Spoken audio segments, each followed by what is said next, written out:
Hello. Who are you? Doesn't matter. Welcome. You're safe with me. I'll be right here, nice and close so I can speak without alerting the others. Let me tell you about Senua. Now, her story has already come to an end, but now it begins anew. What's happening? It's breathing. Dead. It's breathing. It's breathing. He knows she's getting closer. He can feel her coming closer. She's getting closer. They're watching. They're watching. They're watching. This is a journey deep into darkness. They're watching. There will be no more stories after this one. What is she doing? Why is she doing this? They're watching. Why doesn't she feel her coming? She's doing this for him. She wants to rescue him. He's already dead. I can feel you coming. Quiet.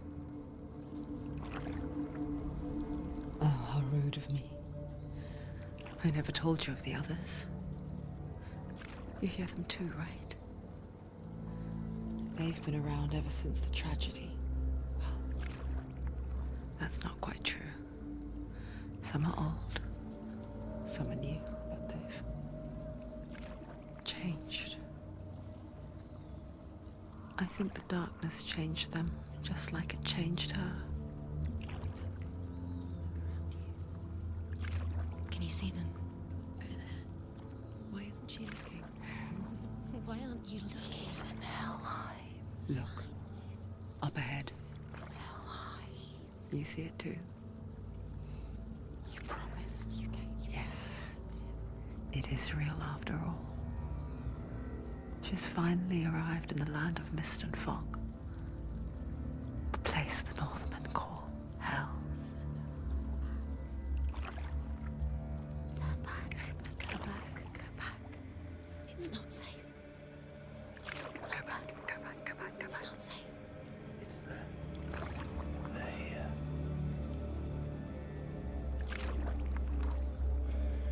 Can you see that? They can see it.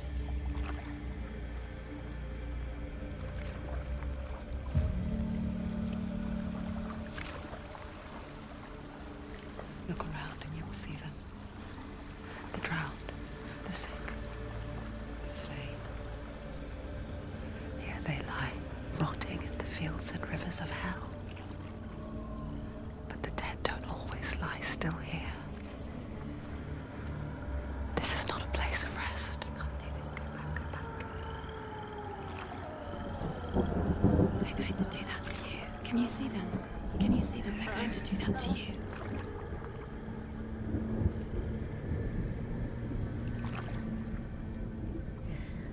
They're watching. Stop. Can you feel them watching? They're watching her. They're watching her. You're so close to the darkness. Go back. Can you feel it?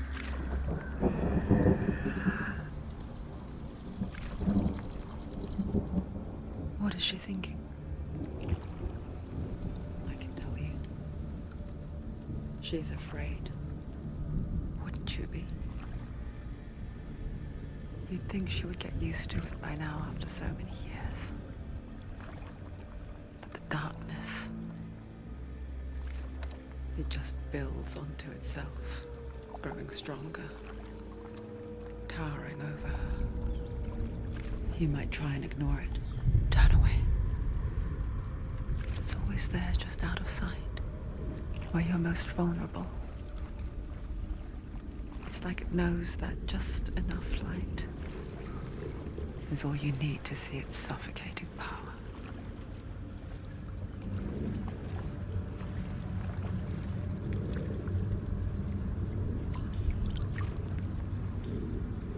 They can feel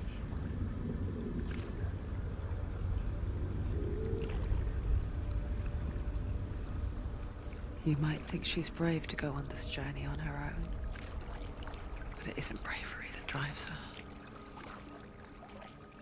bravery only means something to those afraid of death. Senua's fear runs far, far deeper.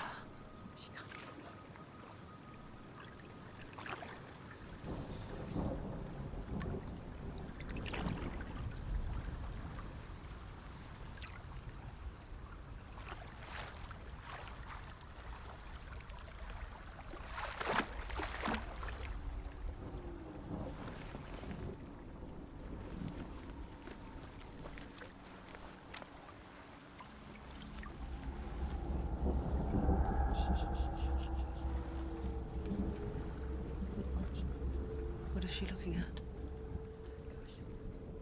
What is she leaving behind? I know what she's thinking. I hear her thoughts. It's not too late to get into the boat and go back. No one will judge her. No one will ever know. Oh, she heard us. There's no going back.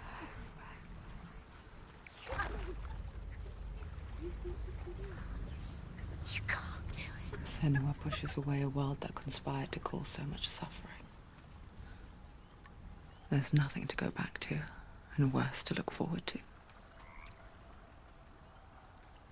Why don't you join us? Maybe you too have a part to play in this story.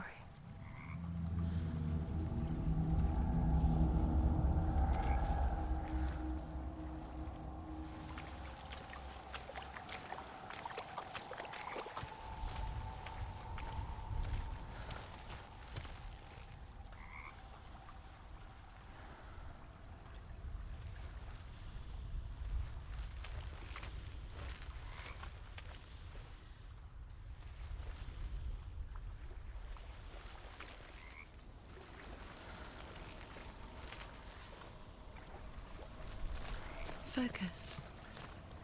Look closer. Look. Use your eyes. Why isn't she looking closer? Do not forget my stories, Senua. Because your darkness comes from hell, and your fate lies there. They say the burning... Do not forget my stories, Senua. Because your darkness comes from hell, and your fate lies there. They say the burning of a corpse will take you straight to Hela's gate, but gods and the living will follow this path. You must leave the Isles of Orkney across the eastern sea and find a road that leads north and down through deep, dark valleys. After 9 nights of riding, you will follow a great river and will find a bridge covered in gold. The path to Helheim goes from there, across the River of Knives that flows from the dark world of Niflheim.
But she's not stopping.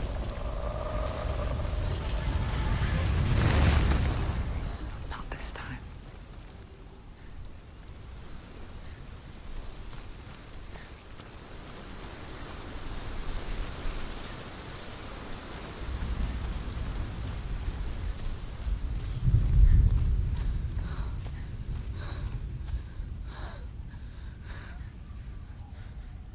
Can you see it? The land was right. What was it he said? The river of knives across which lies the halls of hell.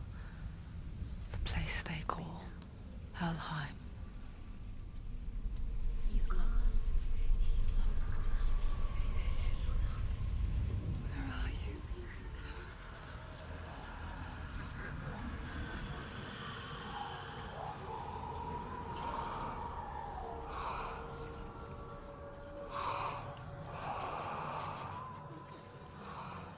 I hear you.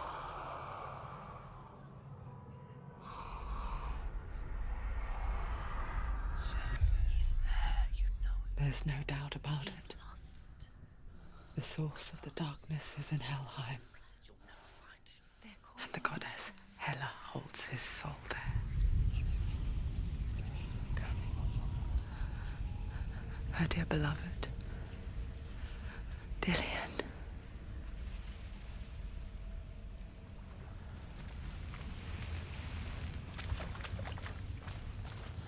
What does she do? Why is she doing this? Why doesn't she turn back? She's doing this for him. He's already dead.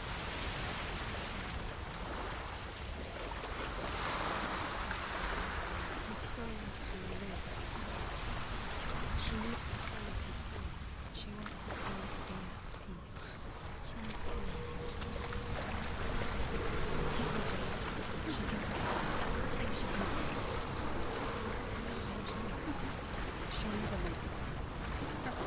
She can't let it out. The bridge to Helheim. I forget its name.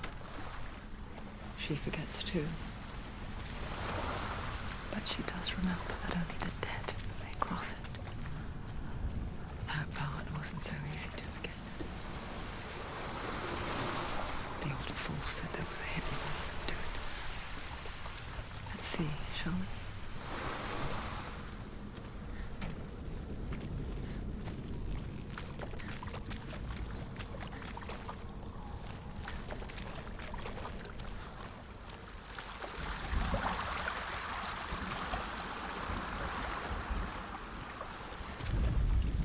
The Northmen speak of 9 worlds. The world of men they call Midgard. Sky gods dwell in Asgard. The gods of earth, harvest, wind, and sea dwell in Vanaheim. The good elves dwell in Alfheim. The evil ones dwell in Svartalfheim. The mountain giants dwell in Jotunheim. The fire giants dwell in Muspelheim. Niflheim is the world of ice and darkness. Only the dead dwell in Helheim, and that is where you must travel.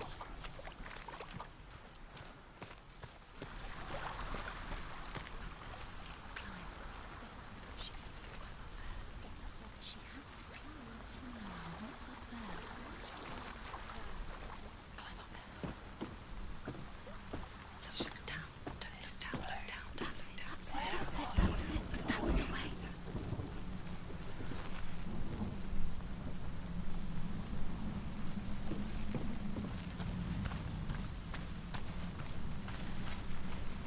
Are you scared? You should be scared. Keep going, whatever you do, don't stop. You know where you are? Where are you? What's she waiting for? Turn around. So brave. Why did she do that? She shouldn't have done it. She can't go back now. No, this is it. The hidden path.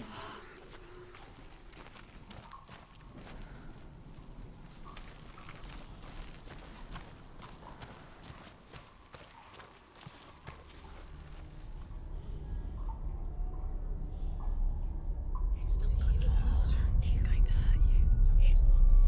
It's dangerous. Don't kill me. I'm not one of them. Don't listen. I was just hiding. I find I live longer that way. Don't listen. I'll never let the bastards catch me again. Never! Wait. Who are you? It's just a memory. Truth? Is that you? Around you now. of the Northmen. They call me Druth. A liar. He's lost. An old fool. He's coming. Truth is my truth. It's good to see you again. You kept your vow. Guide you in this life and the next. I will tell you my stories of hell, if I may walk with you. Tell me your stories again, old friend. I'm listening. The runes seal the gates to hell. Focus your inner eye, and you too will see what's hidden in plain sight. I can see one. Hold it in your mind's eye. Find one like it to open the gate. Why can't she focus? Take a closer look. See it.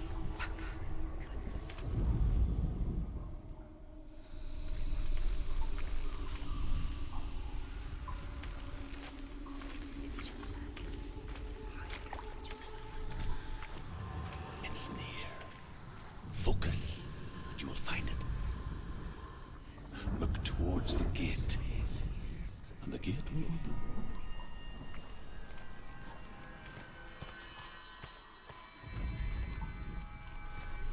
The gate is open. Go through the gate. go through it. It's dangerous. Follow it. It worked. Thank you. It's unsafe. I spent 6 years enslaved in hell, but I watched the Northmen, learnt their ways. I know you did. You listened when everyone else laughed. My people paid the heavy price. Carry my stories with you, and together we will make the Northmen feel our fury.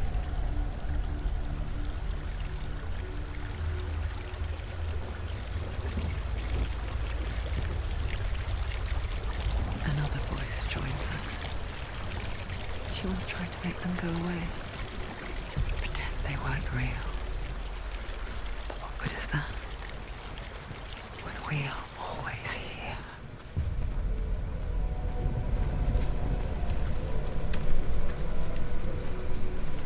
I guess it's the same with heights. You can stand on the edge, pretend it's going to be okay. But you know that death is near, waiting for you to make that little slip. You can't just wish things away.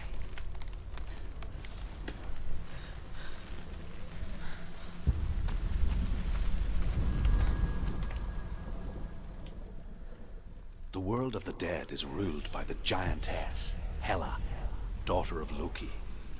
The gods feared her bloodline, bad on her mother's side and yet much worse on her father's. So, as a child, the All-Father cast her down into Helheim and gave her power over those who die of sickness, age, hardship, and self-slaughter. In all of the 9 worlds, only Hela can resurrect the dead. To Hela, your Dillion was sacrificed, and with her you must bargain.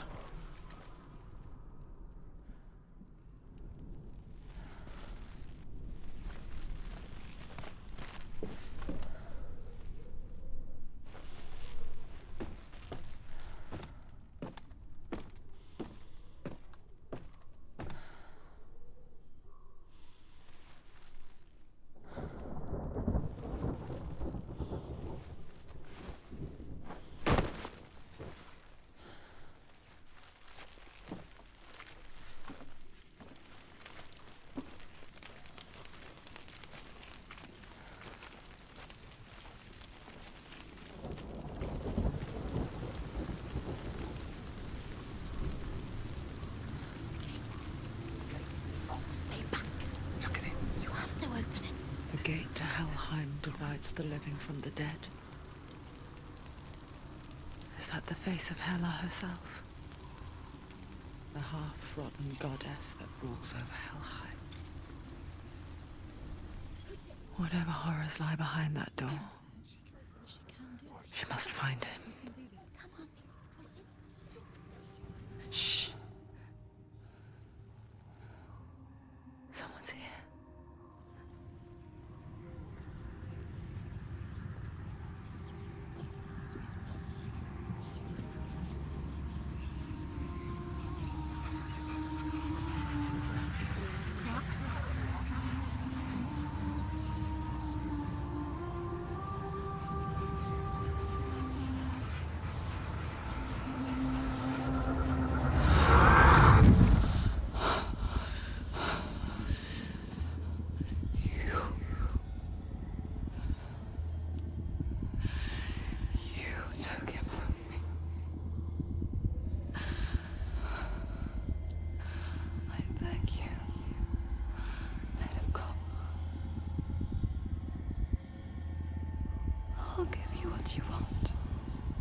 resist anymore.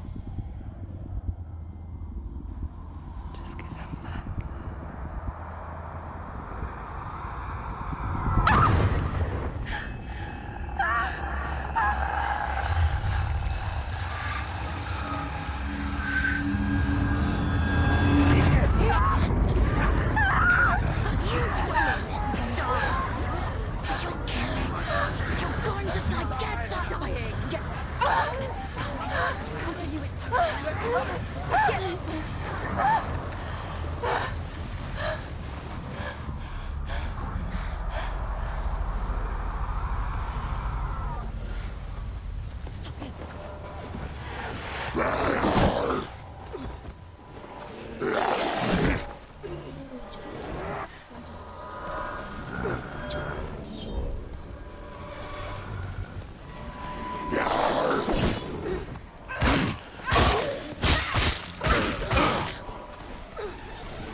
A vision of what's to come. Poor Senua. The darkness does not bargain. It does not reason. It is wrought. And now it has taken hold. It will spread towards her head, the seat of the soul, until there is nothing left of her.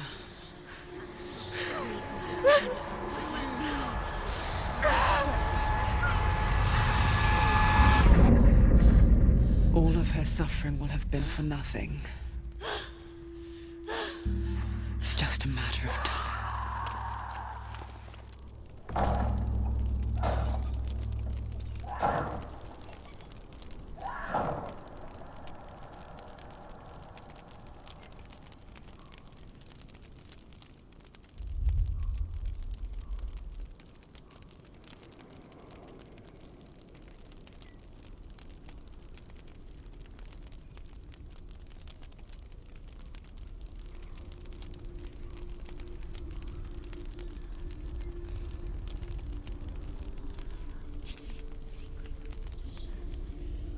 The hardest battles are fought in the mind. That is what Dillian taught her. With every defeat, the dark rot will grow and soon it will take her soul.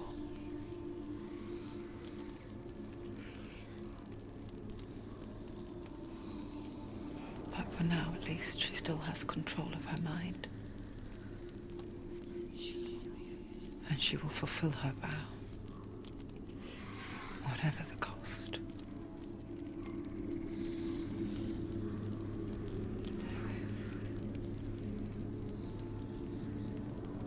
He's not wrong.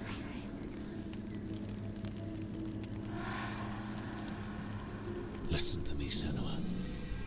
The goddess Hela lies behind the gate to Helheim. To open the gate, you must first face the gods that guard it. The god of fire, Surt, and the god of illusion, Valravan. Spill their blood to open the gate to Helheim and enter the land of the dead. To Dillian. To his soul. It won't open. How will she get through? Why won't it open? The Northmen say that in the beginning there was nothing but darkness. Bitter cold to the north, fiery hot to the south. They say the cold formed ice, which melted from the sparks from the south. The power of the darkness gave life to the dripping ice, and the first giant was born, and was named Ymir. The ice continued to drip, and the power of the void gave life to it, and it became a cow, whose milk fed the giant. That's right, a cow. But you weren't expecting that.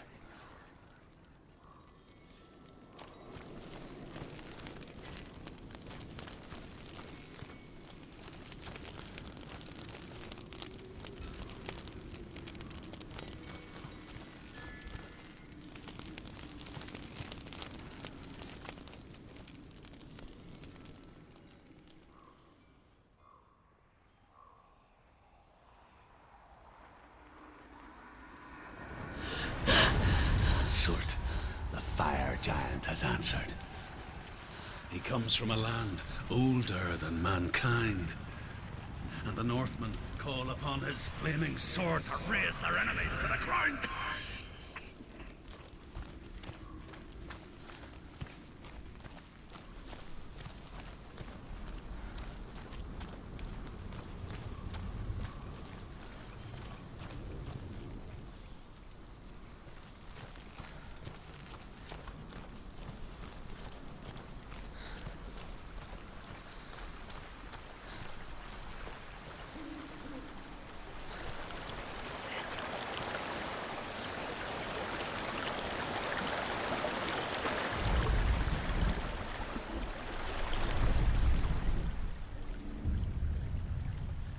Senua, we each walk these lands gazing towards different horizons, some of us further than others.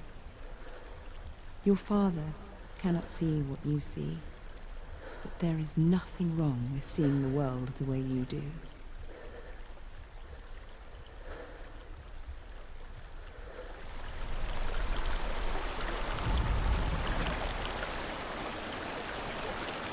Senua, we each walk these lands gazing towards different horizons.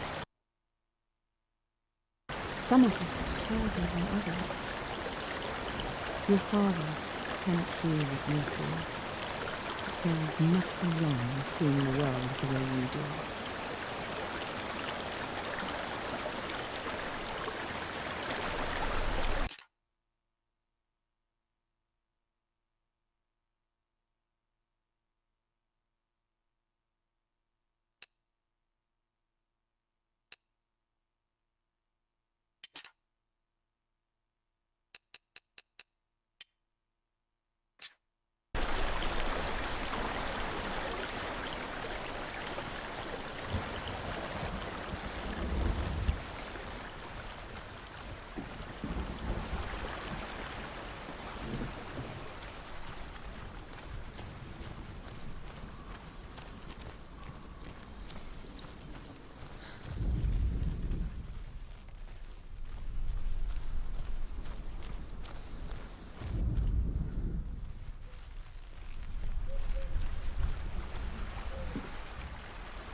The Northmen tell this story. Before the earth was created, there was a world called Muspel. Because it was in the south, it was bright and hot, flaming, burning. Sparks that flew out from Muspel became the stars. Other sparks melted ice in the frozen world of Niflheim, creating the body of the first giant, Ymir. Muspel is one of the 9 worlds, and is now the land of the fire giants. And people from elsewhere cannot endure a journey there.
Human flesh.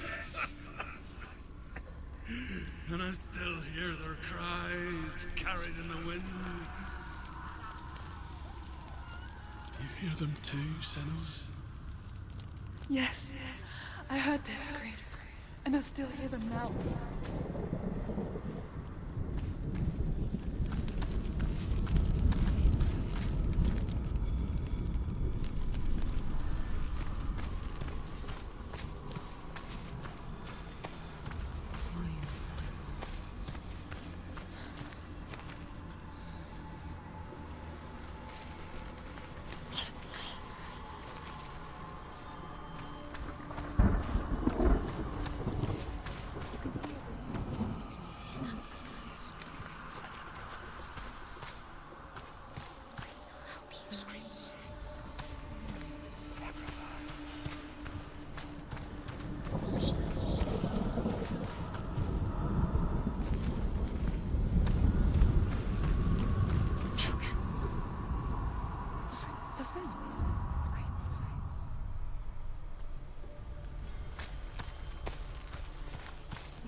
screaming?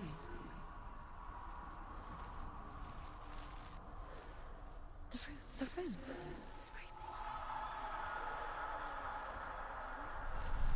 The screams will help you.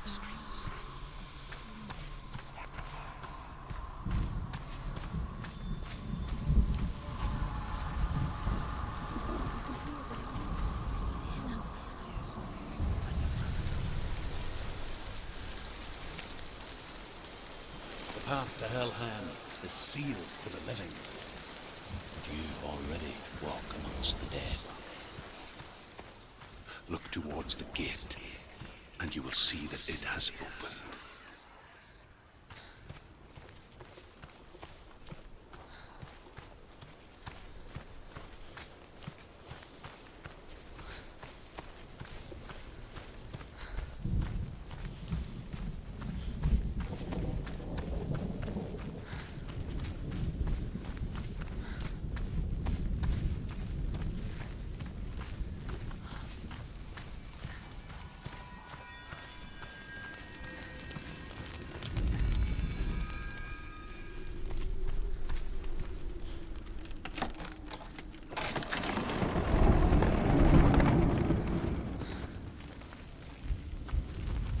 First came to my lands, I knew enough of their tongue to beg for mercy, and they took me as a slave.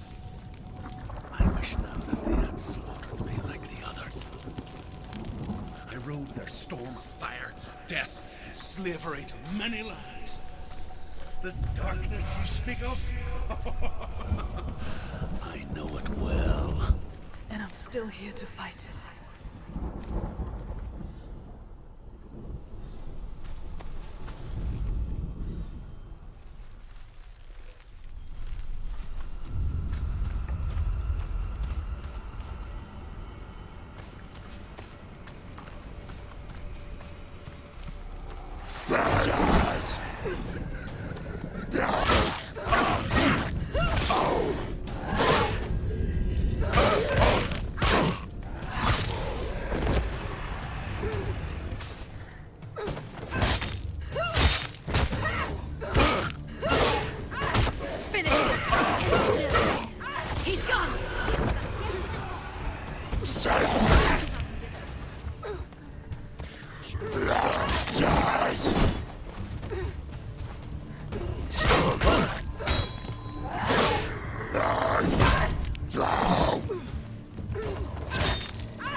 You see a fire gate of Surt, know that only a sacrifice will stoke the fires of Muspel and let the dead walk through.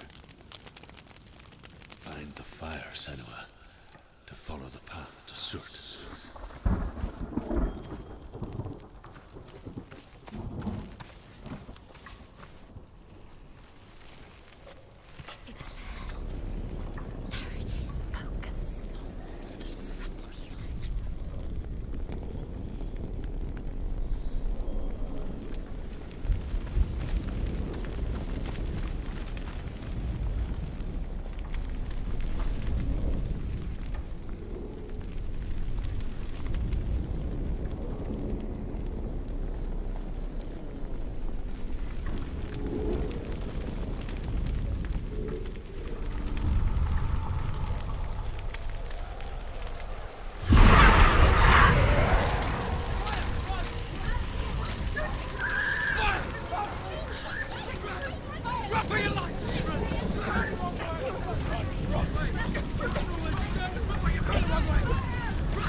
But you mustn't look away from the horrors it does offer, because you cannot overcome suffering if you refuse refuse to look at it.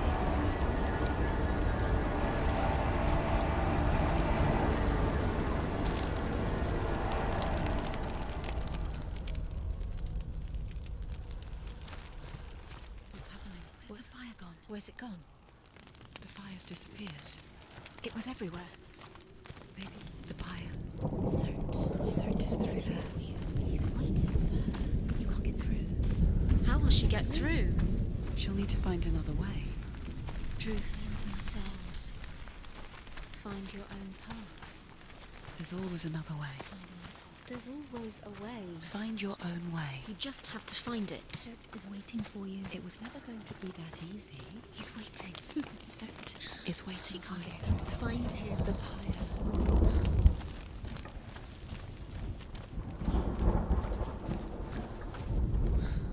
The Northmen say that the defender of Muspel is called Cert, the foremost of the fire giants. His name means the Black One, because he is like something burnt. The Northmen believe that he sits at the border of Muspel with his flaming sword, and at the end of the world he will leave his post. He will travel to Asgard and Midgard, waging war against all the gods. He will be victorious, and then burn the whole world with fire.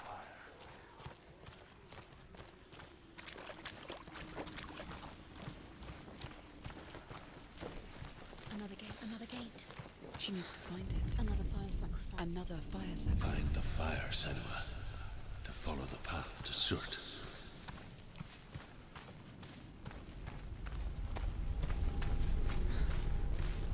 It's too far. She'll never find it. She'll never make her way back. She needs to remember the way back. What happens when she finds it? Everything will burn. Concentrate on where you're going. She needs to remember the path. Everything will burn, then how will she find the way back? She won't. She won't be able to tell.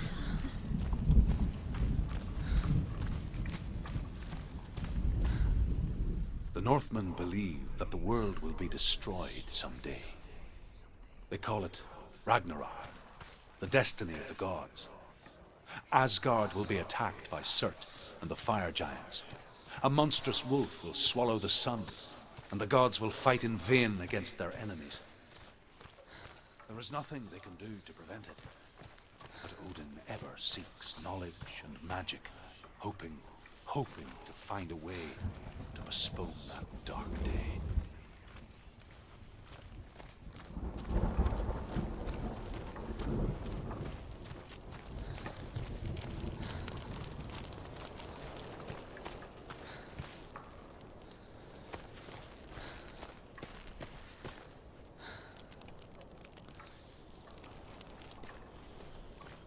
The Northmen made fire sacrifices, burning slaves like me to reveal the path to Surt. I searched for meaning in their suffering, in their eyes, but they just screamed like helpless pigs.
gods answer your prayers, Senua. I asked the gods for mercy, all of them, even theirs. None answered. In the end, I set myself free. Defy the gods, Senua! Find your own path, like I find mine! My gods abandoned me! I am alone.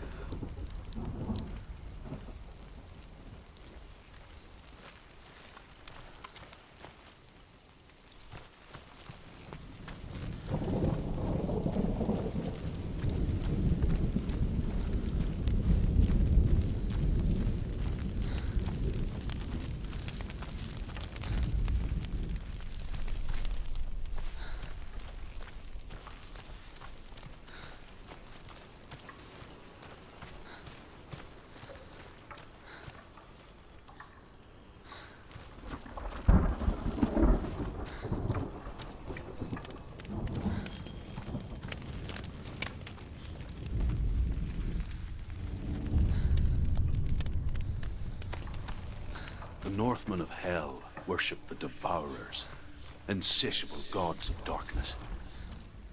I come from Erin, Senua, where I once followed my own gods, the Tuatha De Danann. Why did you abandon your gods? Senua, I was a man of knowledge, not a warrior. To survive, I did things. Bad things. Like you, Senua. The man I once was has died. And when that happens, even gods you worship can die with you.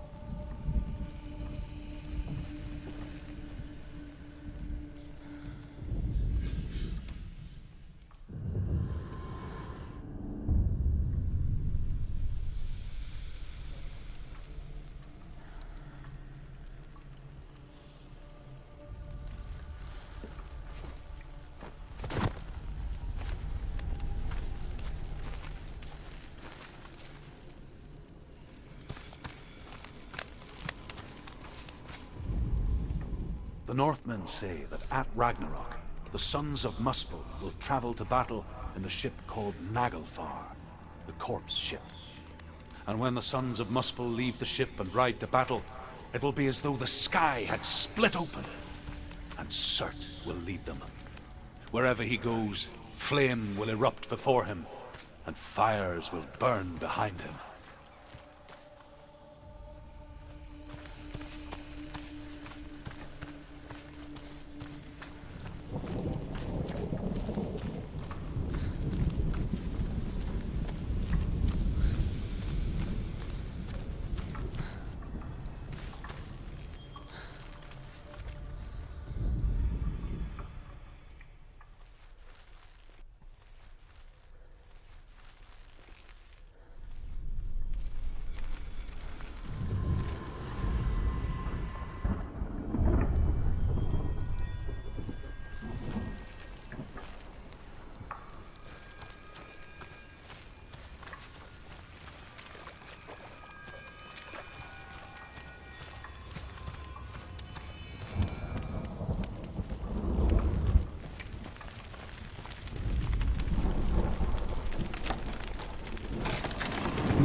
The Northmen say that at Ragnarok, the sons of Muspel will travel to battle in the ship called Naglfar, the corpse ship. And when the sons of Muspel leave the ship and ride to battle, it will be as though the sky had split open, and Surt will lead them. Wherever he goes, flame will erupt before him, and fires will burn behind him. He's down! Finish it!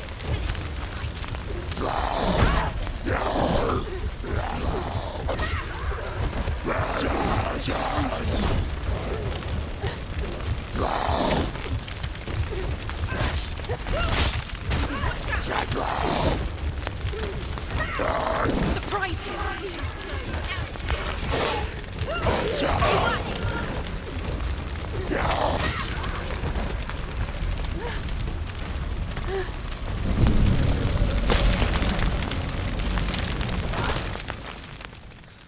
You say your world has collapsed.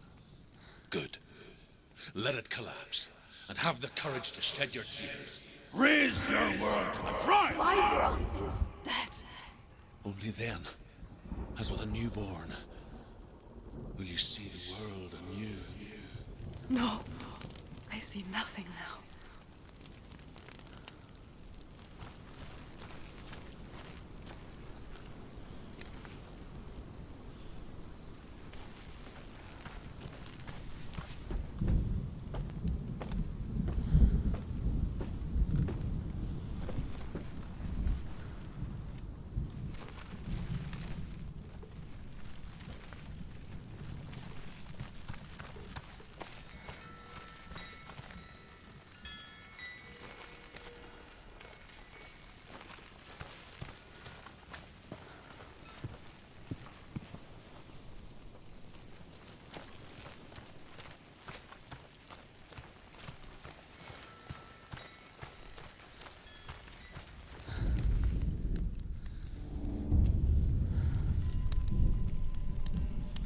Tell me truth. How did you escape your darkness? Senua, once I found my purpose, I was no longer enslaved to the suffering I had to endure to reach it.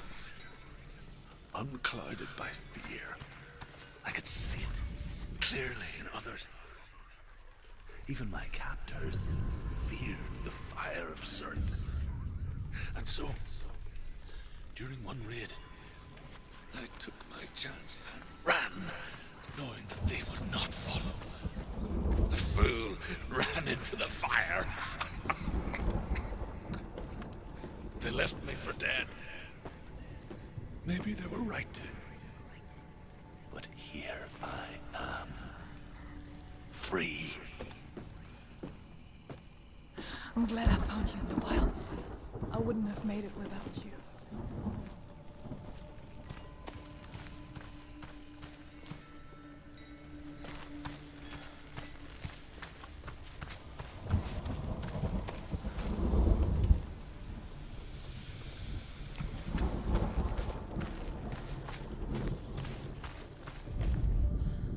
Northmen say that what we see as a rainbow is the bridge that goes from the world of men to the world of the gods. For now, they say the frost giants and the mountain giants cannot cross it. But they say that when Ragnarok comes, not a thing in this world will be safe. The rainbow bridge will break under the onslaught of the fire giants riding on flaming steeds. Senua, I have seen the fire of Surt spread far and wide, and to our lands. Ragnarok is coming.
and so can you.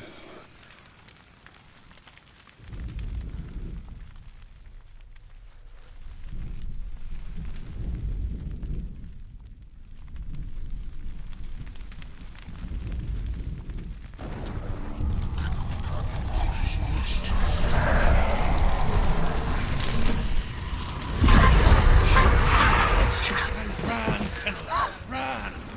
Through the fire! Keep running! Go on!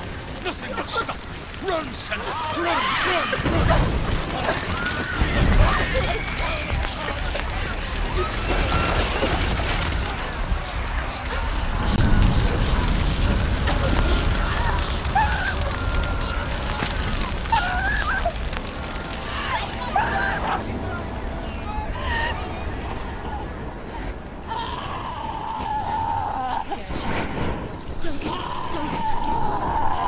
She's dying.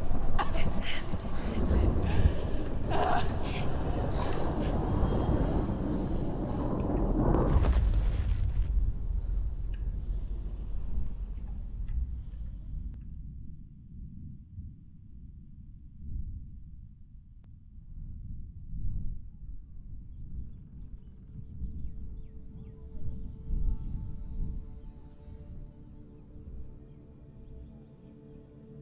I'm sorry.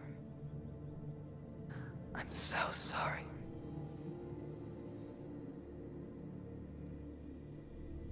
This darkness takes everything. Everyone. Senua, are you sure you want to do this? We can fight this together, side by side. We always do. This is my battle. I have to face it alone, away from here. Where will you go? I don't know. For how long? I don't know.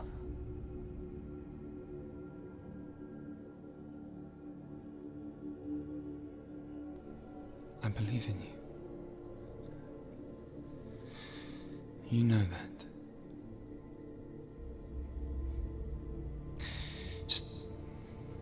Just promise me that you will come back to me. I want you to say it. I want you to say it.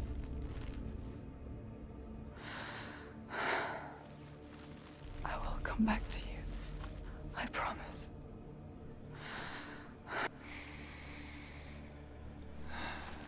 Come on.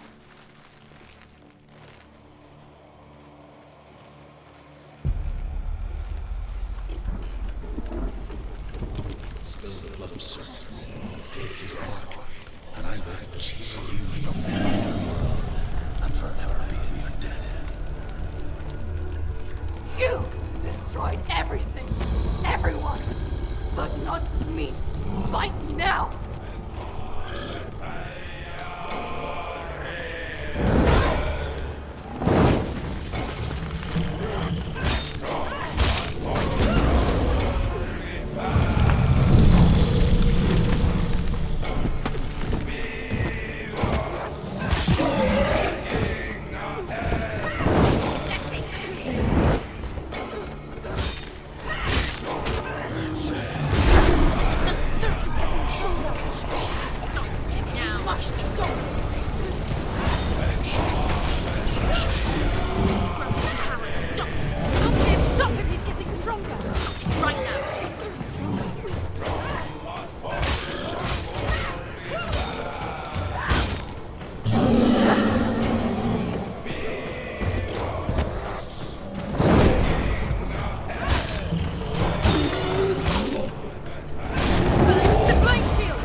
For every battle won, a greater battle takes its place. And so it goes. Until we fall.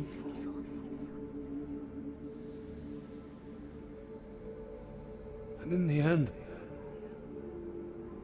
we all fall. Even the gods have their time. Yet we still go on. Why? I made a promise. And I will go to hell to keep it. I die free, knowing you will carry my stories with you. I have fulfilled my quest. Yes, you have. When the darkness comes, I vow to guide you in this life and the next to fulfill yours. Then I will see you in hell. Be ready to face horror in the eye, as I have. To find your answers. Your quest. The truth.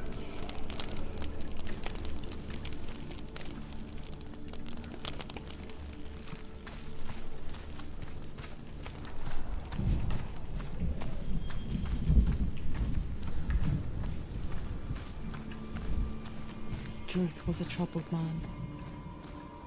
Scholar turned slave. They tortured him, took him with them on their raids, drove him to madness, spreading this new form of darkness to new worlds. To my world.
Senua saw a deep connection form between the Northmen and the darkness. If his tales of hell were true, then that was the source of it. She learned everything she could from him, until she too could see what he saw.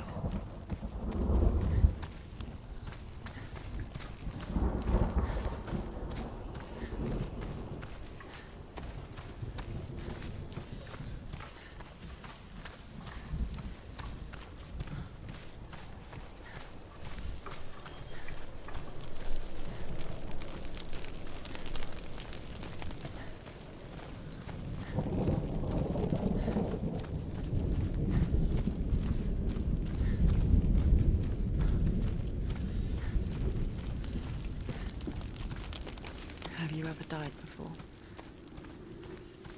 It's a serious question. When the illusion of self is shattered, you simply cease to be. Though it may not seem that way to others, you know when it is true. You can feel it. A stranger in your own body. An imposter. And nothing is the same ever again. Senua has died before. And she will do so again. You can be sure of that.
She's only done one test. Just one. She's only passed one. The Northmen say that in the beginning there was nothing but darkness.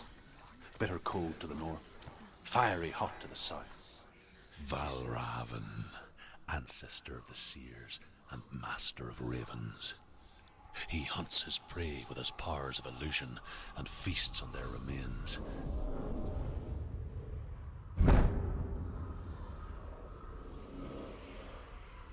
Follow the path to Valravan and defeat him in battle to earn his mark.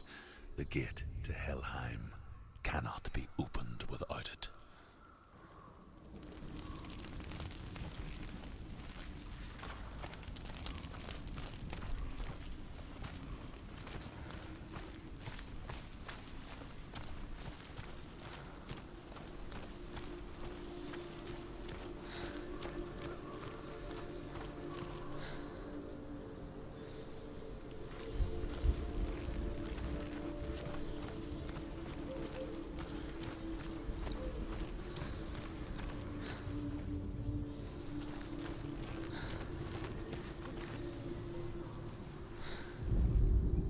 Ymir was a frost giant, a being of darkness, and all his sons and grandsons were dark after him.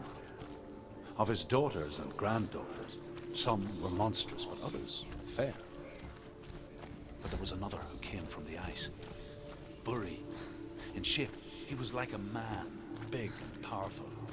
His son, Bor, took a fair giant to be his wife, and they had 3 sons. Odin was the eldest, and the Northmen hold him to be the foremost of the gods, the All-Father.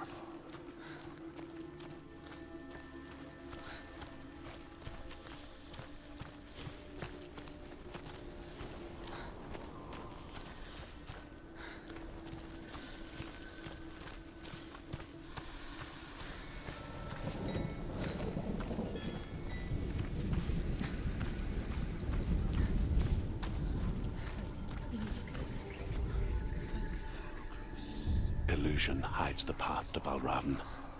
Don't trust your eyes. Find another way to see the truth.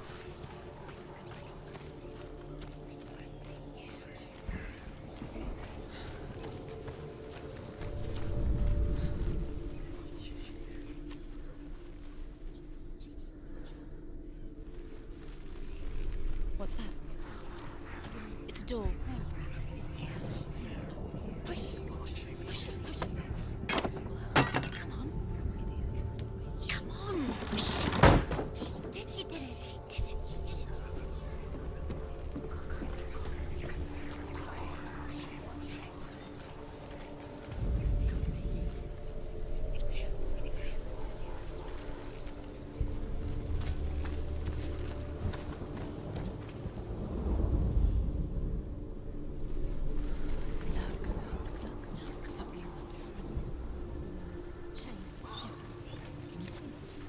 funny. We all want to see behind the veil, don't we? But once we do, we mostly just close our eyes again and pretend what we saw was never really there.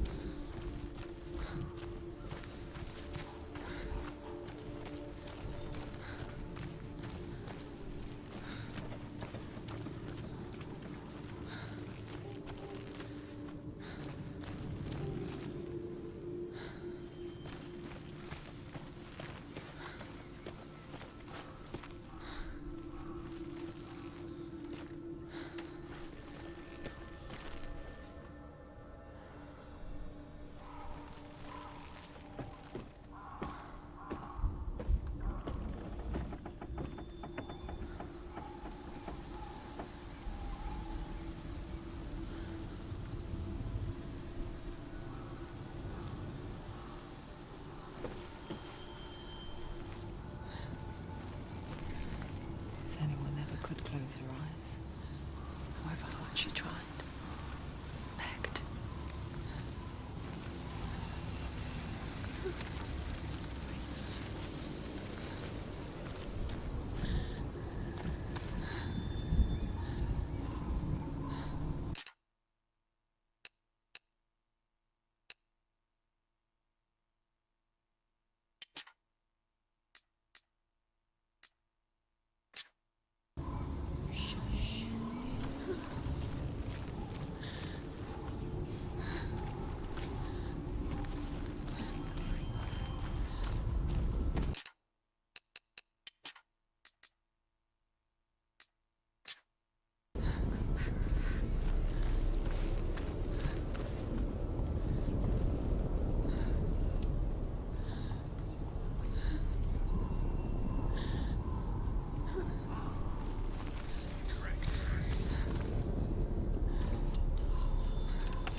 Gaze into the relentless darkness. All that lurks within it can see you too.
The Northmen will not stop her.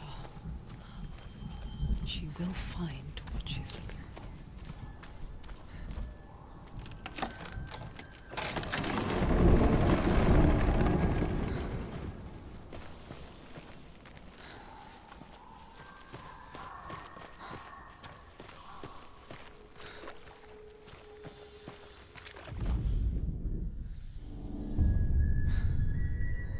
Valravan's power of illusion comes from ravens.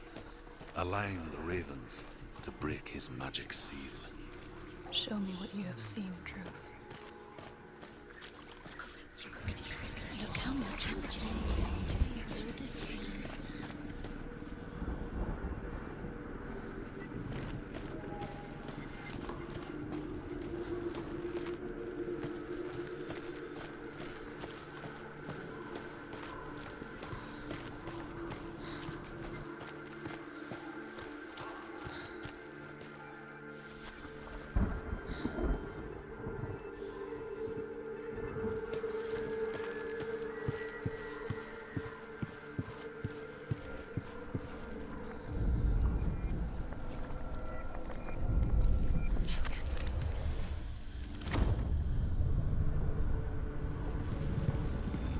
Something's shifted. Something's happened. Something's shifted. Can you feel it?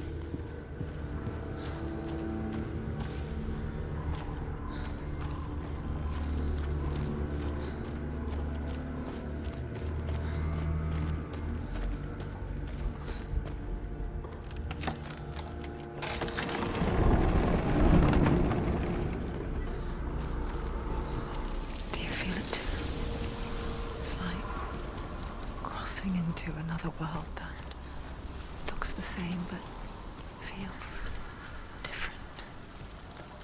An imposter world where the forest itself is watching.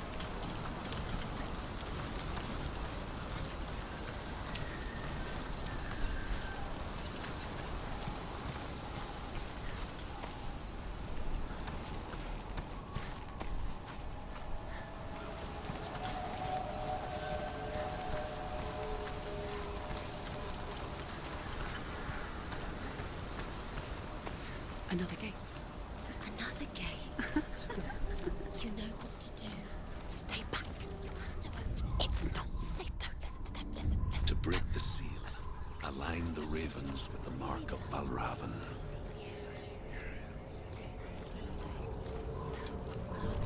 What does it mean? Which ravens? Can't you see them, shivers? Line up the ravens.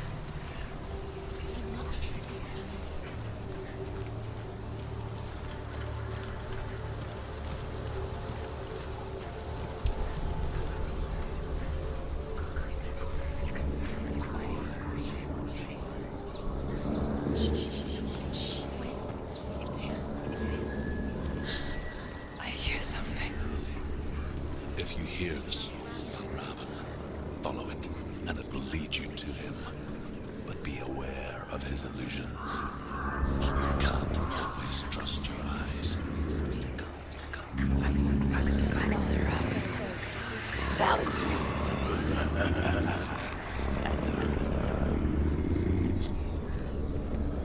He's gone. He disappeared. Where did he go? Where is he? It was all your fault. Listen, focus. You need to focus. Focus.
Is she lost?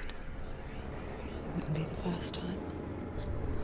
Last winter, before the tragedy, she journeyed into the wilds of her native land, living off berries, fruits, and rabbits. It's uncommon, you see. We call such a person a Gelt. Some, like Truth, become Gelt in search of penance. Others, like Senua, to purge a curse. Those who make it back are forever changed.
She can get up now.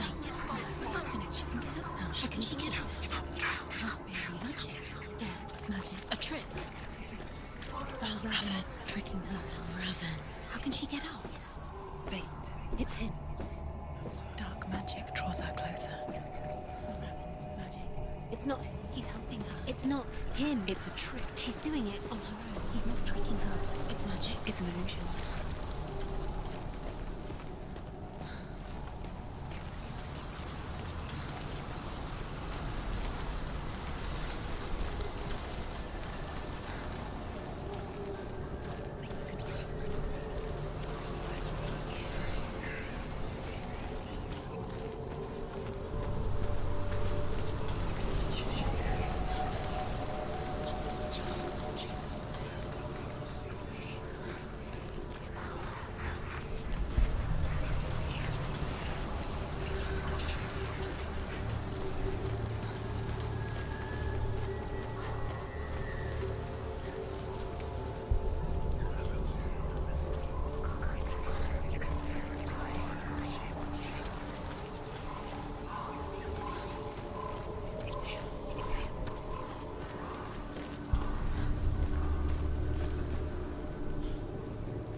We picture fear, and we think of a shadow in the woods, a creature in the night. If only it were that simple. The worst kind comes without warning. A deep and primal signal from within. A reminder that just because you cannot see the threat, it doesn't mean that it's not already here. Truth says there's always another route. Find a way, Senua. Go round. Find your own path. There's a different way.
The Northmen say that Odin and his brothers killed Ymir, and that the world of men was formed from his corpse.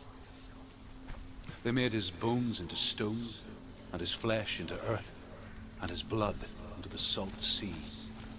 They set his skull to be the bowl of the sky, with his brains for clouds. Odin and his brothers caught the sparks flying from Muspel and made them into stars. And to protect the new world from the giants, They used Emir's great curving eyebrows as walls.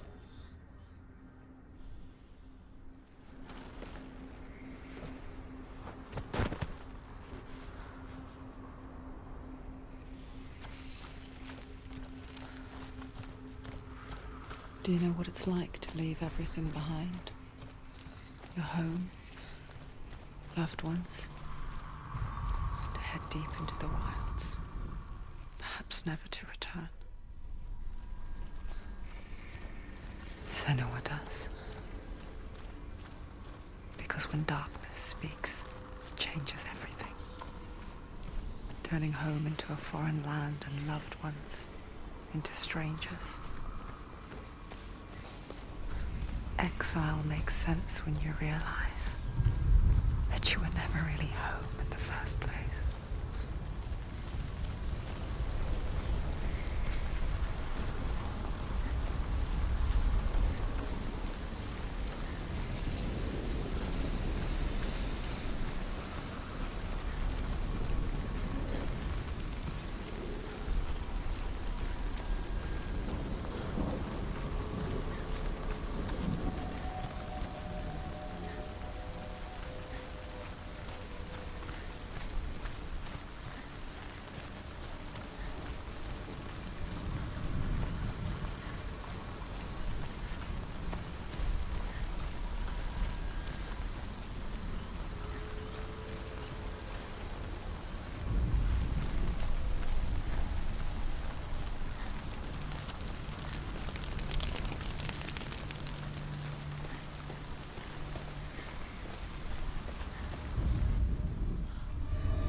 The song.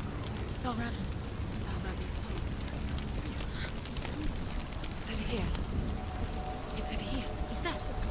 It's over there. No, it's here. There's two.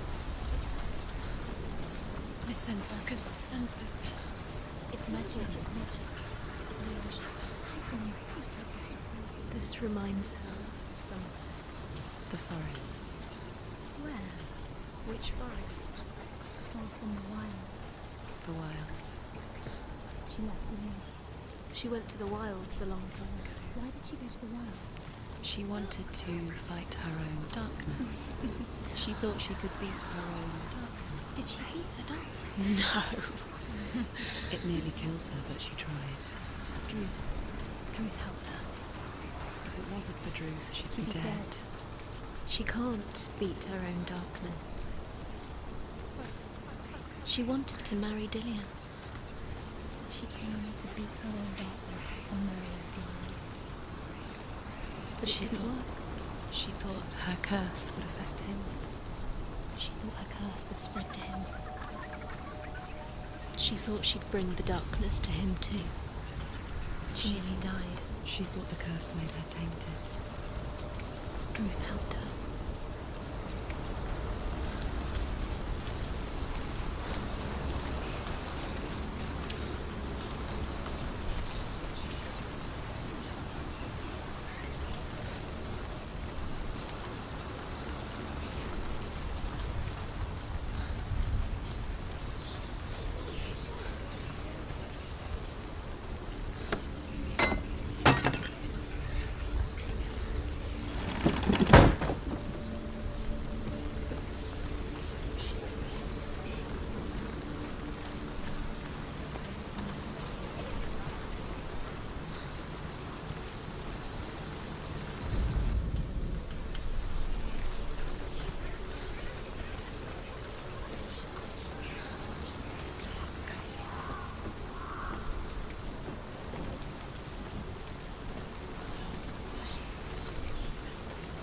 The ravens. The ravens. They've gone. They've gone. No. Half of them have gone. They've gone. Some are still there. But where? Raven's helping. He's not helping. It's a trick. Quiet. I can't think. Out in the wilds. in the cold winter woods. Where have they gone? She no longer felt fit for this world. She almost gave in to the darkness.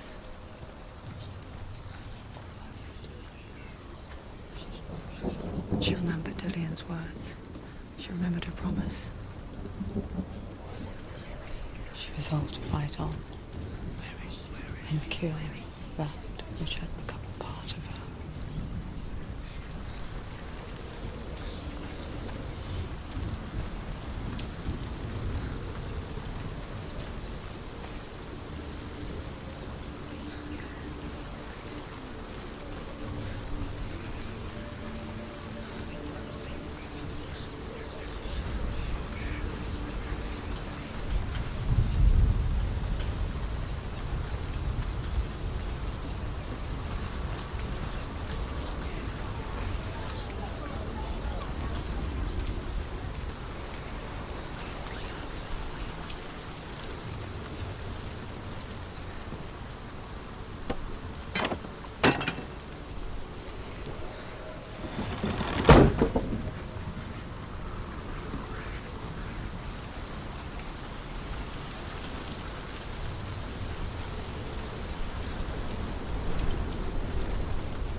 Northmen say you must sacrifice in order to receive.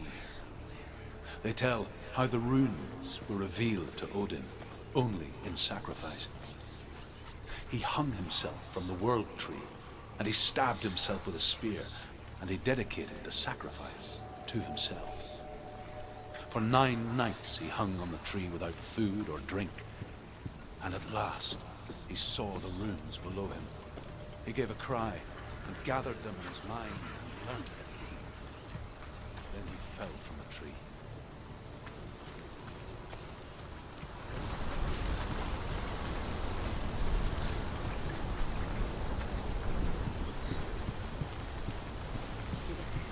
The ravens. They were what? No.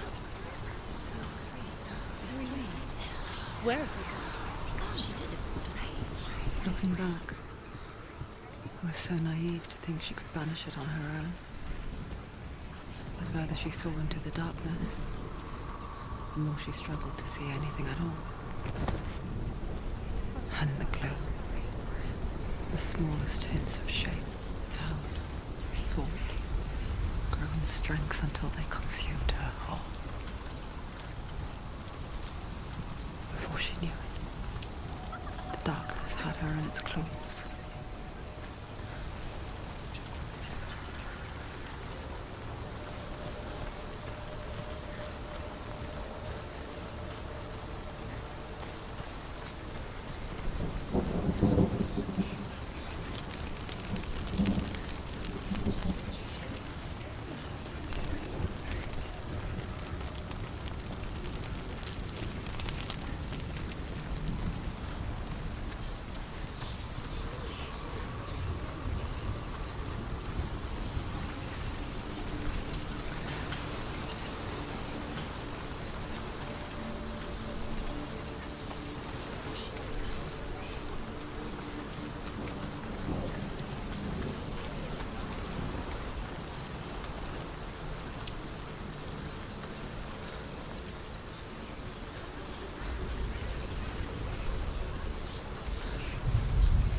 Broke. The gate is open. Open.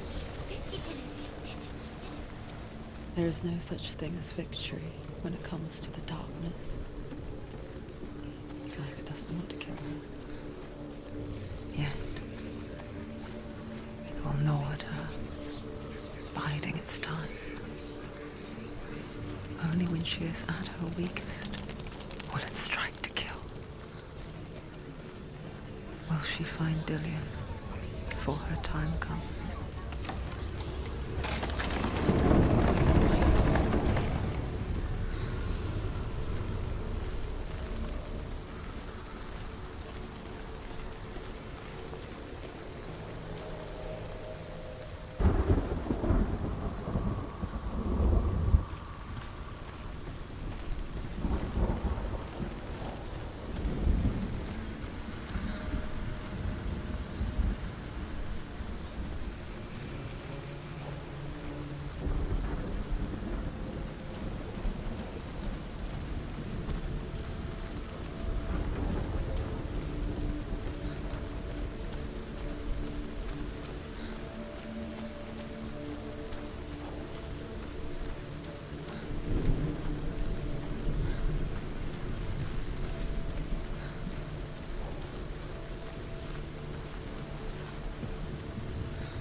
Overcome Valravan's final illusion to face him in his keep.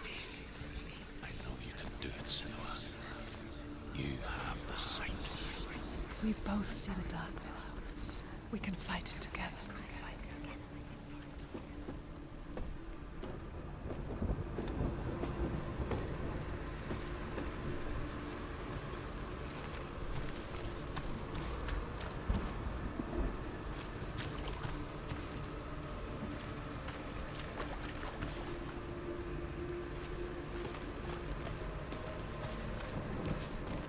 Speak to me, Druth.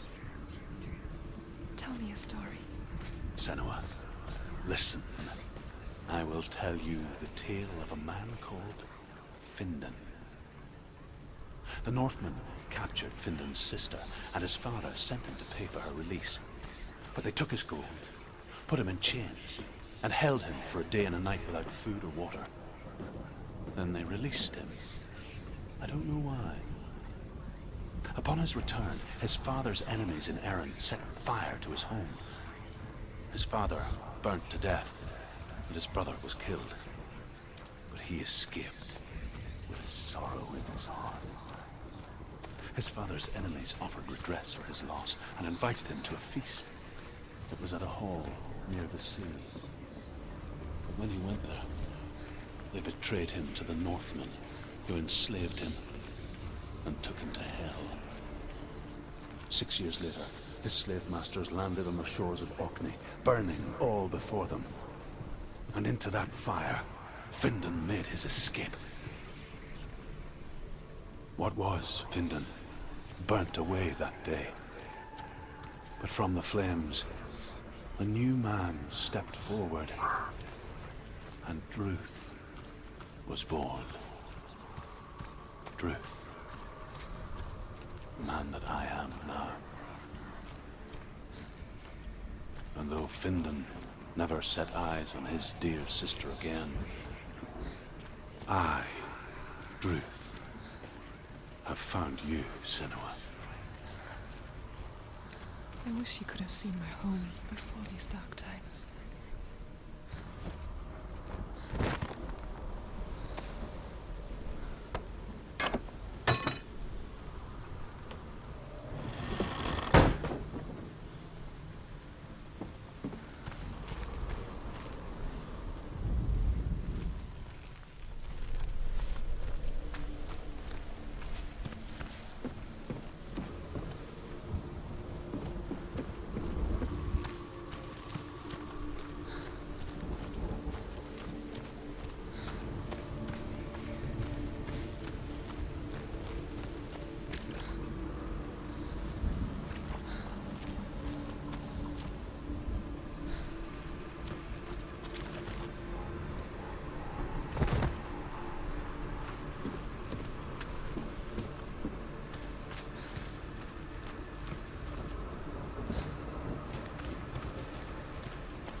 gate is open. Open. This darkness. I know it from the wilds. It's coming back for me.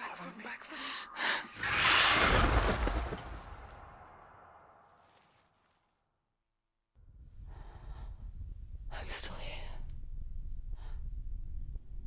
Are you too? Where are we?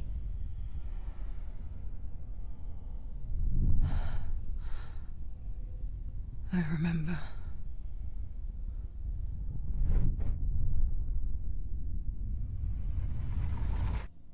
It didn't end well in the wilds. It never does. You think you can overcome the darkness, make sense of it, and once relief settles in, it strikes out of nowhere, throwing you helplessly back into the maelstrom, drowning the mind in fear, deeper, deeper, dragging you down so far into the void that maybe this time there is no coming back. But there, in the darkness, Senua, and she remembered what he told her. hear me. Reach out to me. Senua, take my iron mirror. Look into it, for it is a window into the underworld. Within, you will see the face of the darkness that you fear. And if you focus, like I have taught you to, you will also see that as much as the darkness has you trapped within its veil, it too is trapped within yours. Focus. Focus! Focus! I see you! I see you now! You led me to the wilds! You trapped me there!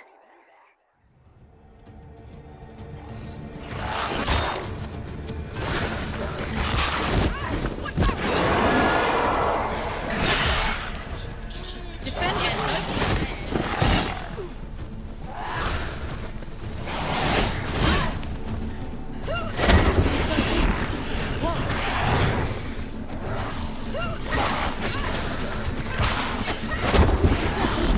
Where's he going?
Get up, quick!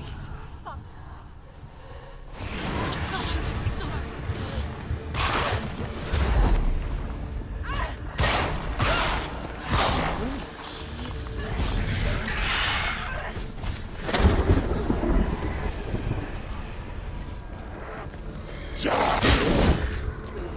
Don't give up. Don't give up.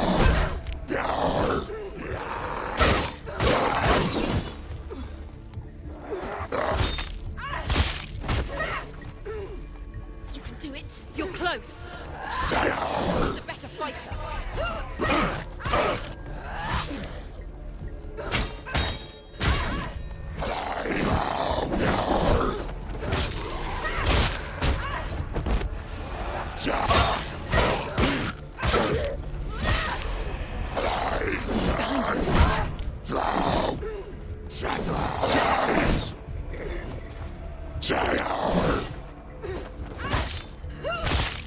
Behind you.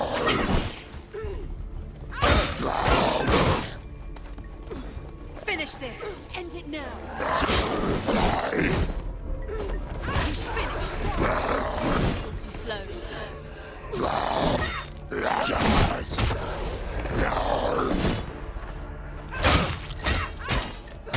There's blood.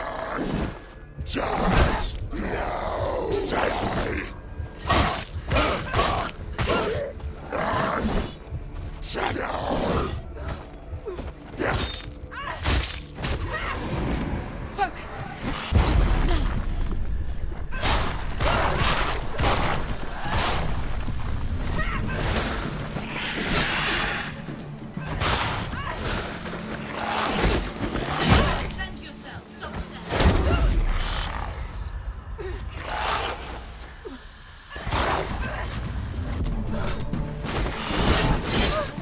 The mirror. The mirror. Focus. It's building. Focus!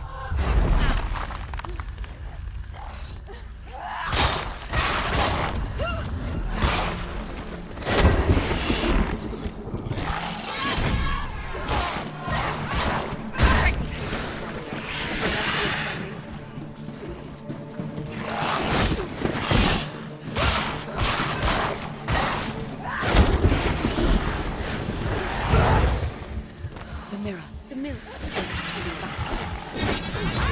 No, she isn't.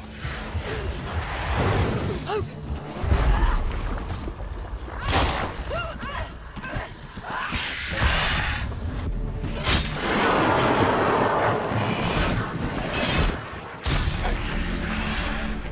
I never beat you in the wilds, did I? It was an illusion. But not this time!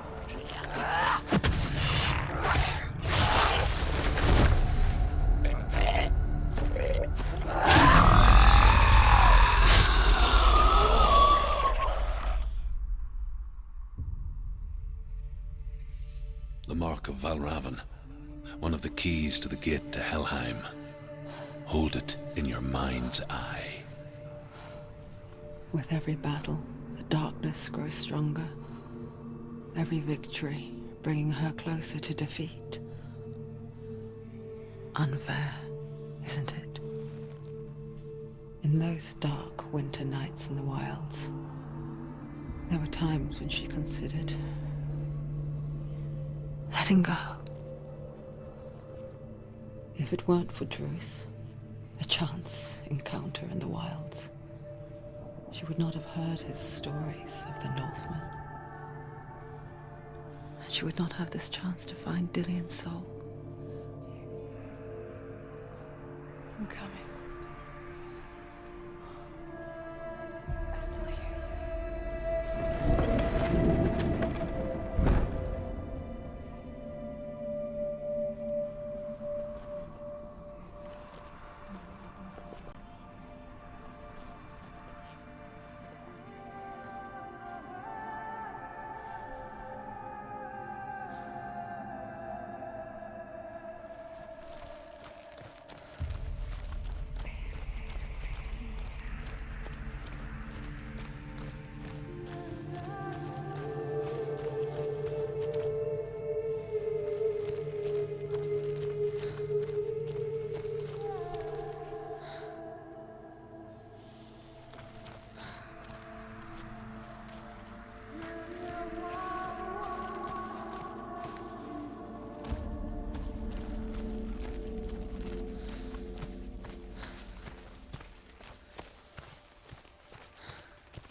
The Northmen say that Odin is always in search of knowledge and wisdom and magic. There was a very wise being named Mimir, who guarded the waters of wisdom which flow from the roots of the world tree. Odin wished to drink from this spring, but he had to pay a price. So he gouged out his own eye as an offering to Mimir. He drank from the well and traded one way of seeing for another.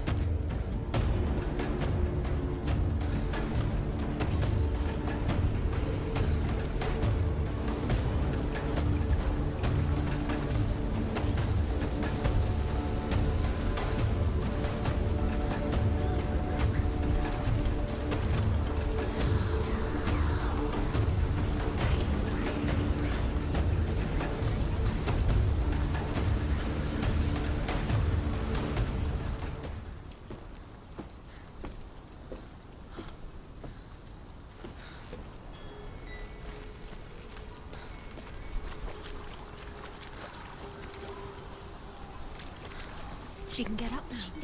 What's happening? She can get up now. How can she get out? It must be magic. Dark magic. A trick. Raven tricking her. Raven. How can she get out? Bait. It's him.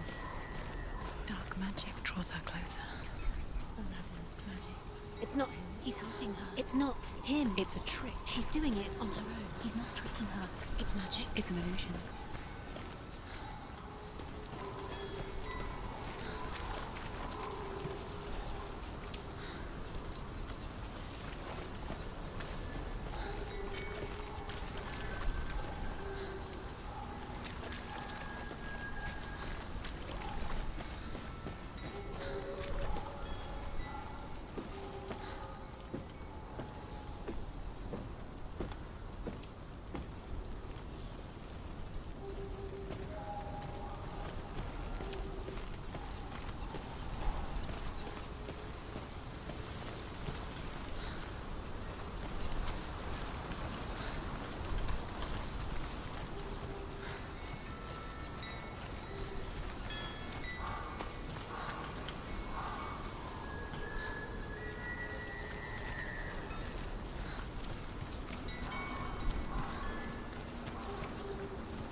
The Northmen say that Odin has two ravens. Their names are Thought and Memory, and each day he sends them out to fly all across the world. Upon their return, they perch on his shoulders and tell him everything they have seen and heard. In this way, he learns of things far and wide, and for this reason, he is called the Raven God. Senua, like Odin, you must seek wisdom through thought and memory if you are to succeed in your quest.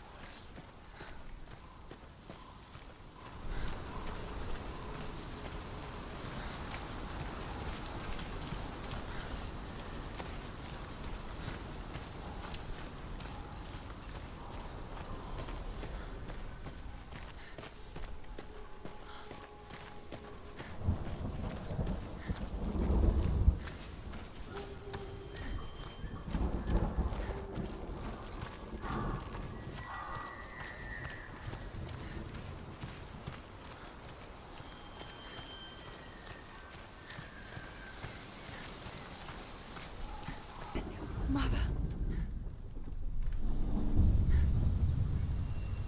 Senua, you have the sight. Just like I do. Once you can see into the underworld and all the souls within it will see you. Don't be afraid when they speak to you. I will always be here to guide you. Did you see her? That was her mother, Galina. She was a priestess, a healer. She taught Senua to see the weave that binds the world together. And it was beautiful. It was a time before the darkness.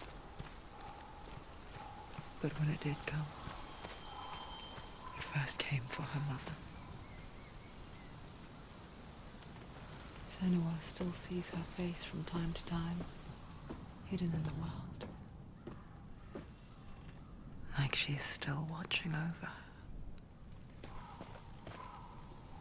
She misses her so much.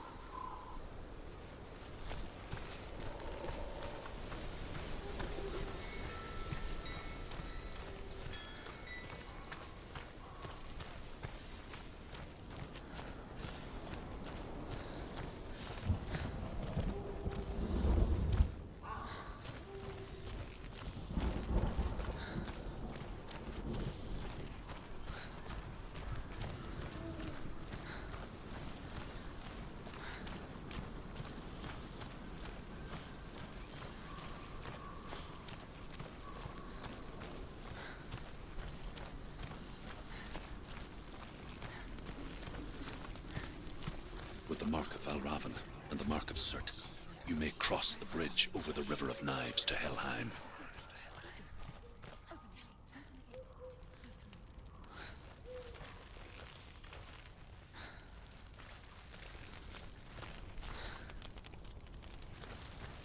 Why is she waiting? Open the gate. Open the gate. No, it's dangerous. It's dangerous. Don't open the gate. Don't. She's done it.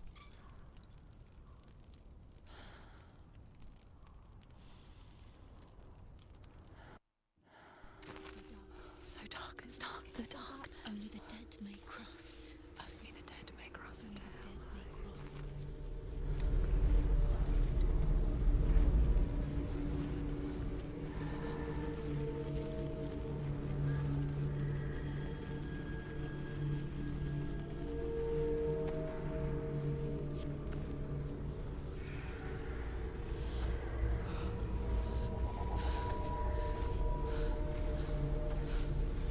Truth? Anyone? There is no one here but me. Not you. Did you think that I would let you go? That you lost me back in the wilds? I will never let you go. You can't get rid of me. I am your shadow. And I will be watching when you draw your last dying gasp. I'm not ready to die. You will be when you see what they did to your dear beloved.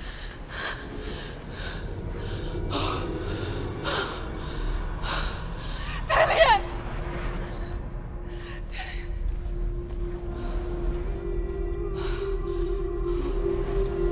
In this waking nightmare, where all dreams come true, you searched for control, a way to pull through. When you were in love, you left him in tears, to smother your furies and banish your fears. But in darkness they came, through stormy black seas they raided these shores. Do you still hear his screams? And now that you're home,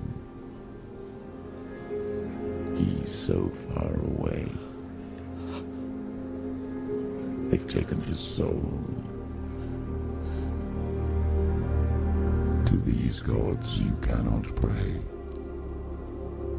They can break you, but not your promise. Even death won't keep you apart. Through his darkness you will find him. In your sword still beats a heart. You fought for love unspoilt by your darkness within. You fought for your dreams. Now there's no way to win. In the head of his corpse lies the seat of his soul. So you must carry his vessel to bring him back home.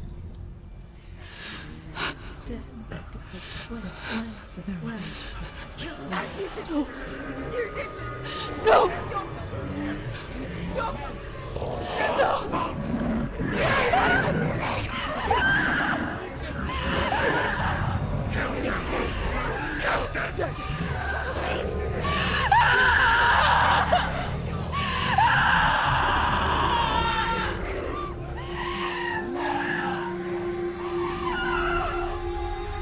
They can break you, but not your promise. Even death won't keep you apart. Through this darkness you will find him. In your sword still beats a heart.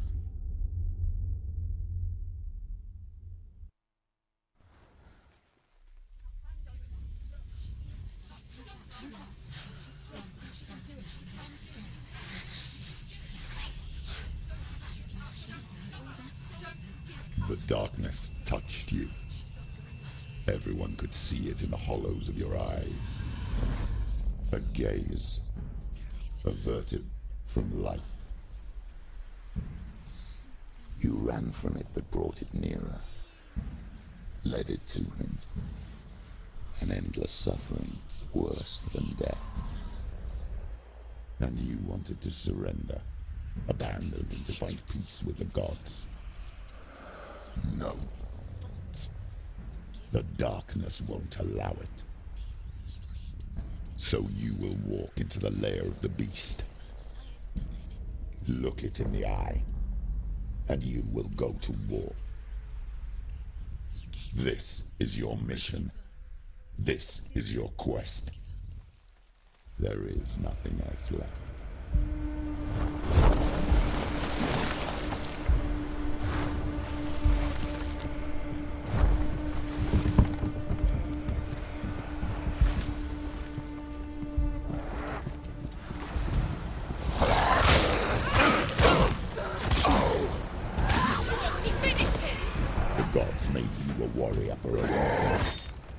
It's your call. Stop them!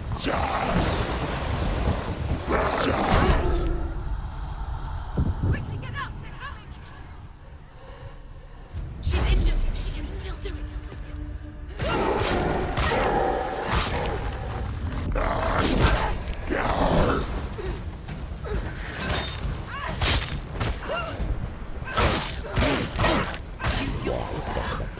When there is a new world ahead, the only one that makes sense.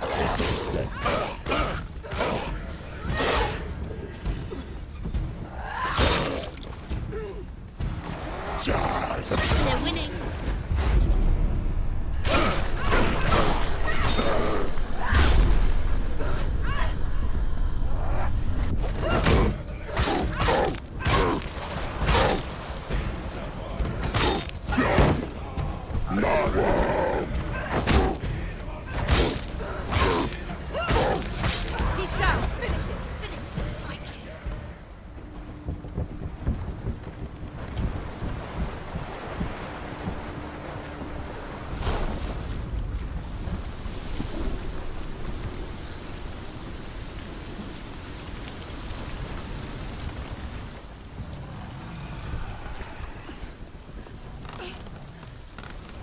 Every gate you open into darkness brings another church.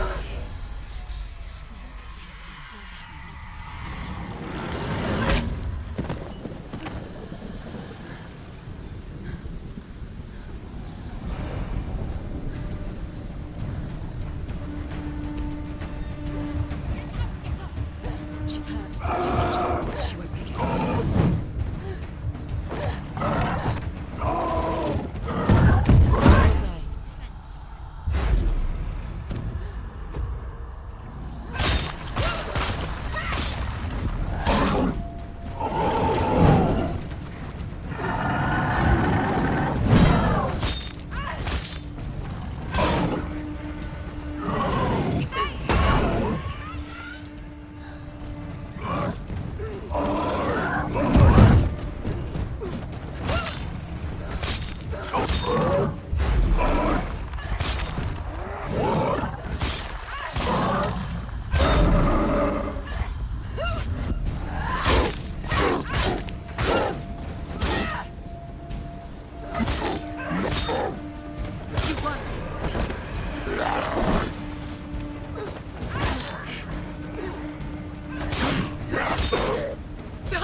Capable warrior. Remember your training.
The journey to Helheim is never However stopped. you come to the gold-covered bridge that leads to Hell, you may find it guarded by a giantess.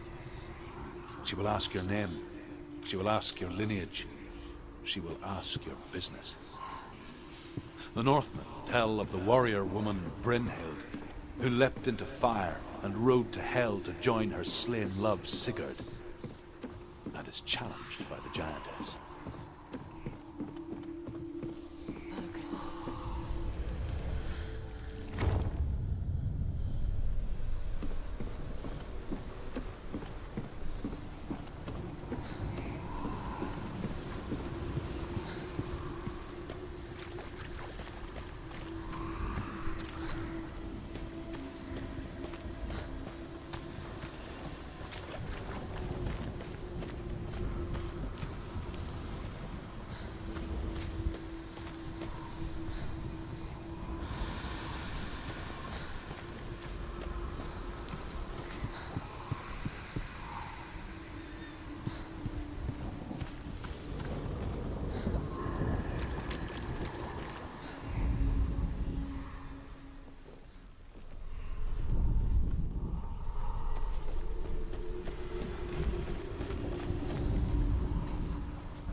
Hela possesses large dwelling places in Helheim.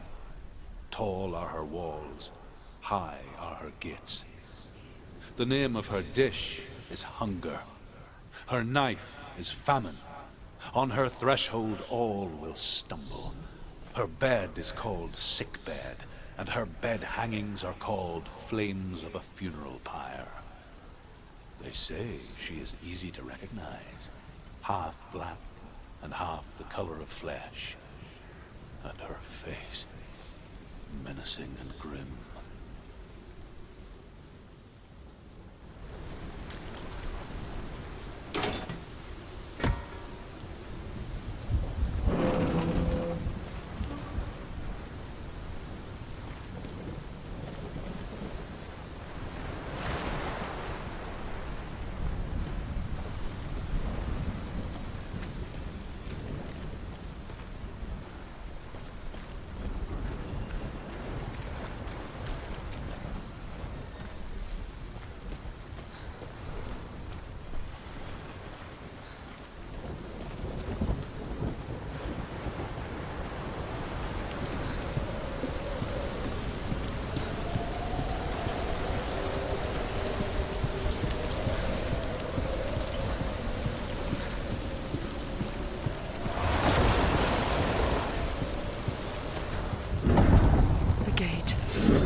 Song again. Is it? It's Hela. Yes, the source of the darkness. It's coming. This is your moment.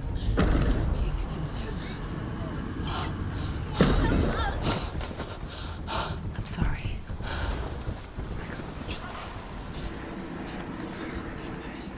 What are you doing? You're showing weakness. You're not a warrior. You're a disgrace. The gods will punish you for this. Pick up the sword. Pick it up. Fight the darkness. Fight it. Get up.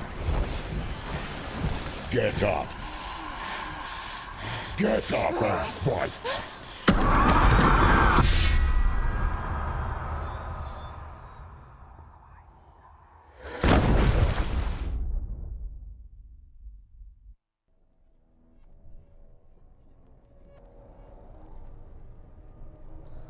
Stormy seas and lost souls.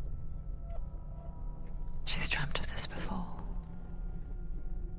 They say dreams are visions of our memories, thoughts, and fears, as seen by our inner eye. But what if each one of us is always dreaming, even when awake, and we only see what our inner eye creates for us? Is this what hell is? A world shaped by Senua's nightmares. Maybe that's why people feared seeing the world through her eyes. Because if you believe that Senua's reality is twisted, you must accept that yours might be too. You failed the gods. You're pathetic. Rotten. Cursed. What were you thinking? Did you really think you could win? How stupid can you be? So stupid. Everyone hates her. She's cursed. The shadow hates. Look at you. A warrior. Worthless. Weak. Pathetic. Go on. Feel sorry for yourself, because there's no one left to do that for you. Everywhere. What's that? Take it. If you're too much of a coward to fight, then end the suffering. Broken and lost. Just like your sword. Come on. Dare.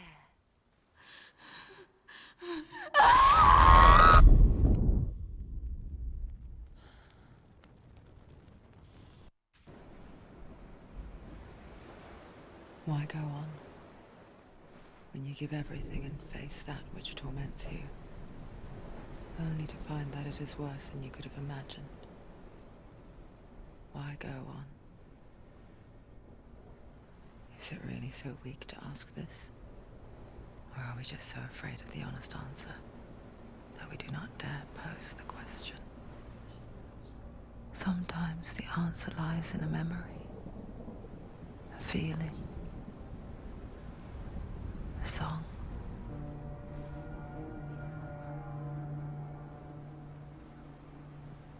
It's not real. It's a trick. It's not real. Listen to it. Don't give up. Daddy. It's Not like this. It's not real. It is real. It's a trick. Don't trust it. Maybe you're already dead. Who are you? Do you still believe in yourself? No, it's not. It's a trick. She knows it's him. It's a trick. He's already dead. You know it's him. He can't be here. It's impossible. Tilly. Come to me. Please.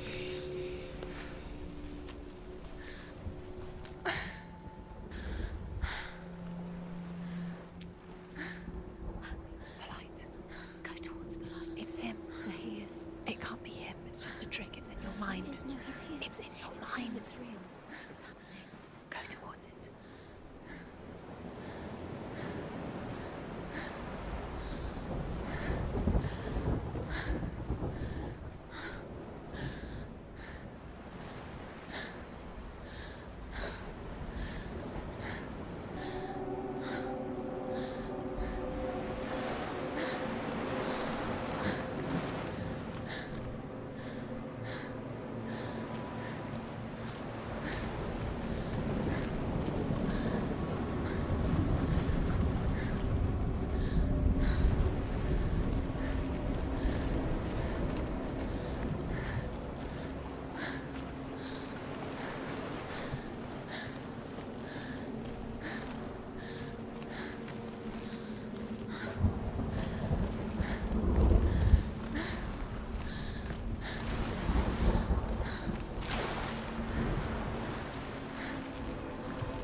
There it is. You're imagining this. It's Tilly. He's gone. He's gone. Slow. How could you? Keep going. How could you? Keep going. Ignore the pain. I told you it was to trick you. I told you.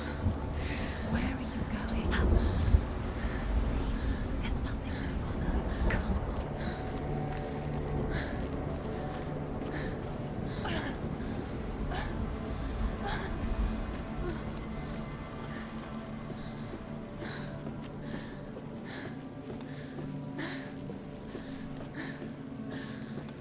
Before she first met him, she was not in a good place. Just a teenager, but not like the others. Barely functioning, she rarely left the house. Her father, Zinbal, made sure of that. Only occasionally did she venture out on her own, collecting firewood and herbs. Errands out in the Orkney Plains.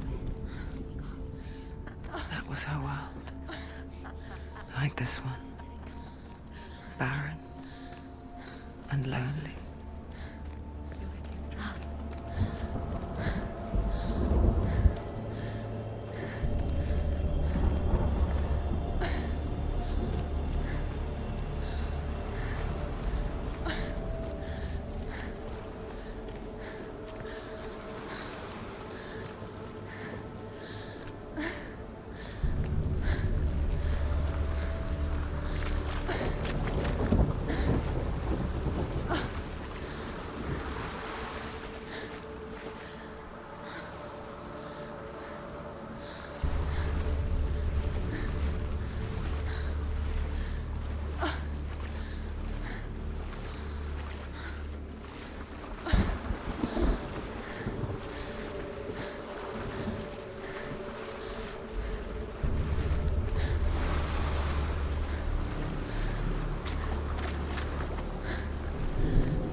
It's in your mind.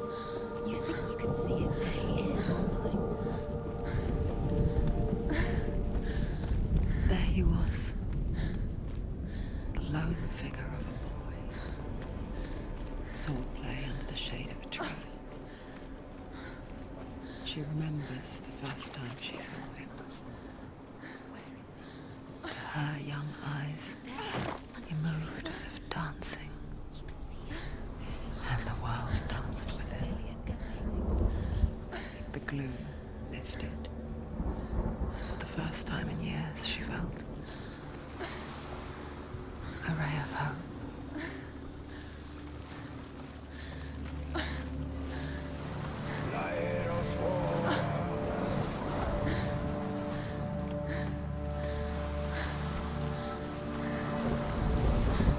The Northmen tell of a great hero. His name is Sigmund. His father's hall was built around a great tree, and one day, Odin comes and thrusts a sword into the tree, a gift to whomever can release it. Many try, but the sword only comes out at Sigmund's touch. His brother-in-law, King Siggeir, wants it, but Sigmund refuses him, so King Siggeir plots revenge. He invites Sigmund and his brothers to a feast, but when they arrive, they are met with an army, not a warm welcome. King Siggeir captures Sigmund and his brothers, steals his coveted sword, and readies them for execution.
Death for Sigmund and his brothers seems certain.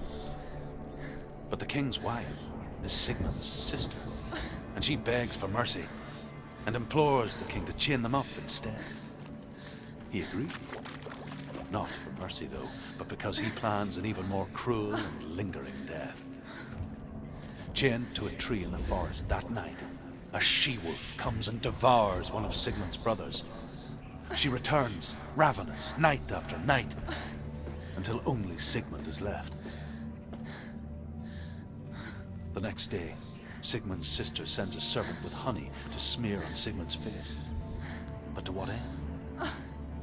Well, that night, when the she-wolf appears again, you'll never guess what happens.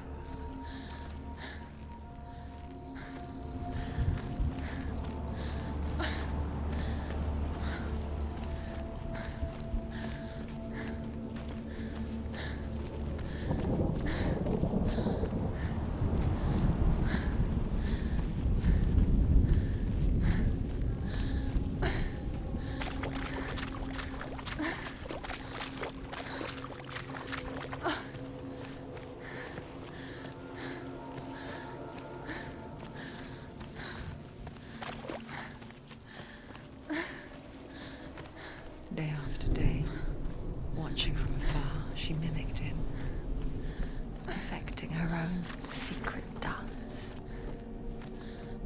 wishing those fleeting moments of light would stretch out to last forever.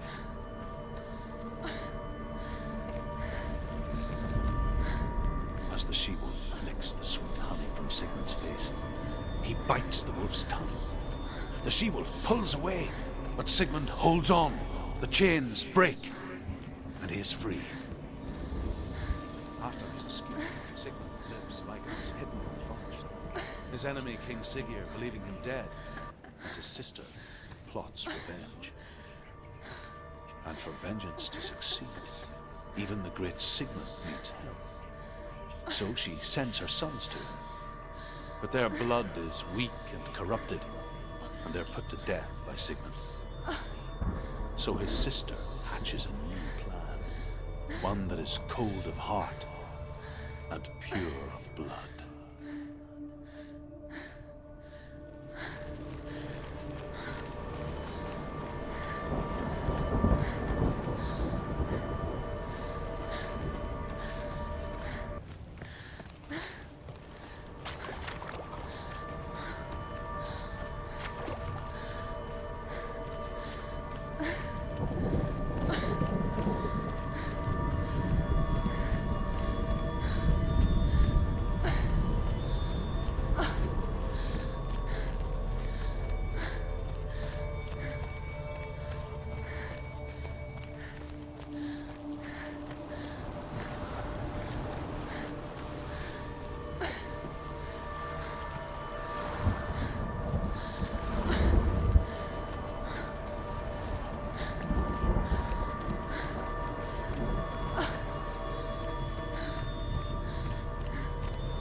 Sigmund's sister trades shapes with a sorceress, and in disguise, she allies with her own brother.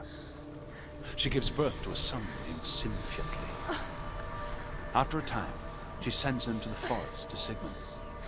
He tests the boy and finds him strong and fearless, and so they go to take their vengeance on King Siggeir. Luck is not on their side. They're captured, and Siggeir has them buried alive.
He so effortlessly caught the world in bliss. If only she could do the same. See the world through eyes anew and dance with it, just like he does.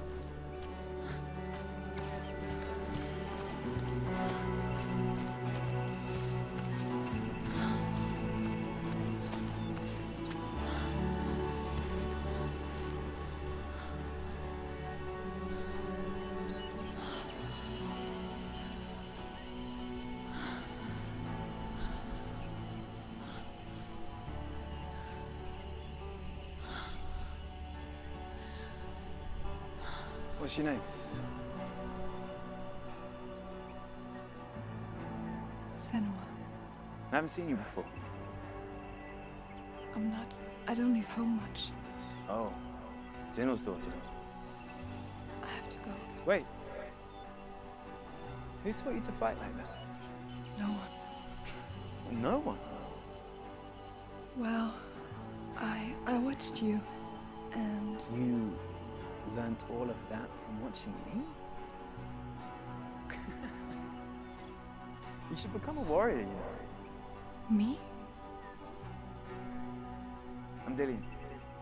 I'm here for the warrior trials. Come and watch. And bring your sword.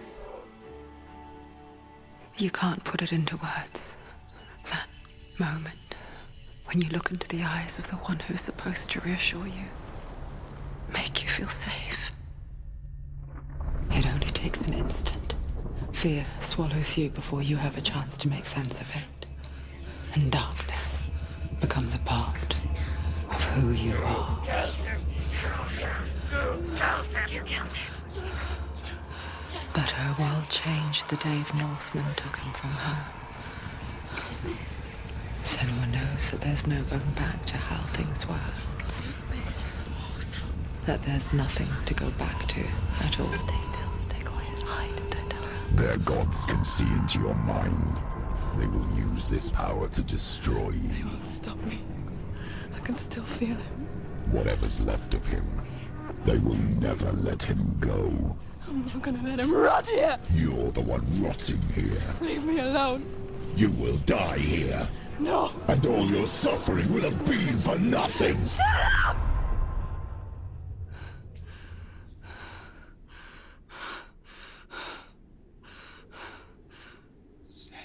Dillian? Is that you?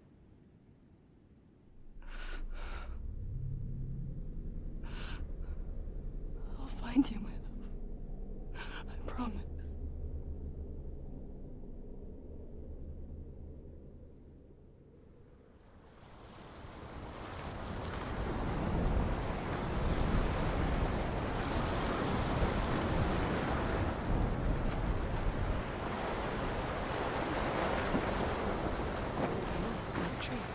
Can you see him? You want to believe it, but he's not real. Is he there? You're alone in these mountains. Is that Dillian? Nothing lives here. You won't survive. You met him by the tree. She met him by the tree. Maybe it's a sign, the tree. What's he trying to tell you? He's waiting for you by the tree.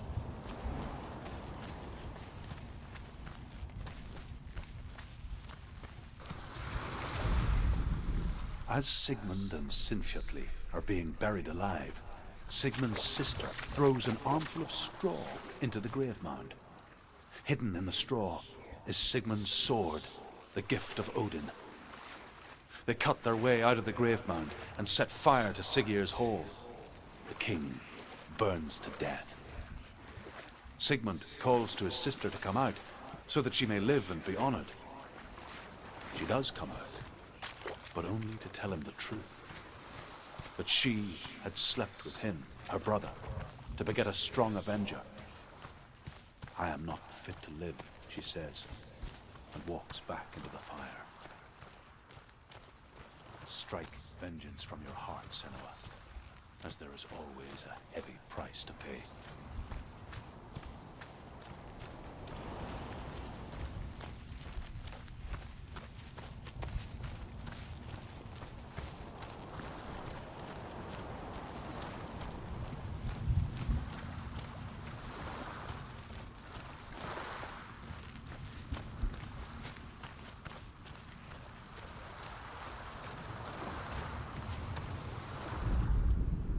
And here is the end of Sigmund's story.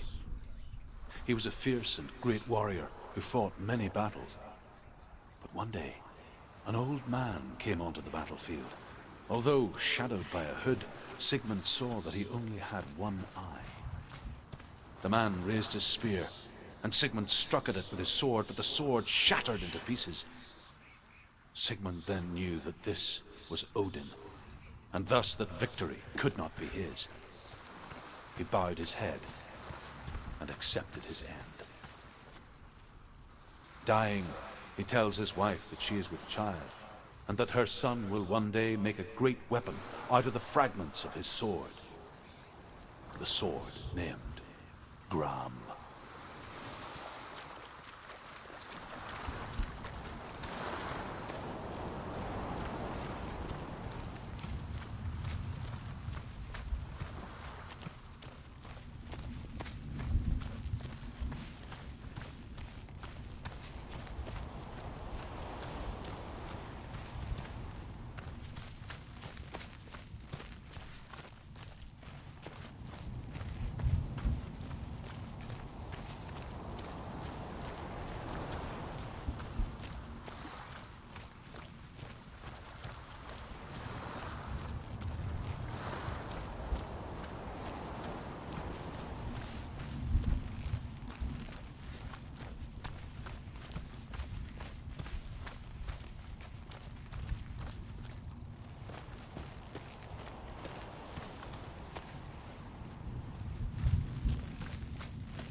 As Sigmund and Sinfjotli are being buried alive, Sigmund's sister throws an armful of straw into the grave mound.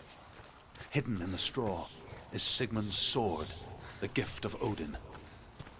They cut their way out of the grave mound and set fire to Siggeir's hall. The king burned.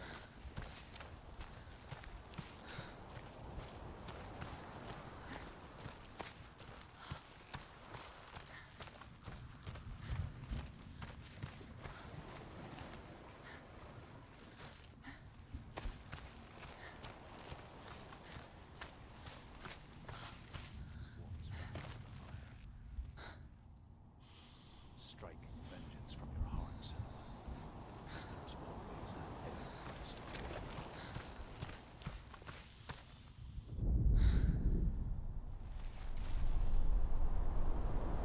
Take it.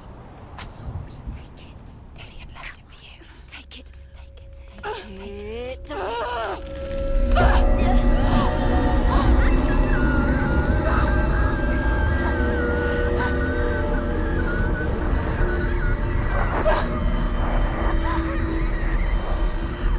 a trick. It's ending. It's coming from there. And there.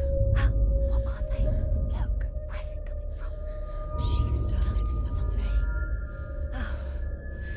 What's happening? Senua, imagine a sword that can slay gods. Its name is Gramr. It was forged by the god of all Northmen, Odin, and gifted to Sigmund, a great warrior. I need this sword. It's important. Can you help me? The sword appears whole, but it is an illusion. It shattered into shards long ago. It is said the great warrior can reforge Gramr by answering the trials of Odin, one for each shard. The roots of the Tree of Death will take you to new lands, where you will face the trials. Go to the shards. Go to the shard. Go to the shards. What's the shard? Find it. It's the metal runestones. It's in front of you. Find it. The metal. The runes. You need that sword. Go to the shard. Find the shards.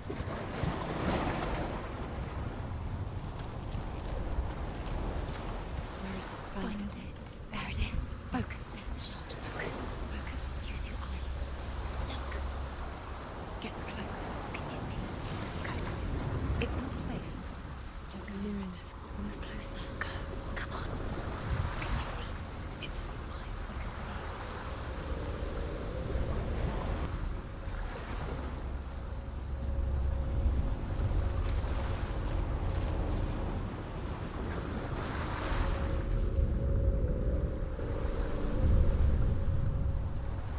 A king in the north forced the dwarves to make a sword that would never fail and never rust, and that would slice through iron and stone and bring victory to its bearer. But the angry dwarves cursed it. It would be the death of a man every time it was drawn, and it would be the death of the king. Let me tell you about the sword Tyrving.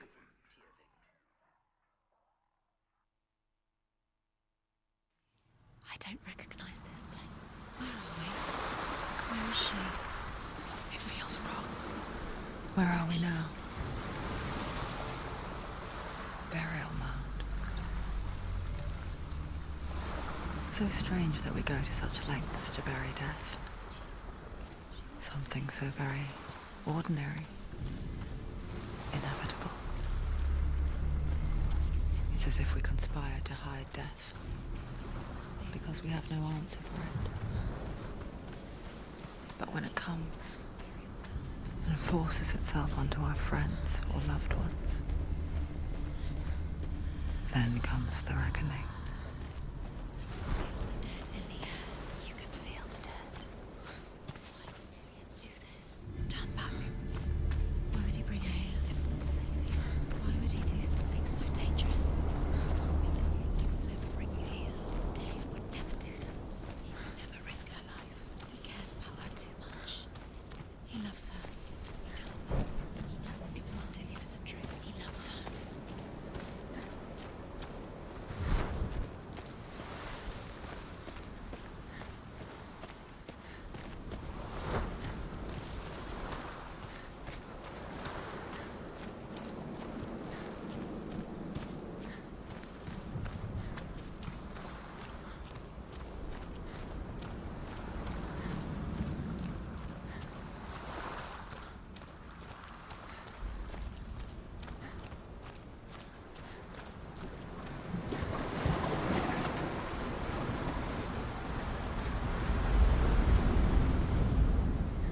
Senua, you remind me of a story that the Northmen tell about a young woman warrior. Her name is Herver, the daughter of a berserker, born after he was killed. She's a wild, willful child who teaches herself to fight with weapons. When she learns where her father is buried, her only desire is to reclaim the treasure buried with him, but above all, the sword, Tyrving.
Dillian, I'm here.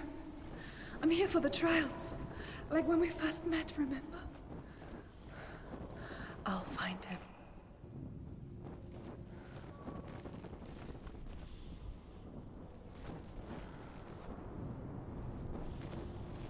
What was that? Did you hear that? Nothing. Was that voices? Is that his voice or the voice of the dead? Not Dillian. Dillian's calling to you. Can you hear him? Herver disguises herself as a man to join a band of warriors, and soon becomes their leader. When they come to the island where her father is buried, her men do not want to go ashore. They say that evil haunts the island, and that it is a worse place by day than other places are by night. Fearless, she lands alone. There are many grave mounds, and all of them have ghostly flames burning over them. She comes to the grave mound of her father after passing through these ghostly fires, as though they were mist. The flames I passed through were real enough. Damn the Northmen to hell.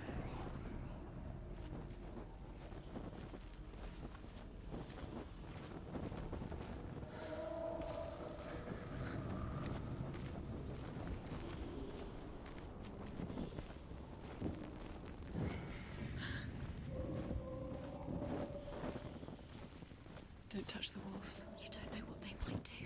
Turn back. She has to keep going. It's not safe here. She has to keep going. If you go down there, no one will see. I can hear him. It's too scary. Within the burial mound, Herver calls on her father to wake from death and bring her his sword. She says that it is not seemly for the dead in their grave mounds to bear valuable weapons. Her father answers with words of warning. You go to your doom. Baleful runes surround you. You have gone mad. You have lost your mind. Your thoughts are confused. It is dangerous to wake the dead. Like I said, she reminds me of you. The voice is getting louder. Listen. Dillian. Listen, listen, listen. It's him. Listen. It's getting louder. There he is. Getting louder. Keep going. Senua, follow the voice. You're nearly there. Dillian's voice. It's him. He's going to save you. Find the voice. Find him. It's not him. It's not him. We told you. We told you it was a trick.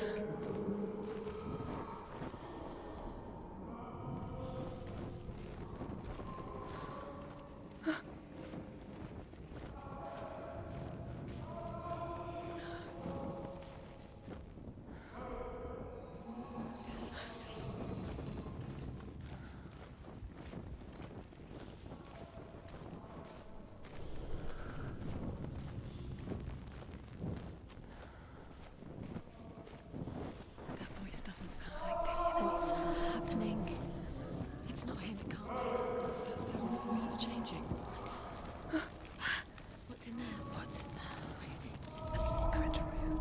Herver ignores her father's warnings. The grave mound opens, and it seems to be full of fire. Again, Herver demands her inheritance, but her father warns her that the sword is cursed and would be the bane of her family. But he relents and brings her the sword. She leaves the island with it, but the curse holds true, and death would follow in the years to come. And so, Senua, the misdeeds of a father have cursed his daughter.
It's not Dillian.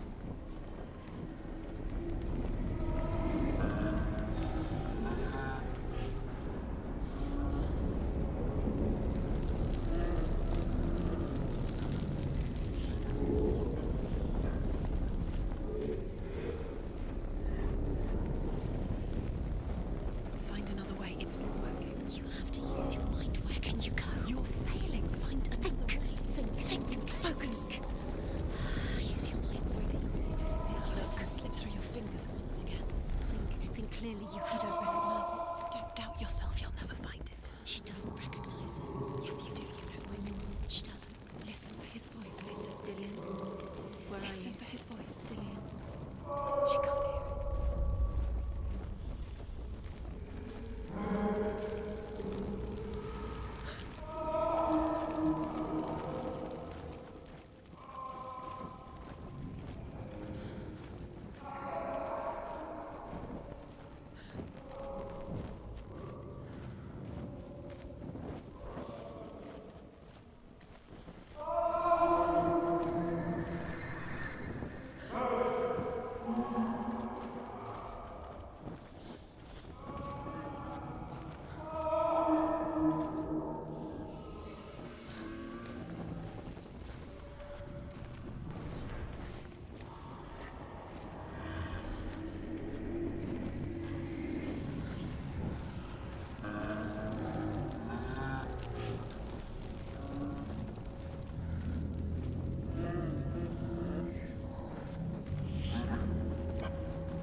If If only we could see life through each other's eyes, there would be no hatred. We only hate what we fear. We only fear what we cannot see. Your father. And I will keep on trying, but his gods will not let him avert his gaze. But if he could, he would know not to turn his anger on us.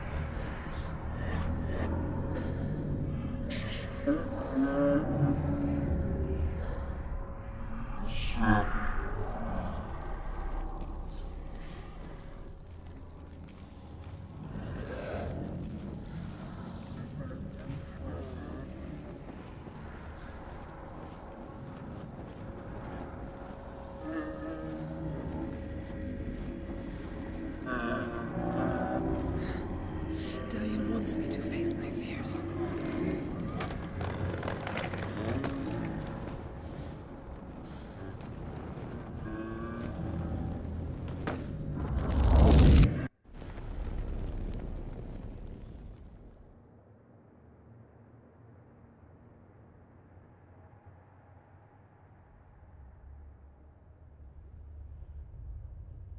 Father?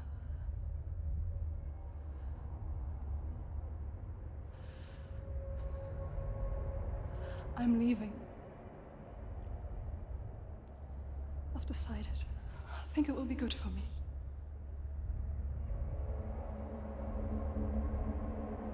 It's the darkness. It's speaking through No, you. Dad, it's me. I think I can beat it. In my own way.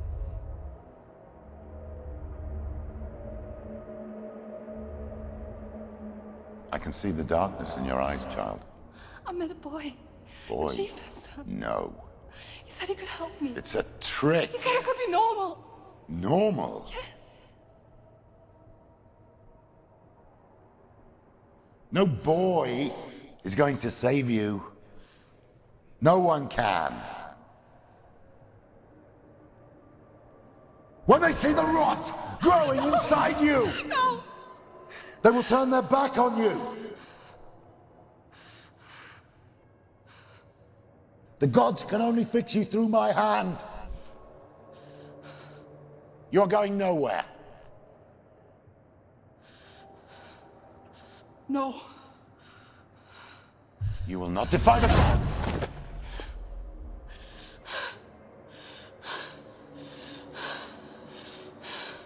Come, child, take my hand.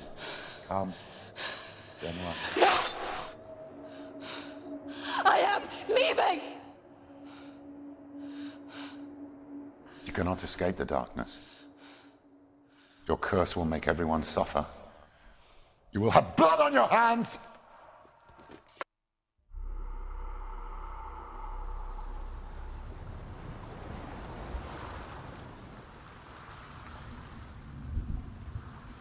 It's done. You did it. But there's more. Going. There's more. You're tired, but you have to keep going. There's still more. There's always more to do. It's not going to be easy.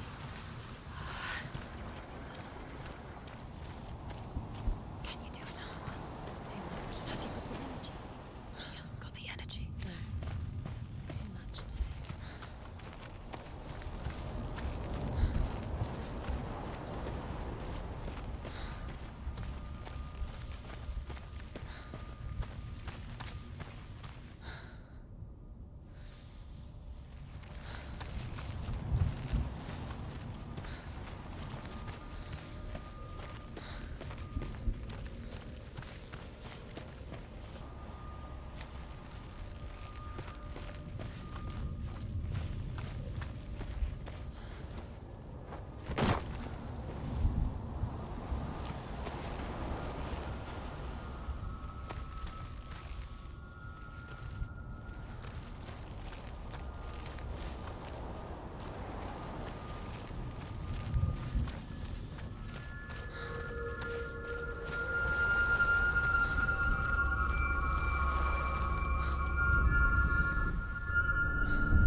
I want to tell you a story about a god of the Northmen called Balder.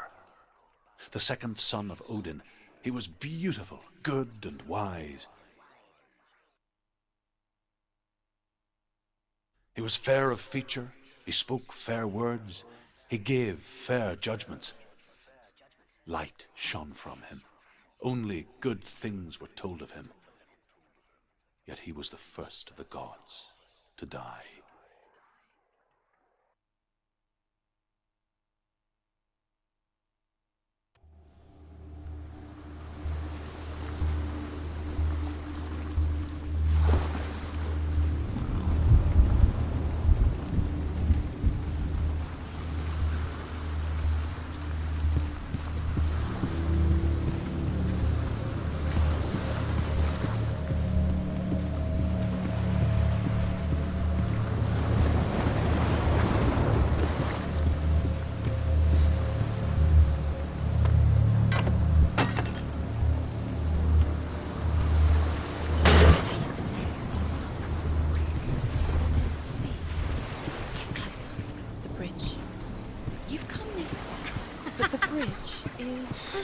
There's no way you can fix it. What do you do now, Senua?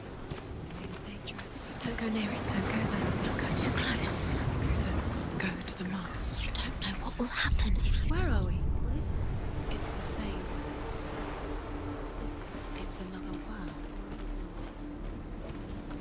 It's lighter. It's the bridge. It's not broken. It's fixed. What happened? The bridge is fixed. Let's cross it.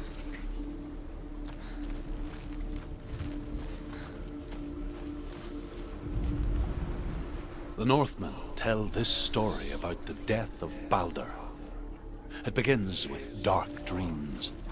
Night after night, Baldur dreams of his own death, and the gods fear for his life.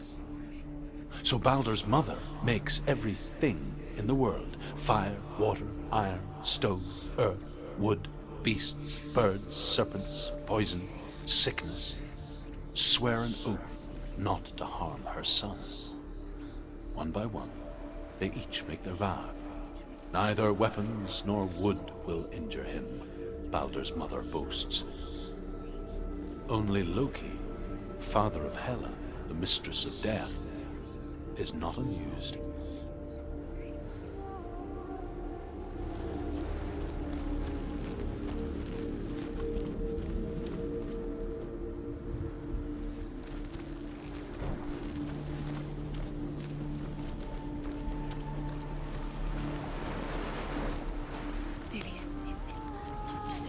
You can feel it. You need the runes to fight Dillian. You need Dillian. Open the gate. She can't. Open the gate. It's locked. Try harder. She can't. The gate. She can't. She can't. She will. She will.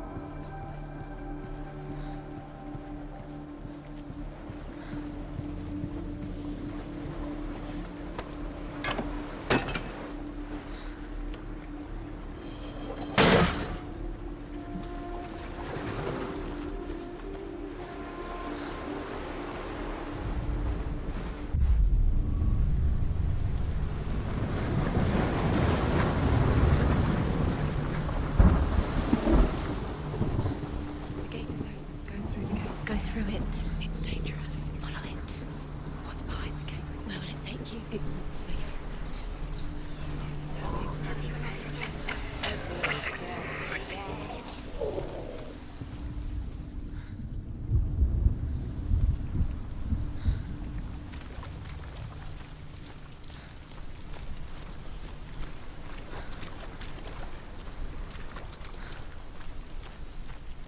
Dillian. There he is. There he is. What are you waiting for? Quick, find a way. Find him. Go through. Before he disappears. Dillian, don't lose him. Slip away too many times. You always let him disappear. Dillian, there he is. Quick. Where is he? Where's he gone? The way. We're in the wrong world. He's not here. She's in the wrong world. He's not in this world. He's in the other one. He's in the other one. He's in the dark world. The dark. The dark world. The world once seemed so simple. Black and white. Darkness and light. Narrow dividing lines of our own making. Dillian taught her to see further, to peek through the cracks and see the worlds of colour stretching away from the gloom. And Senua explored new paths into the unknown. Is it really true that all things promise to keep him safe? I did not ask the mistletoe, Baldur's mother. The gods feast and rejoice and amuse themselves by throwing spears and stones at Baldur, striking at him with sword and axe. But he comes to no harm, whatever they do. The gods never cease to wonder at this great marvel. But Loki shapes himself into a woman and asks Baldur's mother, is it really true that all things promise to keep him safe? I did not ask the mistletoe, Baldur's mother confesses. I thought it was too young. Oh dear. Do you remember the sound of his voice? Senua, you've got it. Why isn't he here? He's gone. He's in the dark world. He's gone to the dark world. You're in the wrong world. He's in the other world. The dark world. Without you.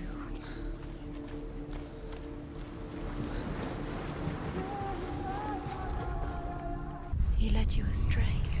You should have listened to your father when you had the chance. His love has tortured you, and it tortures me.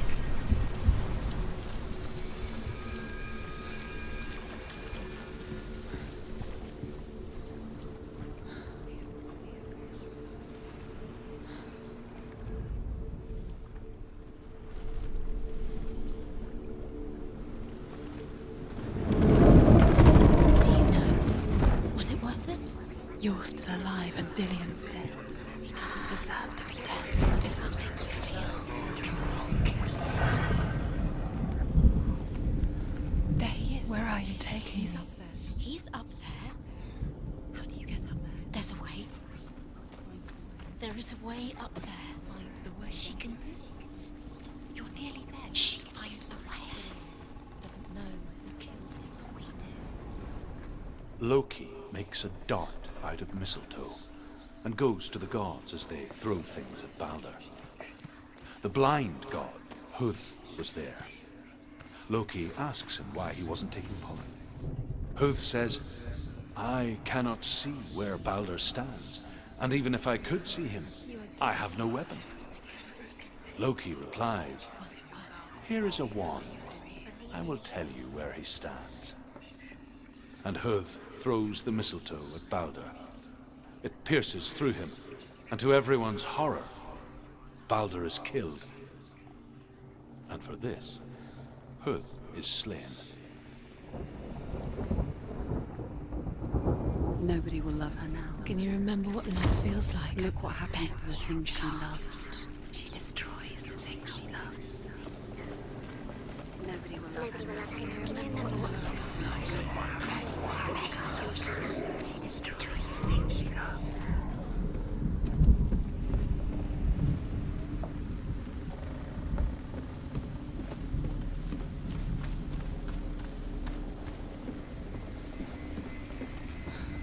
Your curse has claimed Dillian. Poor Dillian. Years had passed since she left her father. He was kind. She trained hard alongside her friend, Dillian. She saw things no one else could. Patterns, shapes, movement. An intuition that made her an exceptional warrior. Friendship turned to love. But the shadow of darkness never let her go, and she was caught between two worlds.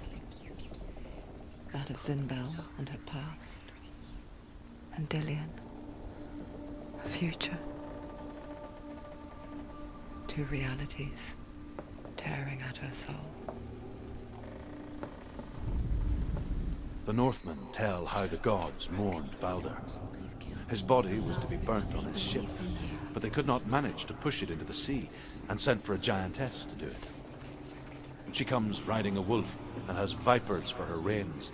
She pushes Baldur's ship into the sea with such force that the ground shakes and the rollers burst into flames. When Baldur's wife sees his body carried onto the ship, her heart bursts with grief, and she dies.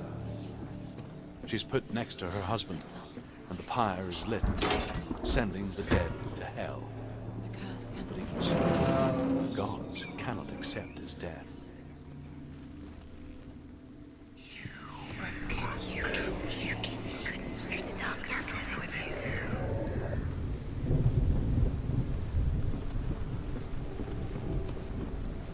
You have no chance for love now. Nobody will love you again. Ever again. Wasting your time. You have no time for this. Speed up. These rooms mean nothing. It's all part of their game. They've set you trials to distract you. They've set you up, and now they're going to watch you for What if these trials mean nothing? laughing at you. Closer to the You didn't just get in the way. What if they are just to tire you out, to make you weak before the battle?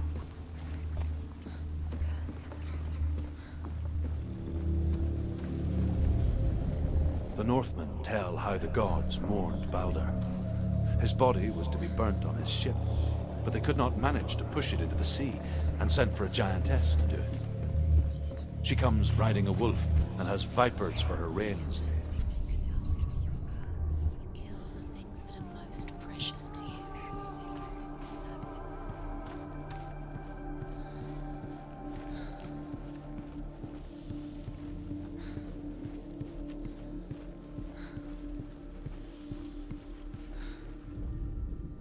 Overcome with grief, the gods send Hermod to ride to Hell and ask Hela to let Baldur return home.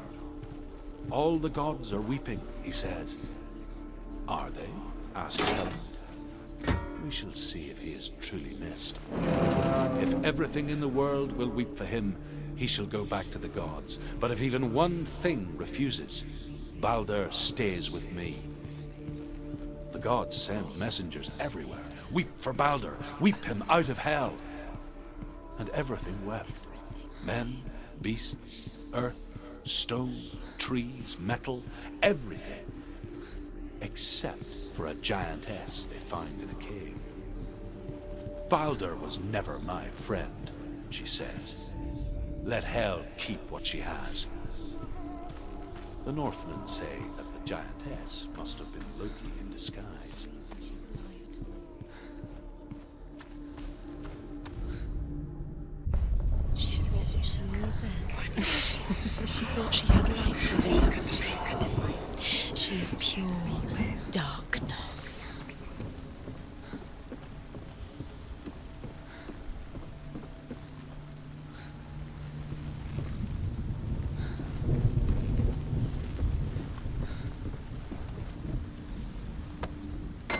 Look what happens to the things you love.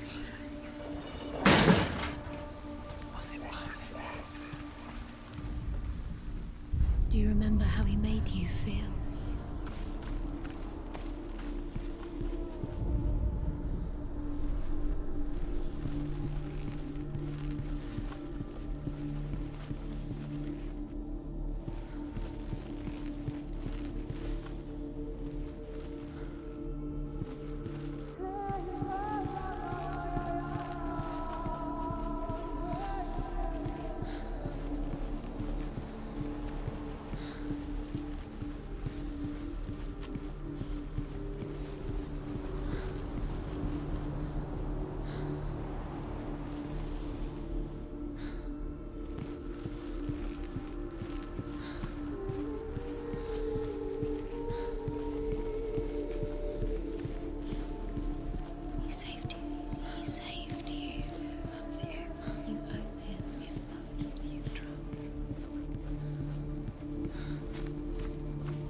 The Northmen tell how the gods punished Loki for Baldur's death. They captured him and took him to a cave. They fetched his 2 sons and turned one into a wolf, and he ripped his brother apart. The gods used Loki's own son's entrails to tie him down, and turned these bonds to iron, and dangled a poisonous serpent over his face, so that its venom would drip onto him. Each time the venom drips onto Loki's face, he writhes in agony. The Northmen say that is the cause of earthquakes. A reminder, perhaps, that if even gods must accept death, then so must we.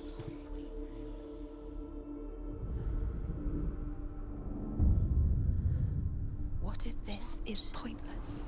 What are you doing? Why did you think you could be whispering in your ears? Seeing runes, you see runes everywhere. Everywhere? What if they're not real? What if they don't actually make sense? If they're a trick? The gods were lying. If you think it makes sense, but really the gods are playing with you.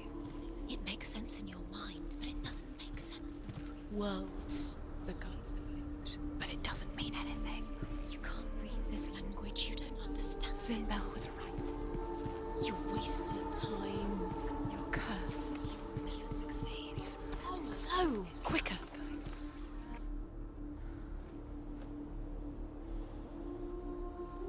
Do you think she remembers him?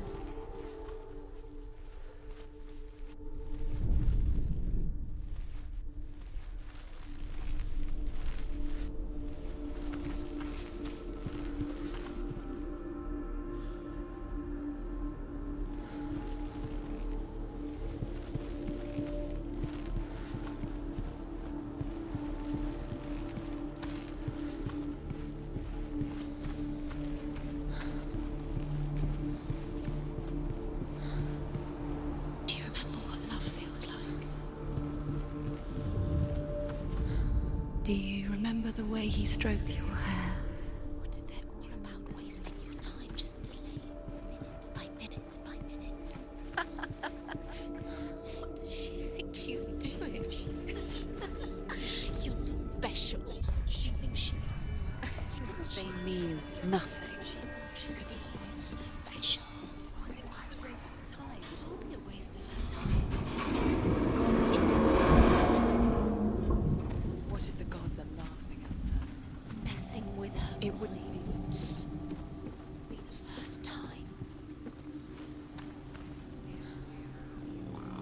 Dillian!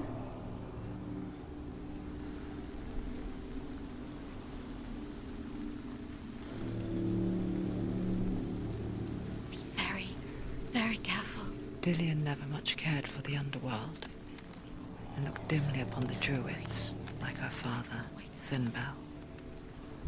I guess he took after his father, a chieftain who believed nothing he couldn't see, and he happened to be blind. She felt safe in Dillian's arms, learned to see the world through his eyes. Slowly, the darkness that had bound her so tightly began to unravel. Go to him. Go to him. That's it. Quicker. Quicker.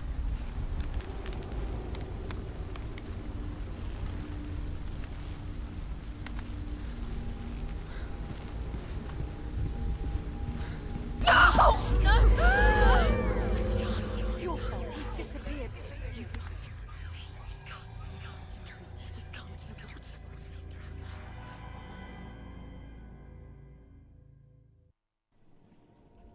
Senua, your father cannot understand your darkness. He cannot see through your eyes. No one can. My own father was born blind. Doesn't have the faintest idea of what the night looks like. The word dark to him means as little as the word light. So someone is afraid of the dark. Should we fix them by taking away their sight?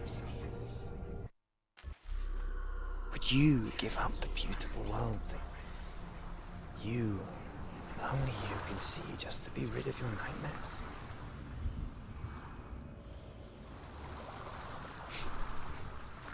Or is this the price you paid for the gift you have? A gift that makes you so special in my eyes. Just another part of the person I love.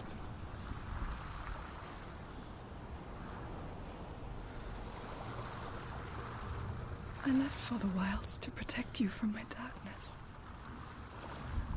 Because I love you.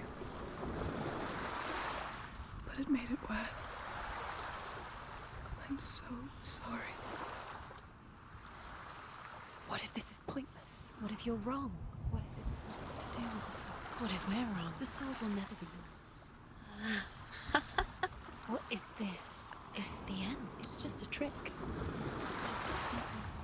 You've been fooled before, you could be fooled.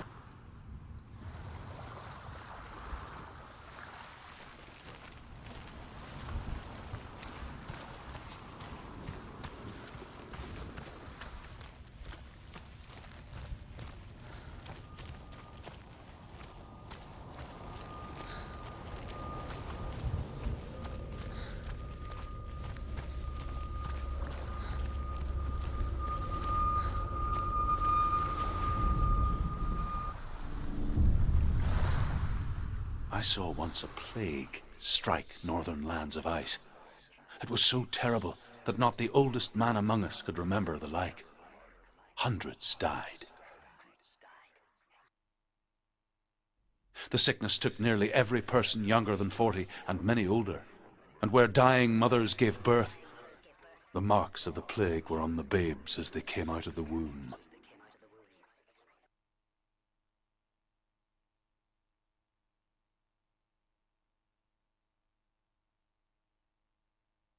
Where are we? I don't like it.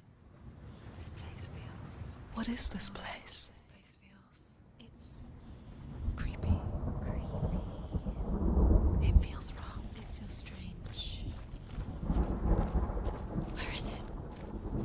Where are we? Turn back. There he is. There he is. The light. Go towards it. He's in the house. Find him. Don't let him. He's going in. He's disappearing. Follow him. Don't let him disappear. The air. Where's it smells. gone? Keep going.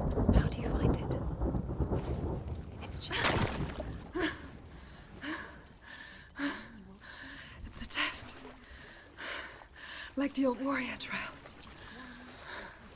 Dillian will help me. You could almost see The stench of rot. She can almost taste it. Do you smell it? No. Don't worry. Not everyone can.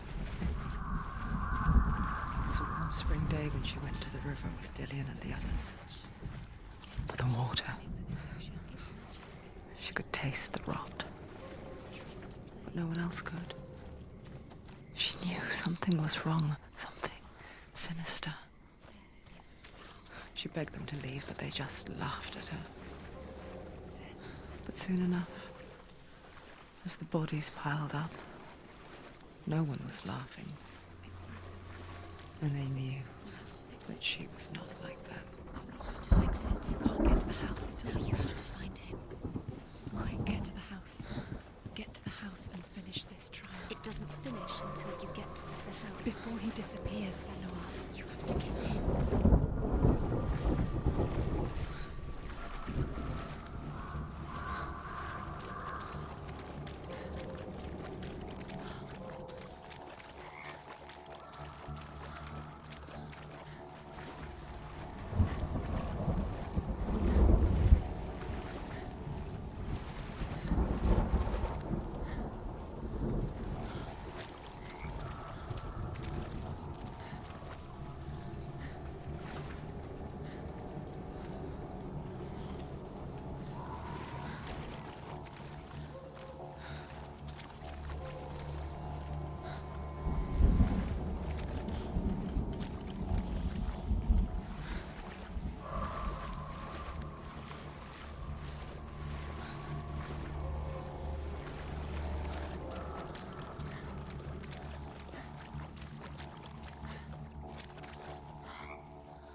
speak of a death moon, a light shaped like a half moon that appears inside a house and goes around the walls. I once saw the death moon appear at a farm, and first the shepherd died, then a guest died, and then the farmhands, and then the farmer and 6 of his men drowned at sea.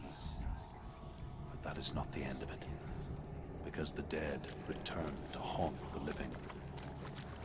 If you see the death moon, then beware, because there will be dead in that house.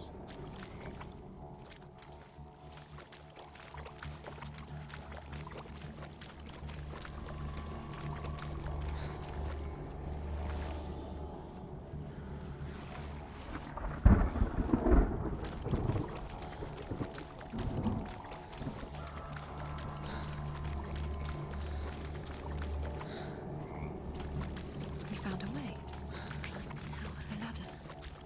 Quick. You can see it. A line to the truth. The bridge.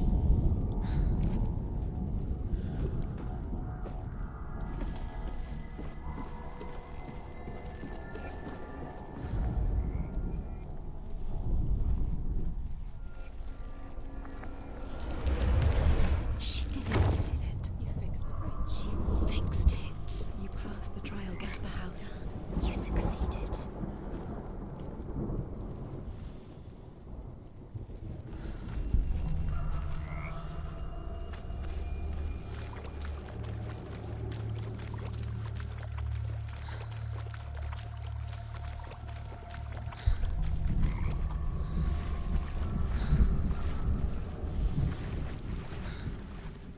Now you have to find him.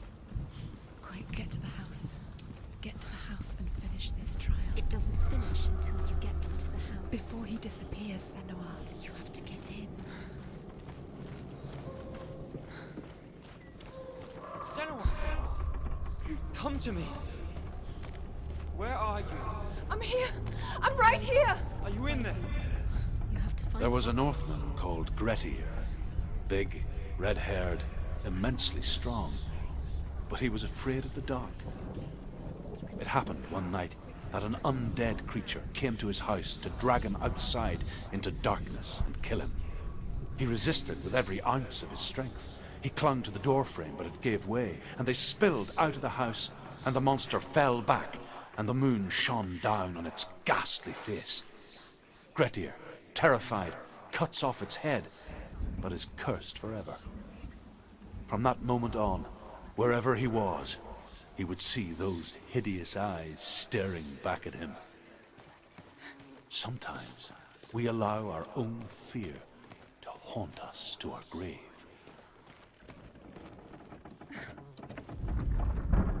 What's that sound? Dillian! They're coming for me! Are you dying? There's too much. Someone's calling you. Someone's calling you.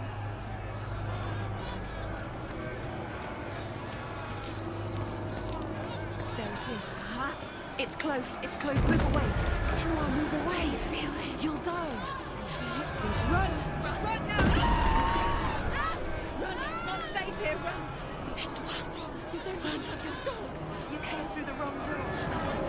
Where's your sword? I can't find you! Where are we? It's not safe. You're dying. You're lost. You're dying. This is what death feels like.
Senua! Senua! What happened? They're blaming me for the plague. They say that I'm cursed. What if they're right? How would they know such a thing? Are they gods? None of us are. They're just people. Good people, but they're scared. They're afraid of what they can't see. Like children scared of the dark. They make up stories to fill the void. It doesn't make them true. What if my father was right? You have to step out of this darkness. Let them see who you really are, like I have.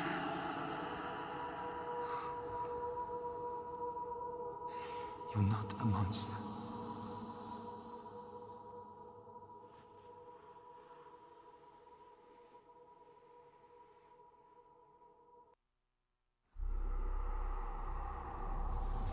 Without you, this darkness has made me a monster. Killing you would be too easy. They're taking your memories to torture you. They're taking your body inside. You're disappearing one memory at a time. Every time you remember.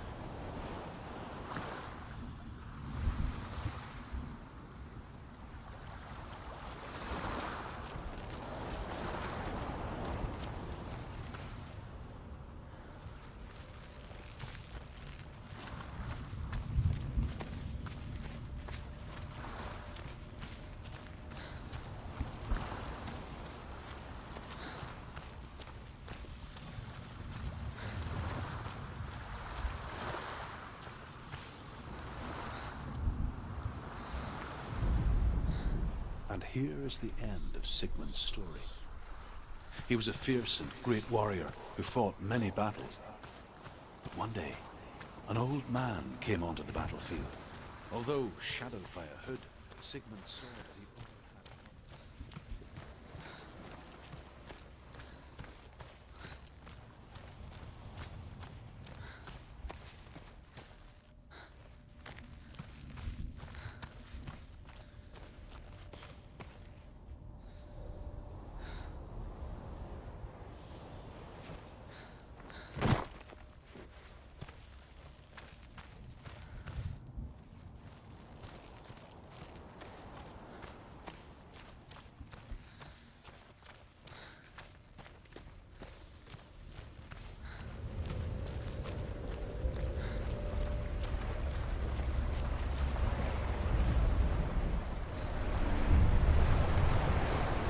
Northmen say that their Allfather, Odin, gave his eye in exchange for a drink from Mimir's well, the Well of Wisdom.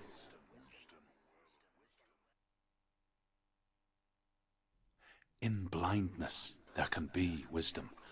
Only by giving can you receive in return.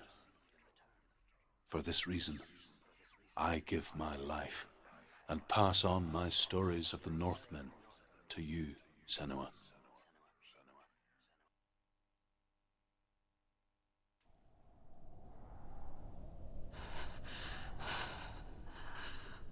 Where am I can't see.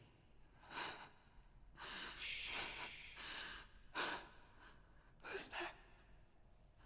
Can you hear me? Dillian. I'm right here. Can't you see me? No. Help me. Breathe slow. It's the darkness. Stay still. Empty your thoughts.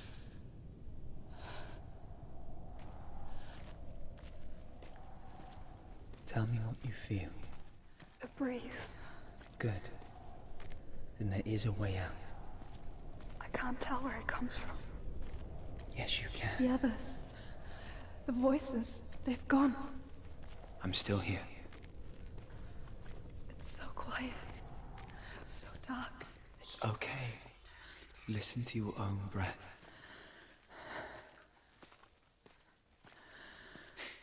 rise and fall.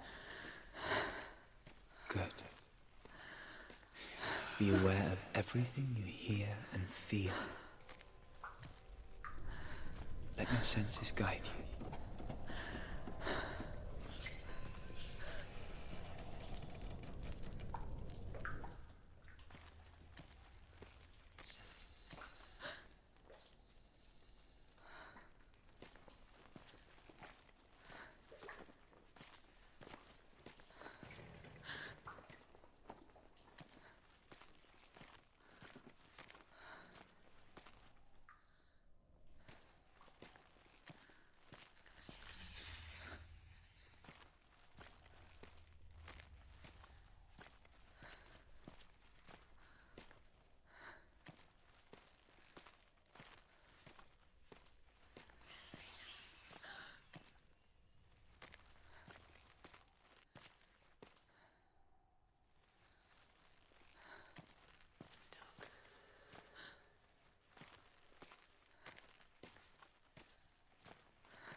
I can't go on. Lillian? Find a way. I'm not leaving you here.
think I'm somewhere else now.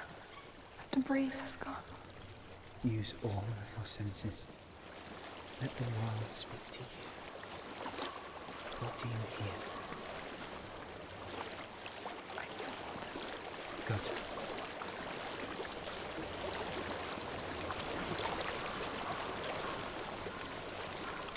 Let's reach the water. Good. That's your way out. Follow it upstream. So sorry. I thought I left this all behind. Don't be sorry. It's not your fault. He was right. It's inside of me. It won't let me go. Senua. My father. He taught me that the hardest battles are fought in the mind, not the soul. I'm no coward. He proved that to me in the warrior trials. This is just another battle. You can beat it. This isn't your battle. You don't have to help me. I want to. Besides, you are going to be a great warrior one day. You need people. I'll do my best.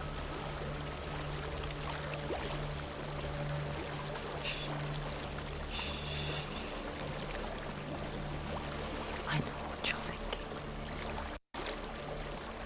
He's not really here. It seems there's no escaping the past in this place. And so she's forced to relive it. To what end?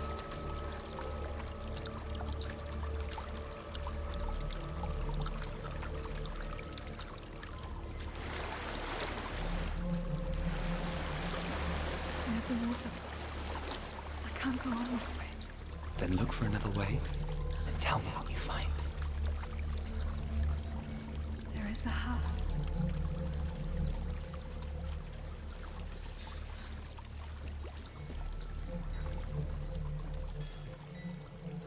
I don't know what's inside. Don't be afraid.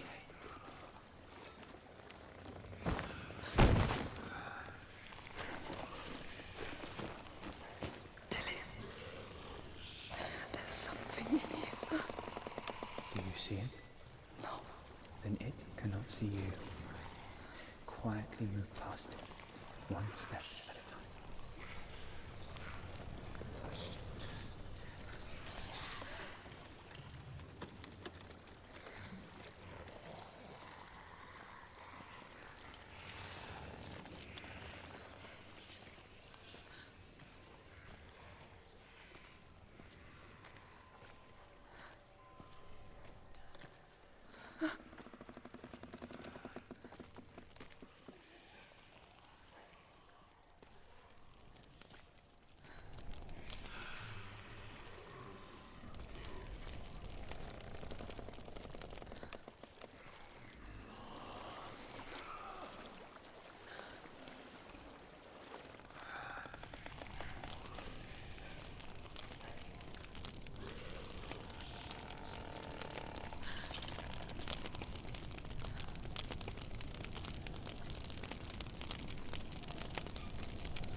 It's not following me. Leave it behind and keep moving forwards.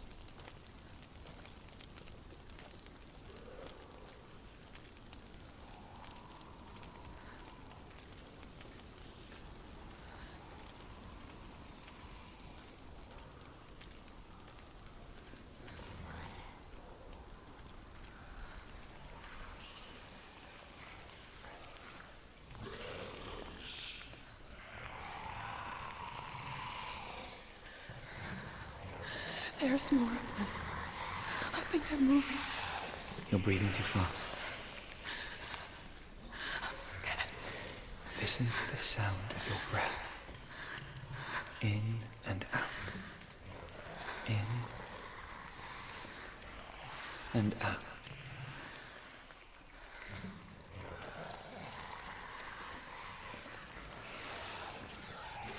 It will pass. You can do this, Senua.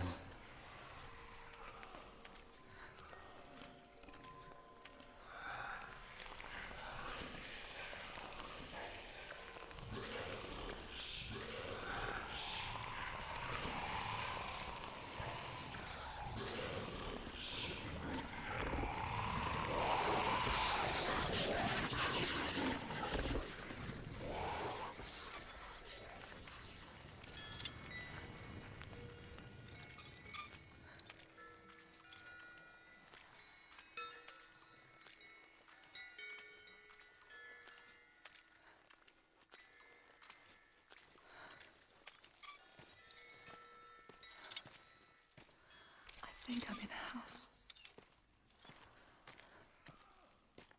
It stinks of death. The darkness is testing you, but you are in control.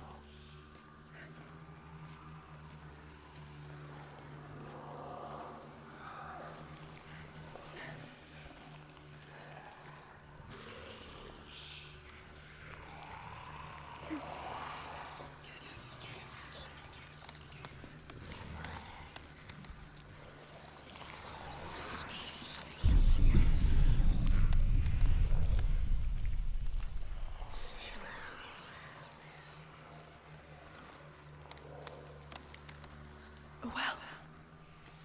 There's a well. Don't turn back. You're getting close.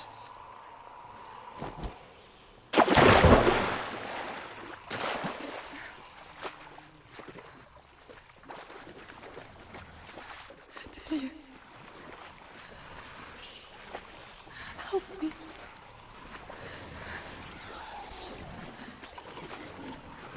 Come to this.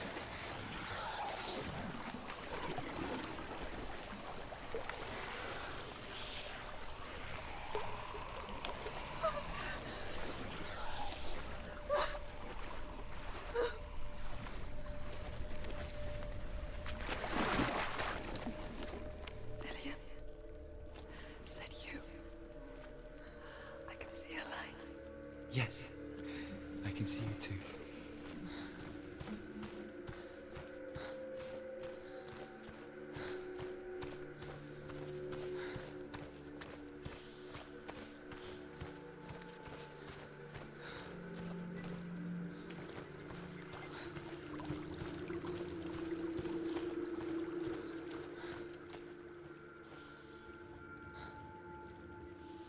She could spend hours, days even, trapped within herself, in the dark.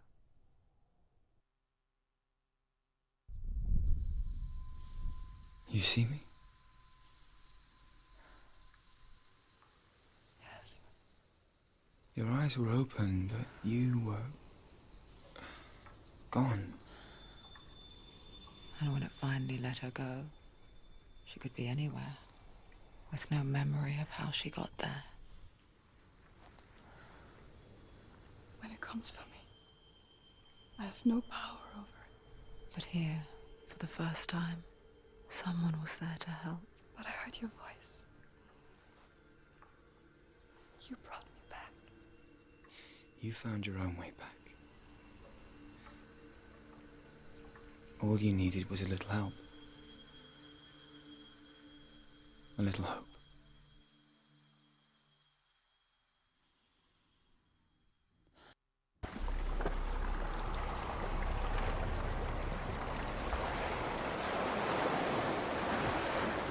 Done it. The warrior trials. Go get us. You have to get us. With grammar reforged, you will have Odin's blessing to walk, a goddess, into the halls of Helheim and challenge Hela as an equal. So Dillion was helping. And the sword will lead me to him. Like when we first met.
her the strength to pass the warrior trials, and she saw a way out.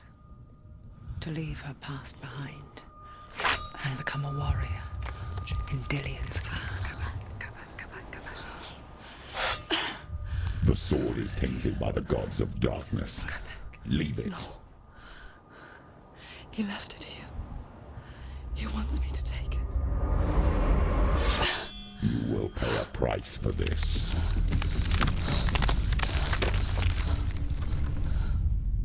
But years later, with Zinbel's parting words still haunting her, the darkness came back with a vengeance. The plague. Dillion? Everyone suffered. My father was not supposed to die like this.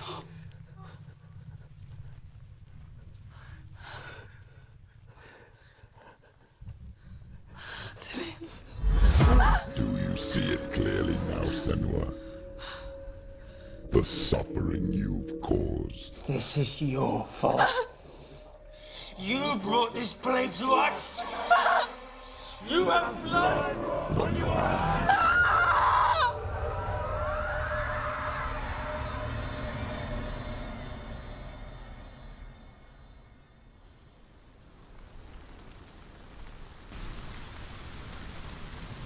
They're coming for you now. They're coming. They're coming to get you.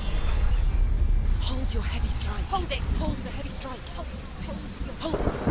Release the sword.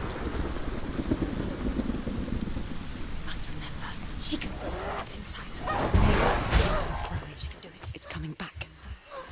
Stop it. She will die. Stop. Quickly get up! They're coming! Focus! Focus now!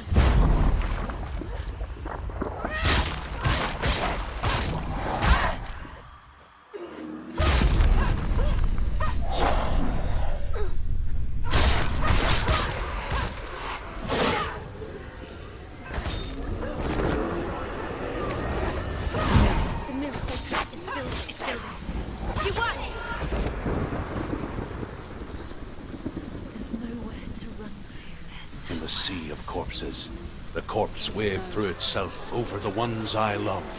The ship broke up under them. The ship that had sailed from the land of shining fields. Their memorial stone is sacred.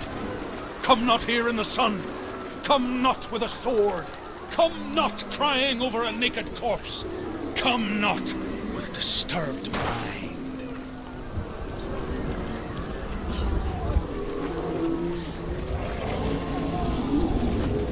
She's lost.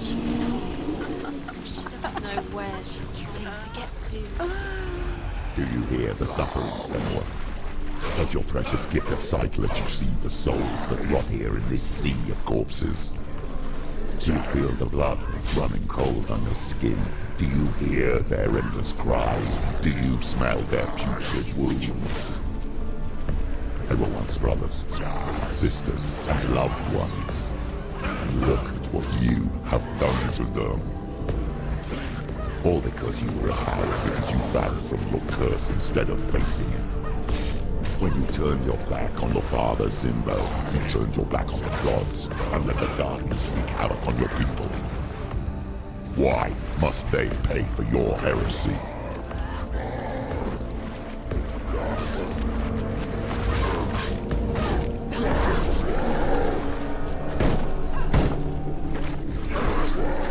She's hurt, there's blood.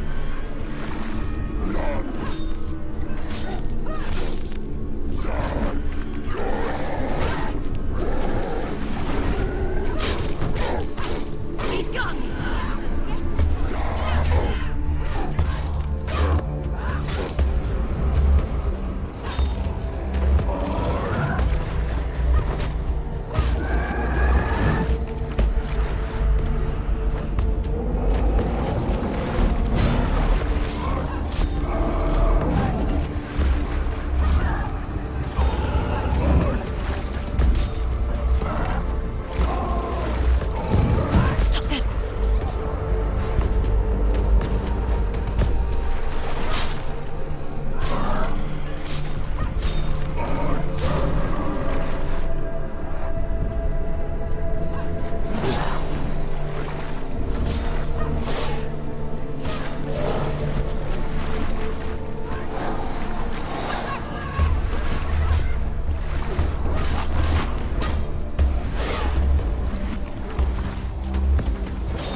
Galena!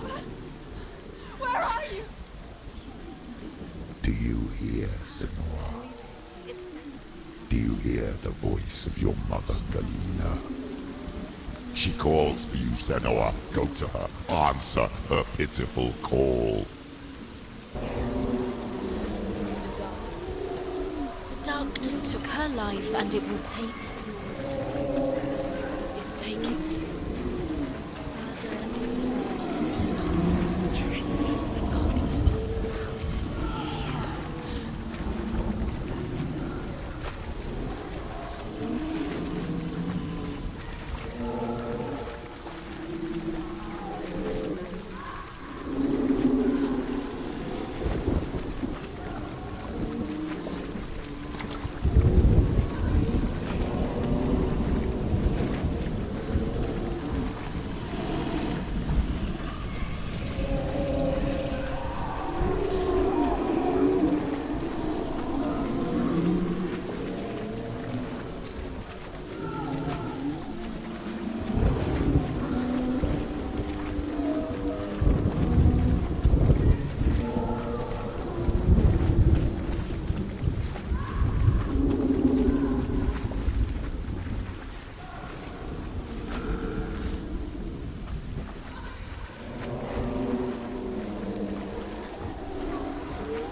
She too doubted the gods and let the darkness infest her. But she didn't run. She escaped the illusion. Now she gave her life to the gods.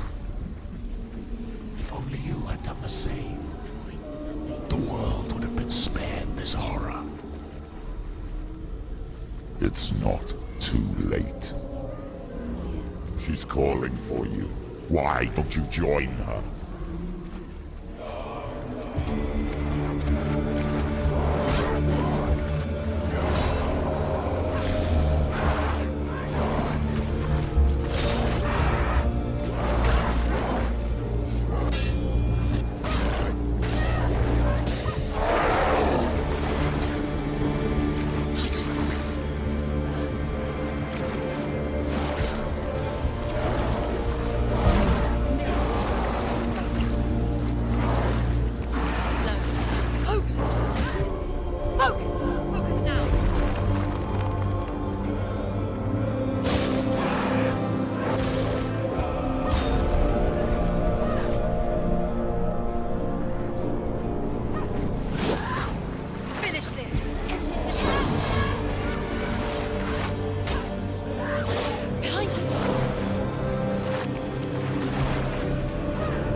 nearly over. Finish with another one. There's more. Be ready.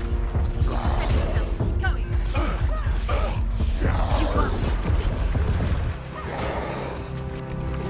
You got it. It's not over. It's not over.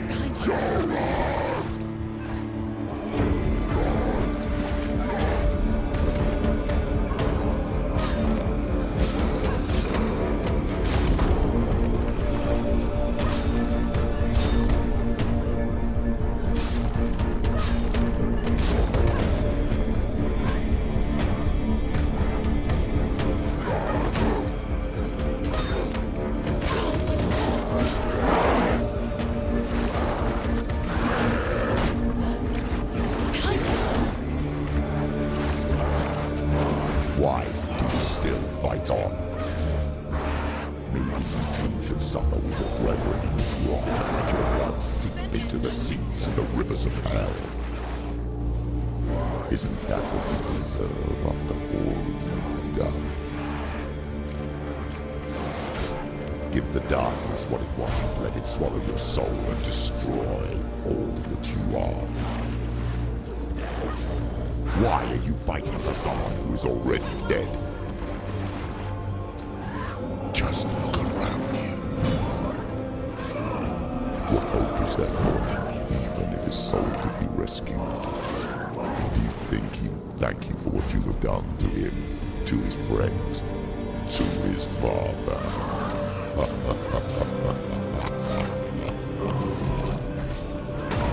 Take him down. Take him down. Get him down. Get out of the way.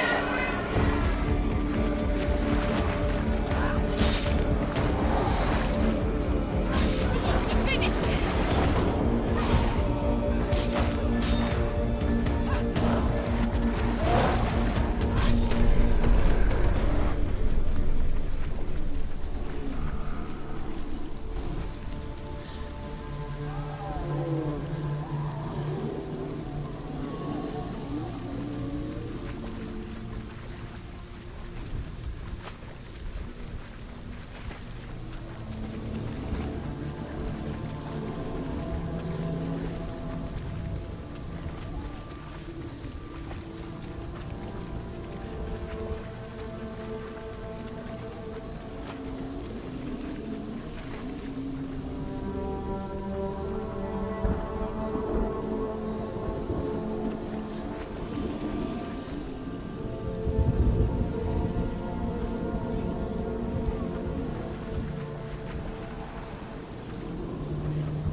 darkness has taken you. Galena and Senua. Galena and Senua. You are lost. There's nothing you can do. You're dead. You're both dead. Mother and daughter dead in the sea of corpses. The voices took over. The voices have taken over. The voices. It's the end. The end.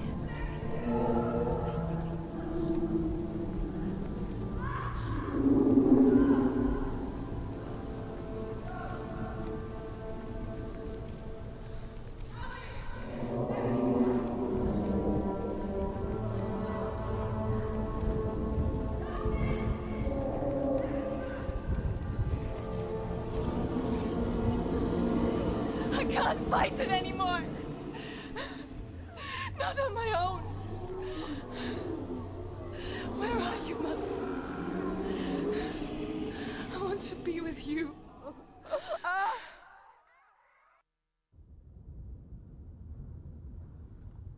That night, she gave up on her world to follow in the footsteps of her mother, to go to a place where the darkness couldn't reach her.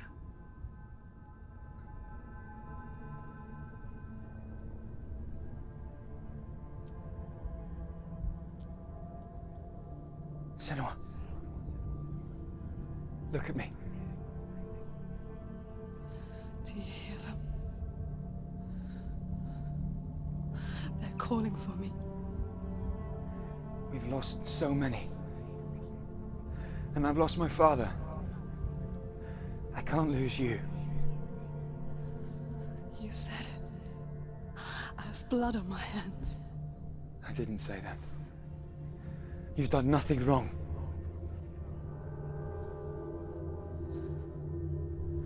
Symbol was right. Everyone will suffer. Symbol is a fake. He is a hateful, bitter liar. He's poison. And his words still haunt you. Who do you trust? Him? Or me? Do you still believe in me, Senua? In us?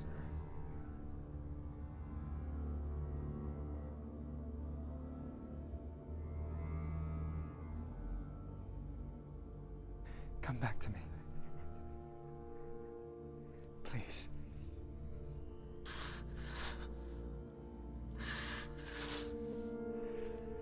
Don't let this darkness come between us.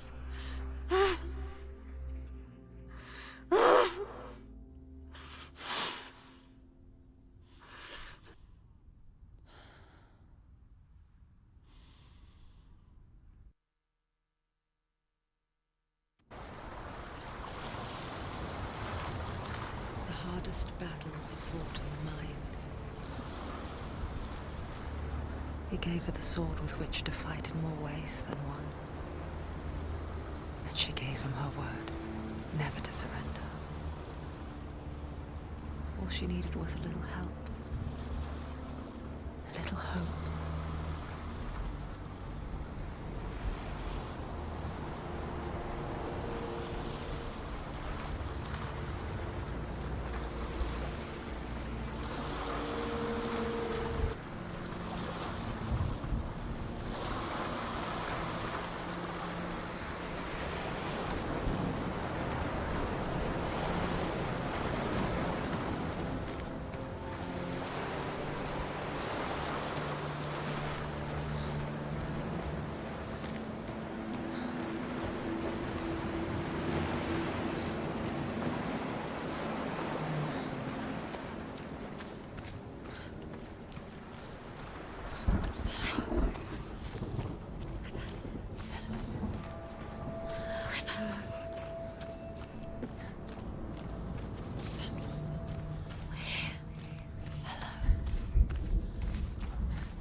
us.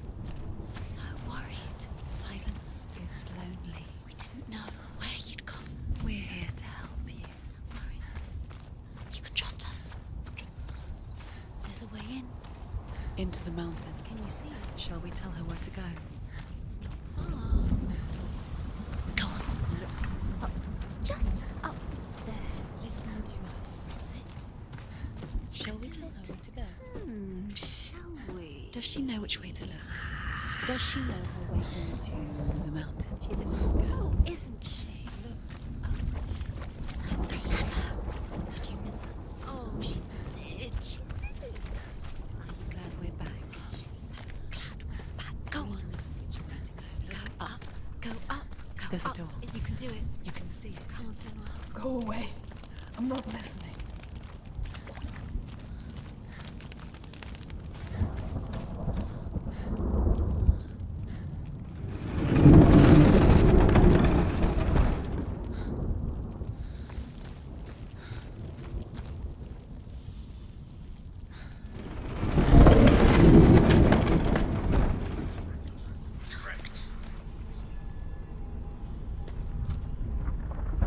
I will tell you of a great hero named Sigurd. I will tell you of a great hero named Sigurd, son of Sigmund, no less. Born after his father's death, Sigurd is cared for by the dwarf Rain. But Rain does not love the boy. Instead, he plans to use him for his own ends. You see, Rain's father possessed a great treasure given to him by the gods. But Rain's brother, Fafnir, killed his father and took the gold all for himself.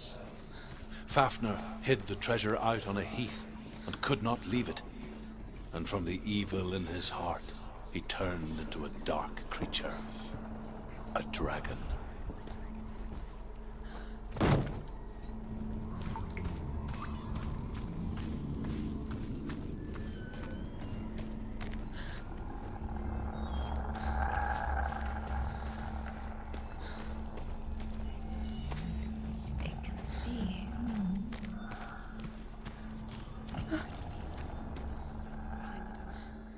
She can feel it. No. Don't open the door. No, go in. Don't Turn back. What's in there? Get back! A great beast guards Helheim. Garm is its name, and it knows you are here, Senua. It can smell your stink. What are you afraid of, Senua? How will you save Dillion if you are too much of a coward to step into the shadow? They can't stop me. Then do it!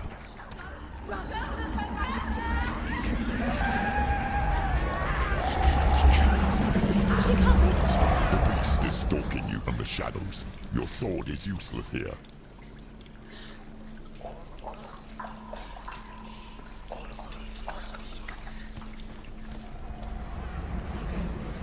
Run!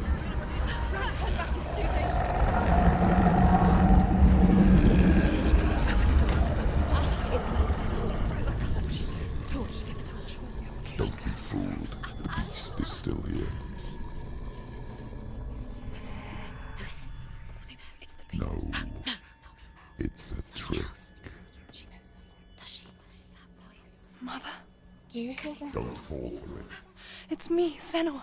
It's so loud. It's not her. So full of hate. It's a trap. I just want to help them. Tell me what to do. Your father wants them to go away. And he only hurts me to silence them. But he's gone now. They always come back. He says I will die if I go with them. They say that I'm already dead. No, And they want me with them. stop. That's why they crawl through the walls. Don't listen Do you to them. see them? Do you see their faces? He's coming. Senua, help me. Help, get me out of here.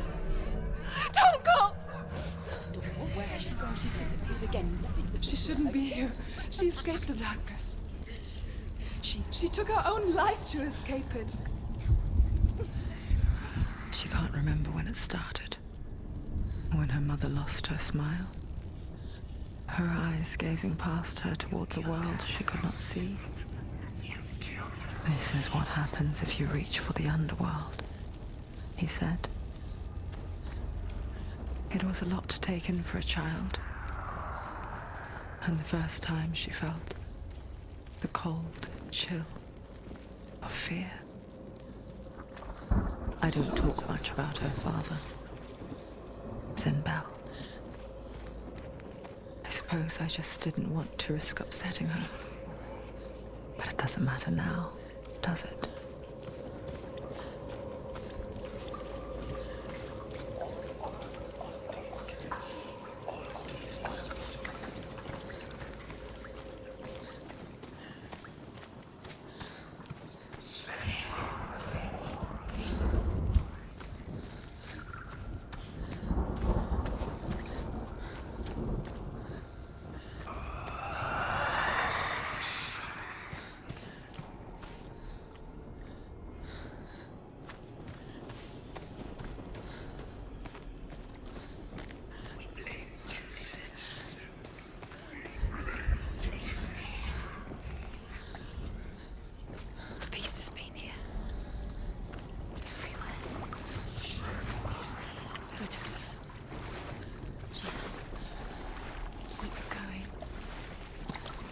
She'll have to go under.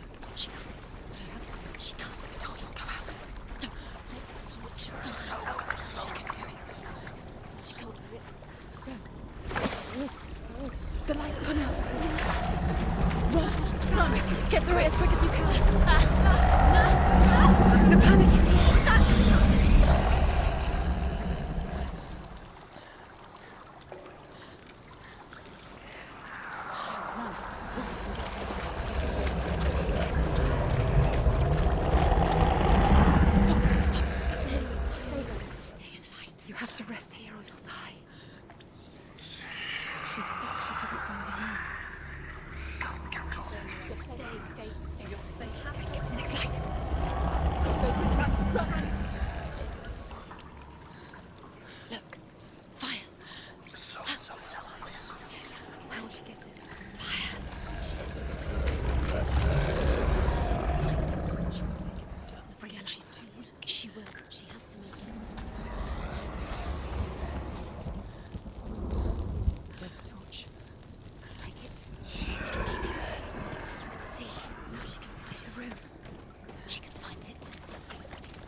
Rain the dwarf's sole desire is to possess this dragon's accursed treasure, and he uses Sigurd to reclaim it.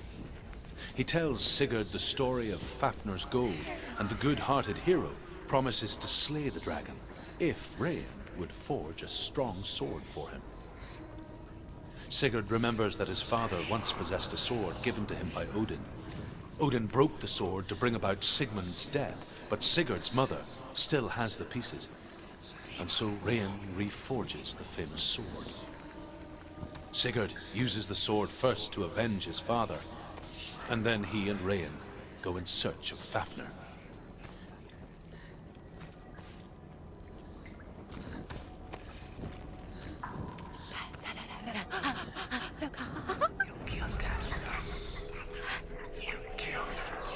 Can you feel them?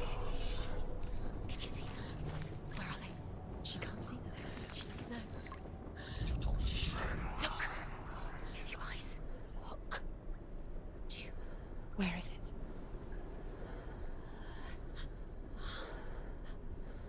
What are you waiting for? Come on, why the shit? Keep doing it. Go.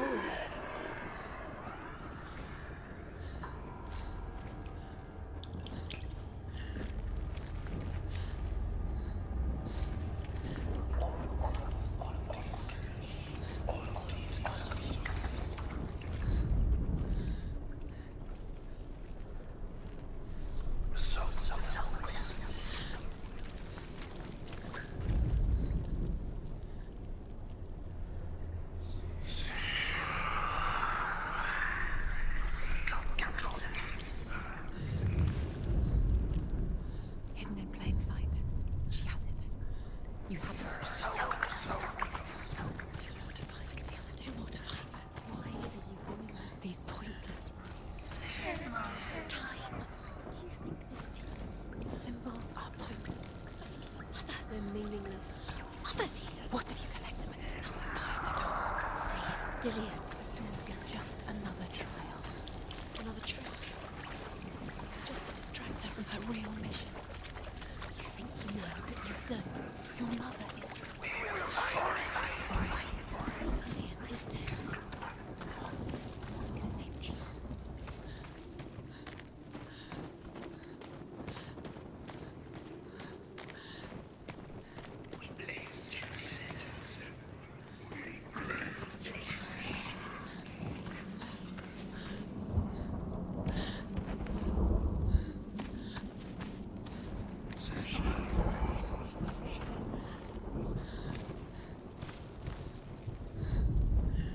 The dragon Fafnir is so large and deadly. The dragon Fafnir is so large and deadly that it would be impossible to kill him face to face.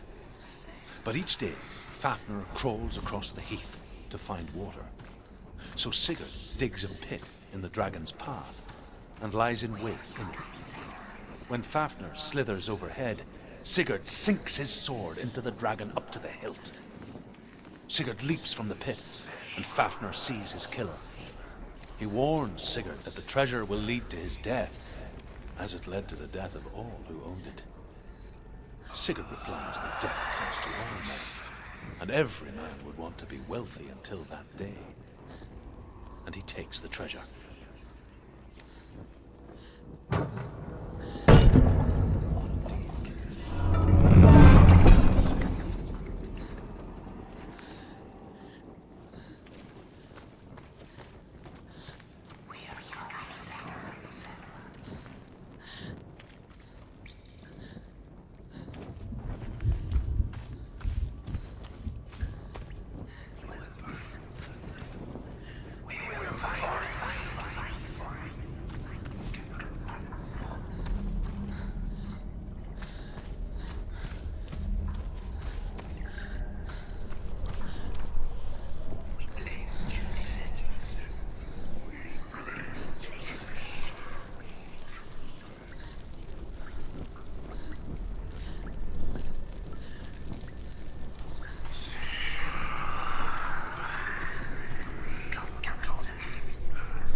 lighting the torch. It's not gonna help her. She's lighting the glass.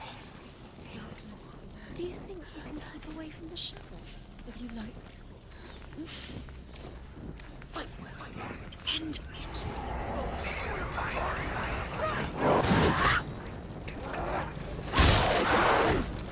Surprise him!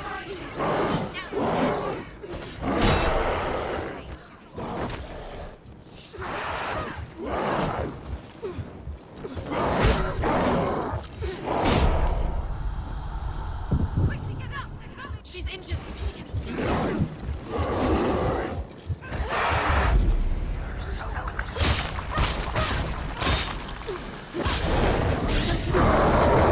He's down! Finish him!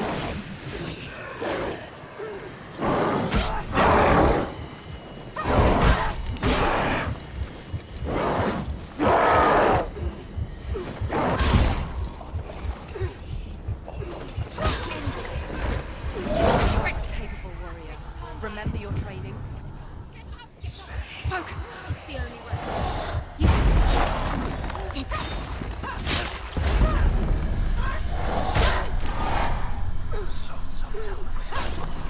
Watch out! Fight! Watch out! He's stronger than you.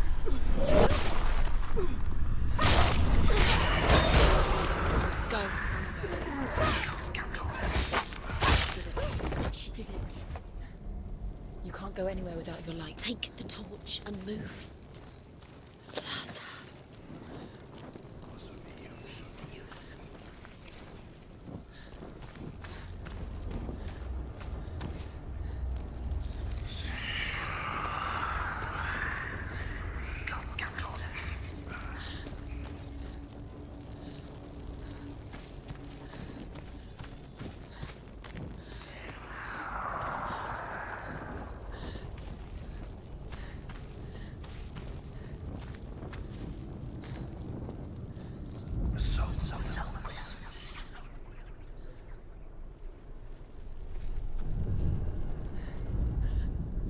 She has it. She did it. She's done it. Well done. This place. It reminds her of the isolating, suffocating darkness that she lived through as a young girl. Imprisoned in her room at night. The faces in the dark, coming through the walls. She once thought everyone could see them. I mean, that's what children say all the time, isn't it? That there are monsters in the dark. By the time she realized that only she could see them, her father, Sinbad, could see the monster in her.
She hasn't got much time.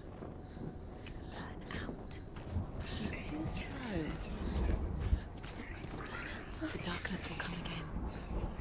Light. Save later.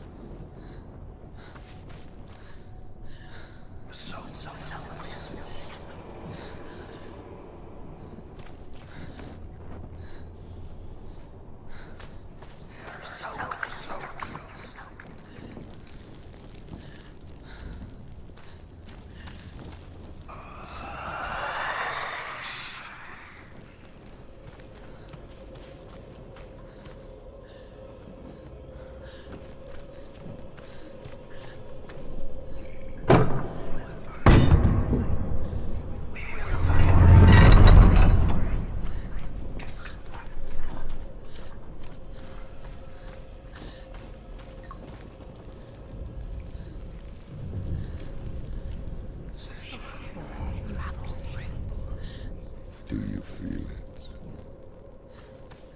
The beast is crawling into your mind, searching for weakness.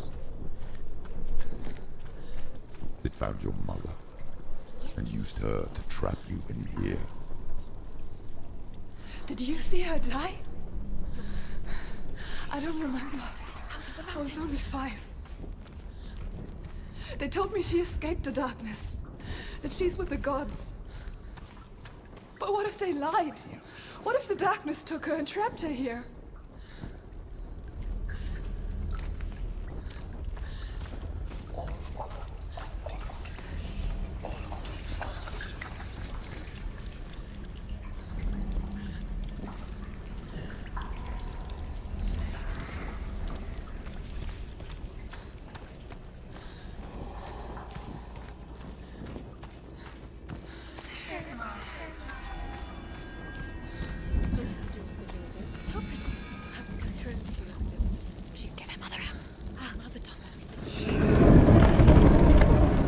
It's a trap. The beast is coming. Stupid little bee.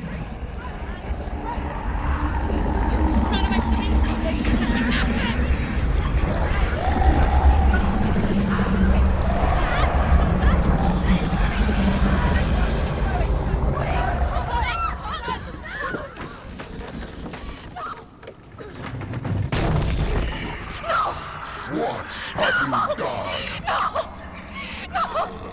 You've lost him. It's over. The darkness is back. You lost him. You've lost him. Get to the light! Without his head, you will never bring his soul back. His fate is sealed. Daddy! Now it can see you at your weakest. The time you suffered as a child at the hands of your father Zindo while you pined for Dillion. Do you remember that darkness, Senua? The beast is bringing it back.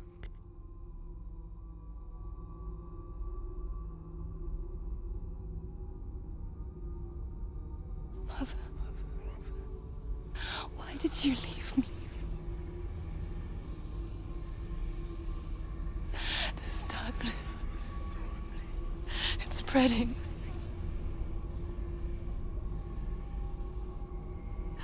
Father's keeping me away from the others. Away from Dillion.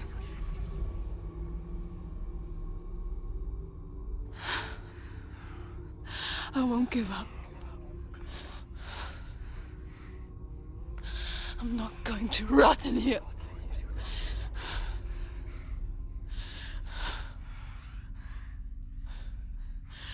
I'm going to find Dillion.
The beast is down there. No. She knows the beast is down there. He's always Where are you watching you? Never safe from him. You can feel him. She needs to find him. Where is he? She needs to find it. Is he She down lost there? it and she has to find it. I can feel it. Where is it? Leave the torch alight.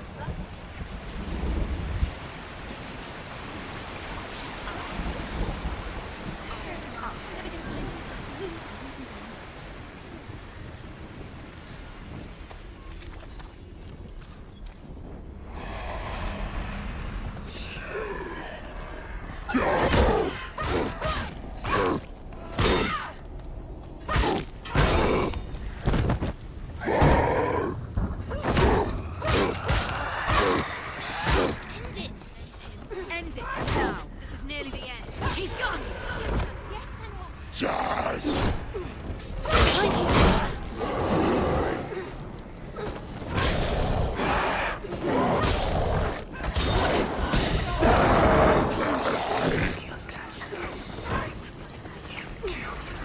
Defend yourself. Stop them. Behind you. Focus.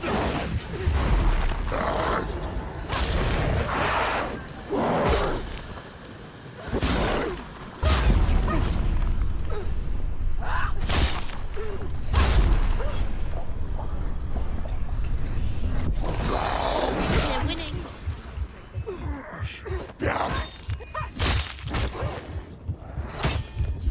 It's nearly over.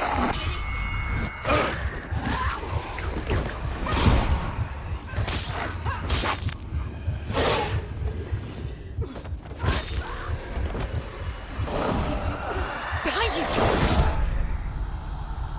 Quickly get up! She's injured. Focus.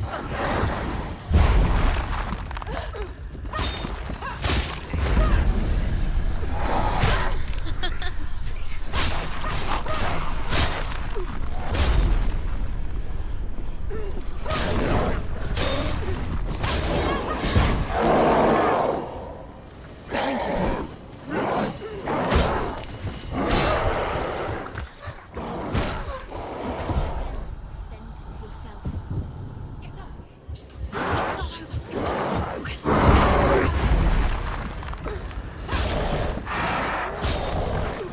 You won.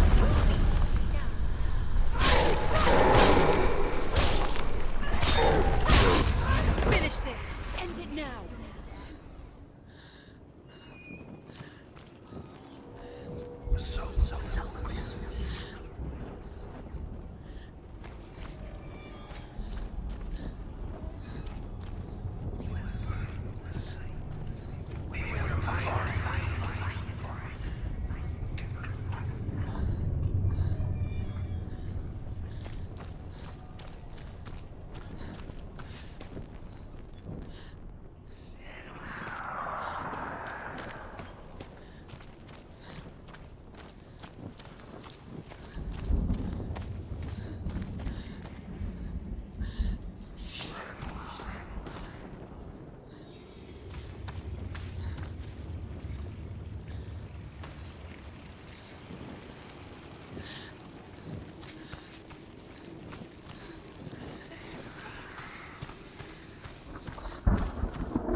She has to.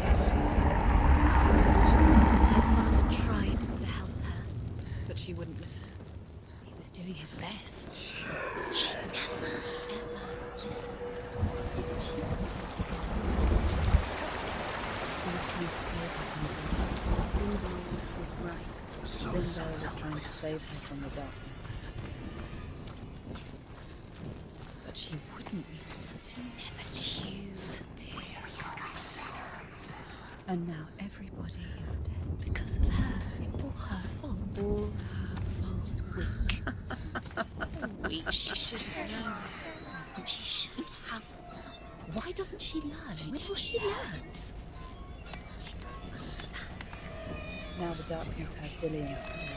And it will take it and never give it back. She can search and search, but she will never find. She's left out. It's the end. The darkness will take her like it took her mother. She can't resist. Pointless even trying. Although Sigurd kills the dragon, Rian wants to keep Fafnir's gold all for himself. Rian also wants the strength and wisdom of the dragon, so he drinks its blood and asks Sigurd to roast Fafnir's heart for him. Sigurd does so, but when he touches the roasted heart to see if it is done, he burns his finger. Without thinking, he licks his finger and tastes the dragon's blood. In that moment, he understands the language of birds and hears them talk nearby. The darkness will take her like it took her mother. Deeper and deeper. The beast knows. The beast knows exactly where she is. She's falling for it. She falls for their tricks every time. Plays into his hands. The darkness is coming. Where's Dillian? She was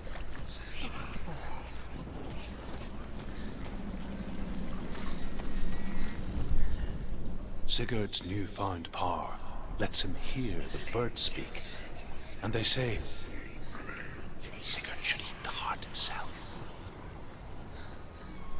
Rian wants Fafnir's gold. Sigurd should kill Rian before Rian kills him. Sigurd should find Brynhild, the Valkyrie, who sleeps an enchanted sleep. Sigurd heeds the bird's advice. He kills Rian, eats Fafnir's roasted heart, and takes Fafnir's treasure. And he embarks on a new quest. To ride to Hinderfell and find Brynhild, the Valkyrie.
What's she doing? She's lighting a torch. She's making a fire. She's got light on the other side. She'll be safe. What's her plan? What's she... Now she can.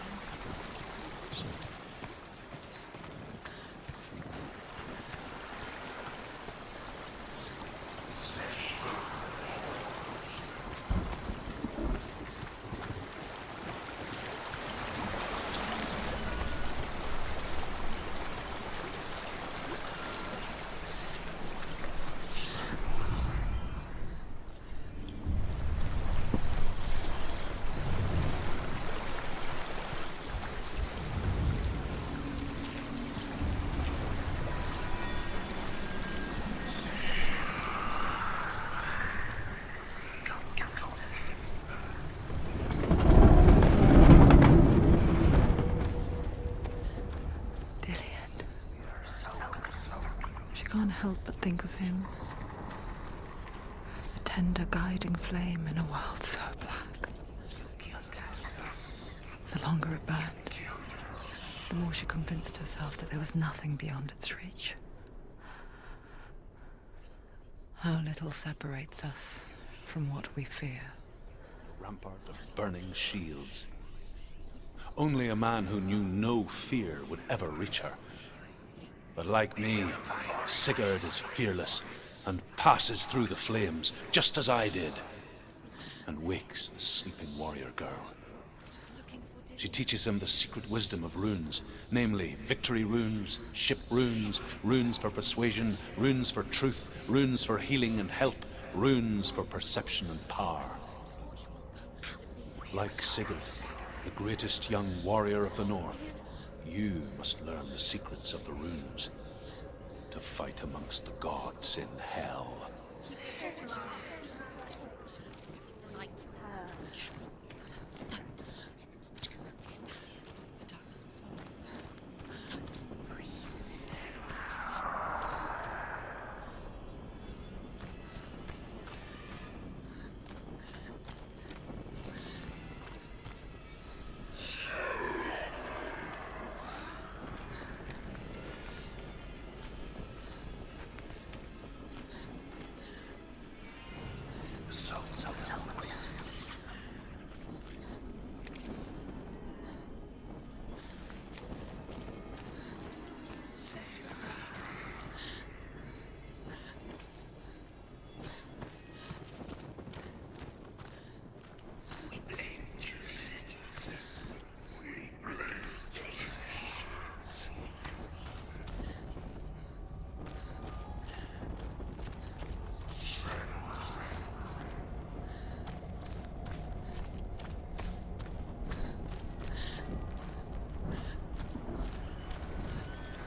Sigurd learns that Brynhild had once disobeyed Odin, and so he had her punished, stuck her with a sleep thorn, and put her body within a rampart of burning shields.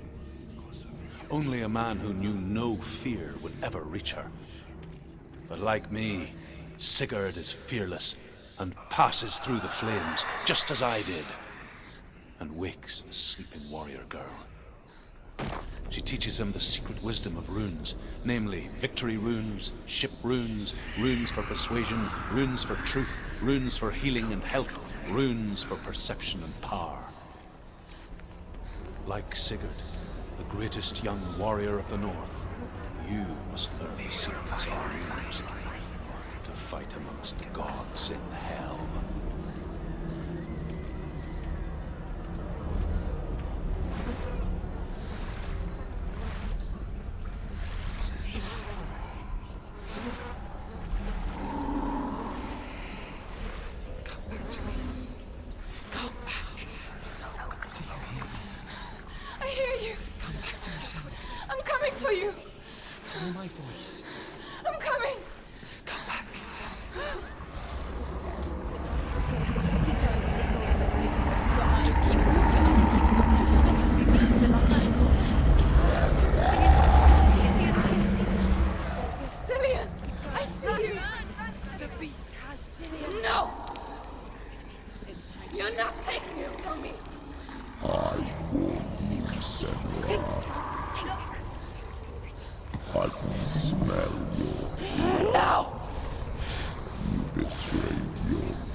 I am leaving with him.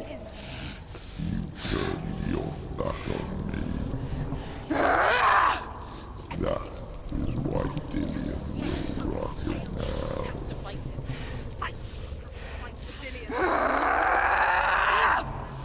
Come into my shadow.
People think of evil as an unnatural, invisible force, and so invoke the gods for protection.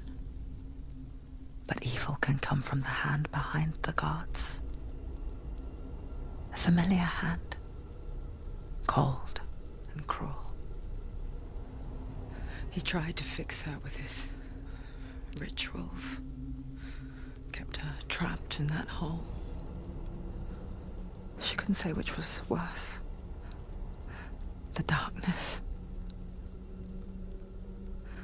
or the monster that her father had become. She couldn't fight them both. And so she left. headed for the one ray of light that shone down on her. If she had stayed, she wouldn't have survived. But maybe Delian would still be alive. I'm so sorry, my love.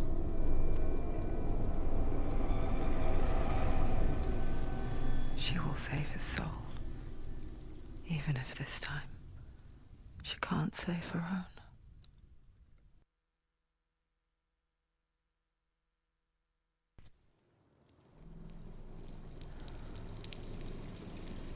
Forgive me, Senua.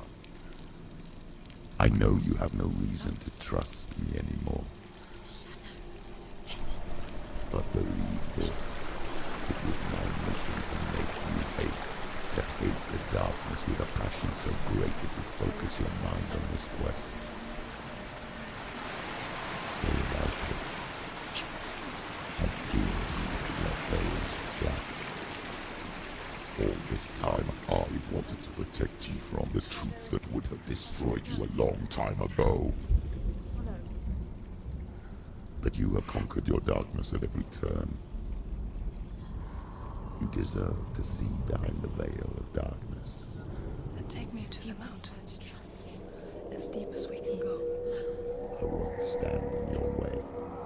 She has to trust him. You will not survive what is in there.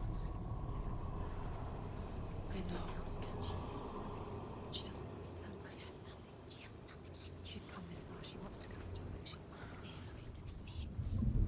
She wants to save Delian's soul. She must listen to the shadow.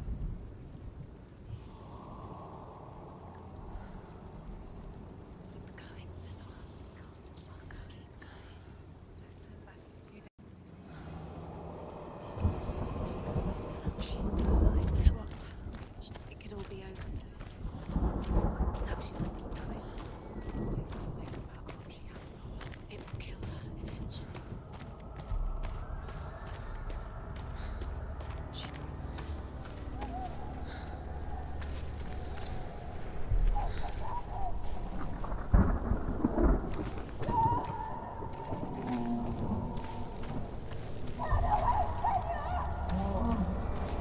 Mother, I won't let the darkness trick me again.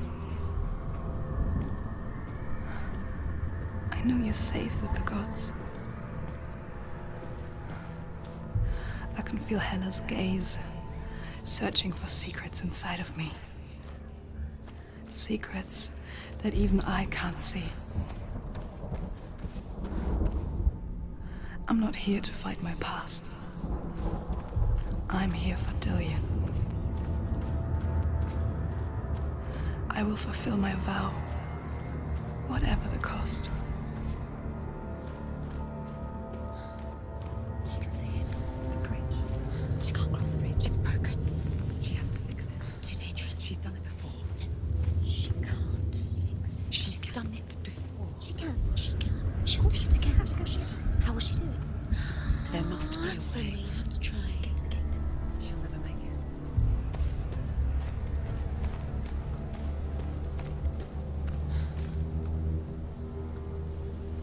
She can see it. The bridge.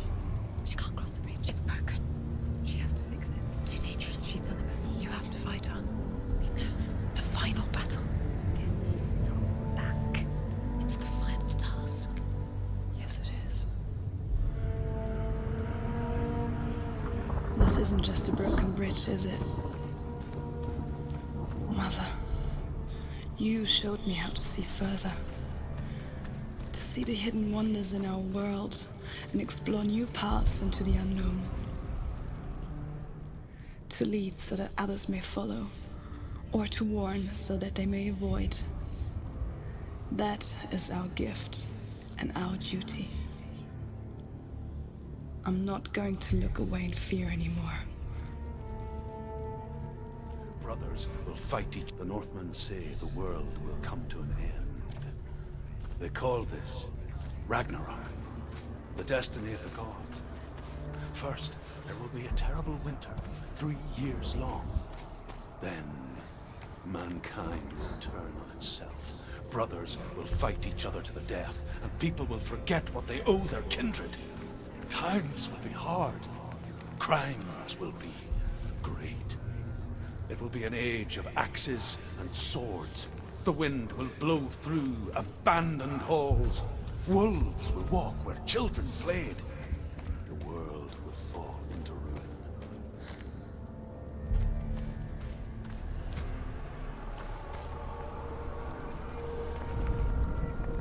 She can do it. She can do it. She can still see the secrets. The gods. She thinks it will be so special. You can do it.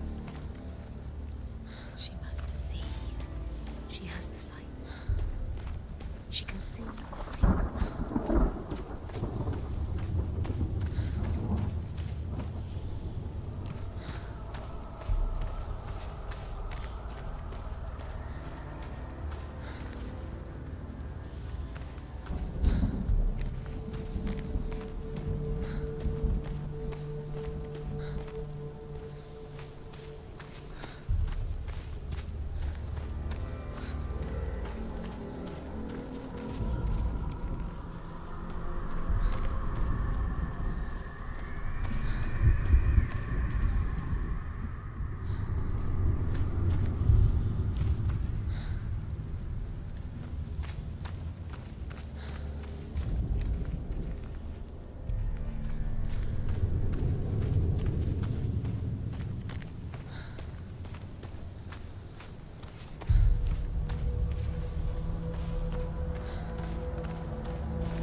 The Northmen say the gods will fight their last battle at Ragnarok.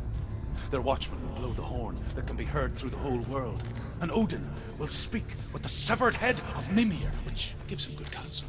The land of the giants will thunder with the sound of their army on the move. The gods will assemble, the dwarves will leave their stones, the frost giants will come from the east, the Midgard serpent will turn up the waves. Eagles will scream and tear at the corpses with their yellow beaks. The ship of the dead will set sail.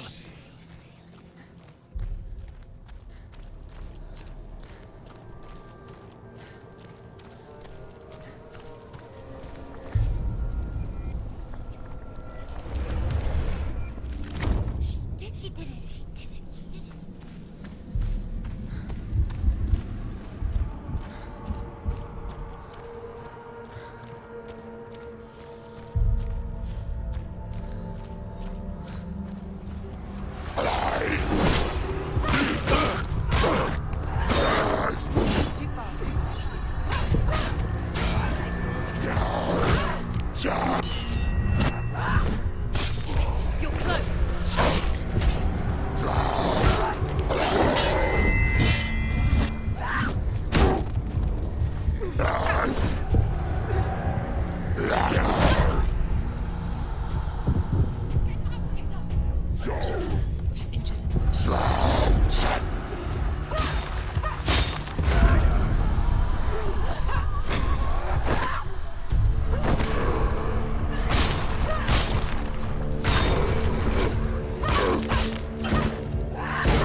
is all she has to give.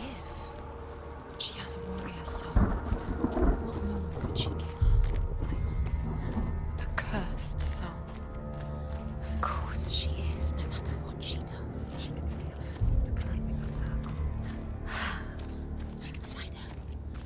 She can fight her at Ragnarok. She's a warrior. She's come this far. Hela will want to fight her. Strong. The soul is valuable. Hela will want her soul. Hela. In turn, she can take Dillion's soul and lay him to rest. Hela. She can get his soul back. She's so close to saving Dillion. She can do it. She just has to be prepared to fight for it. Few have come this far. To rest. What if she falls at the final hurdle? She won't. Then Hela will take both their souls. She will defeat Hela. It's all for nothing. If she doesn't save Dillion, his soul will be eternal. There's an illusion. She's found a way. There's a way. She can see. She must align herself. She can do it. There's the door. She aligns herself. It's there.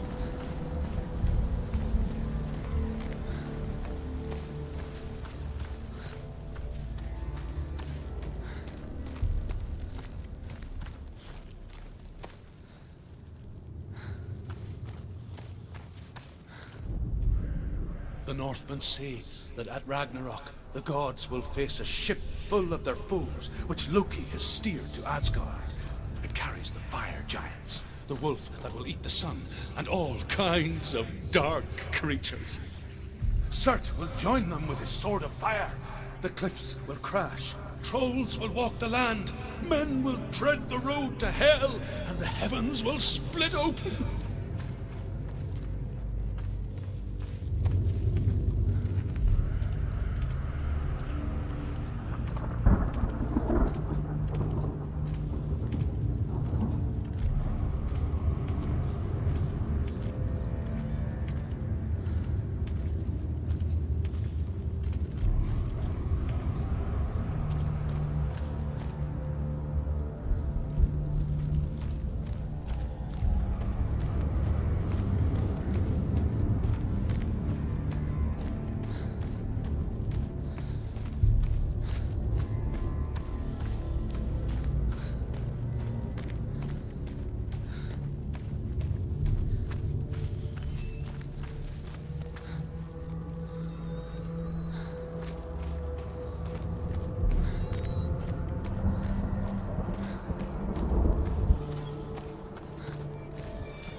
Said each god will do battle at Ragnarok.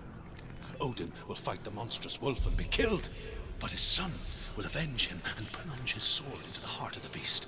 Freyr will face Surt, but he had given his sword away for love, and without it, he cannot defend himself against the flames. Thor will smite the Midgard serpent to no avail.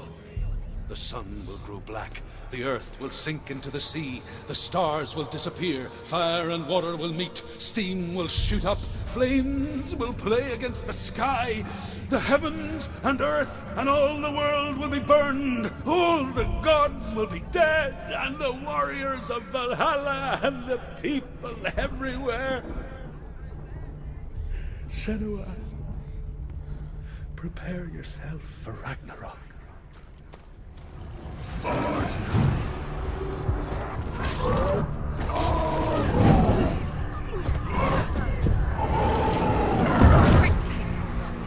Remember your training. Get up quick. It's not over. It's not over.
Northmen say that at Ragnarok, the gods will face a ship full of their foes, which Loki has steered to Asgard. It carries the fire giants, the wolf that will eat the sun, and all kinds of dark creatures. Surt will join them with his sword of fire. The cliffs will crash, trolls will walk the land, men will tread the road to hell, and the heavens will split open.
Senua, turn back.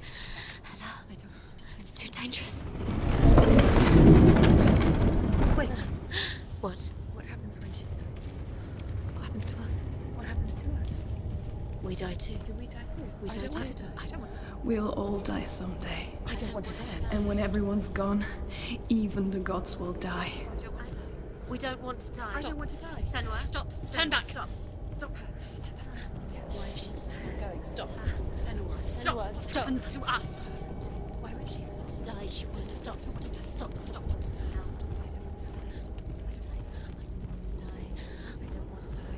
I don't want to die. I'm sorry. I didn't ask you to be a part of me. If you don't want to die with me, then leave me alone. I don't want to die. Please stop. Please stop. Please stop. Please stop. Please stop. Please stop. Please stop. Please stop. Please stop. Please stop. You'll never come back if you go there. There is nothing to go back to. We only have each other now.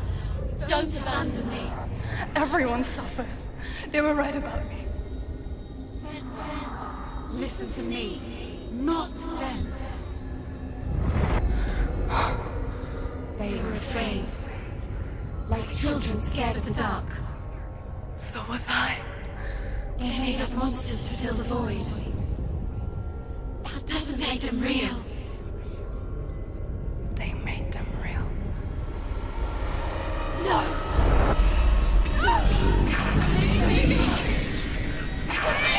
Follow your soul and let go of the Senua of old.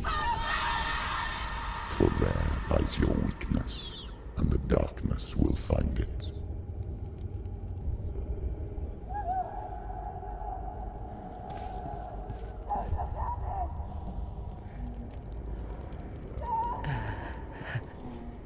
It's not like the old stories, is it? The noble warrior facing evil in search of victory and honor. Clear dividing lines. No. Oh, this place is not quite like that. It's as if it knows that true torment lies within. Memories you cannot defeat, cannot escape.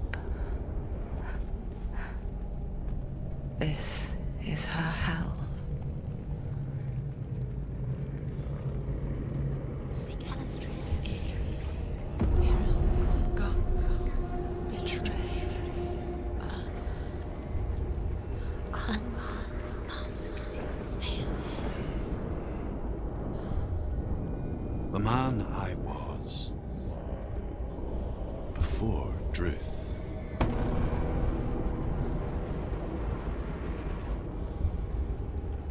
Was a true coward, Senua. I was well traveled. I spoke both their tongue and ours. So they took me as a slave. I thought I could help to broker peace. Or at least stay their hands from slaughter. But under torture, I did no such thing. I led them to the treasures and slaves they sought. But I wasn't the only one. Another came to the Northmen willingly, offering a bargain, a man in black from your lands. And he was offered safe passage for his treason. In the end, Senua, it isn't the gods that cause us so much suffering,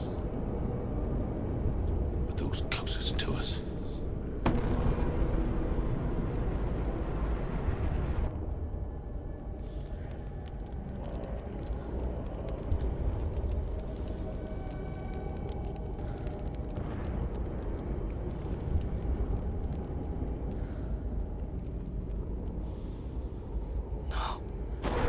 I'm here for Delia.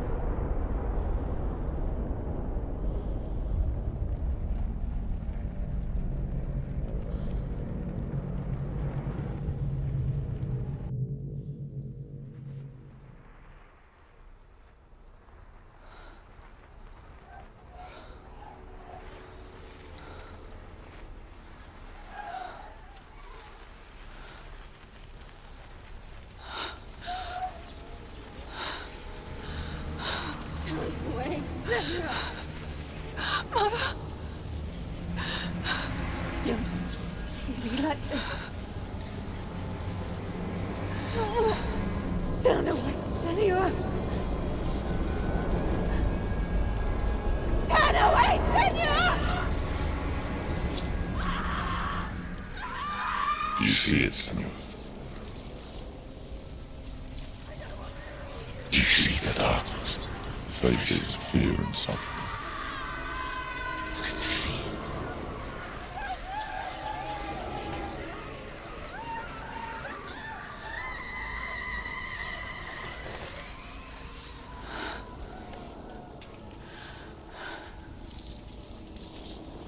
I remember it clearly now. She has nothing to fear anymore. The gods have saved your mother. Through my hand. You killed her. It is the will of the gods. Fuck the gods! You did this to her! Why? This is what happens when you listen to the voices of the underworld. They crawl into your soul and rot you from the inside. Defy the gods like your mother, and the darkness will come for you too. You understand, Senua?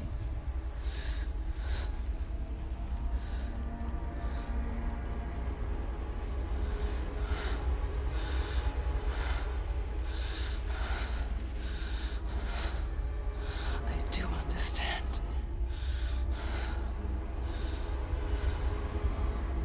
You cursed me with your own madness. I was just a child. You created this darkness! You created this darkness so you could hide behind it! Only suffering brings salvation. It is the way of the gods. It was all a lie.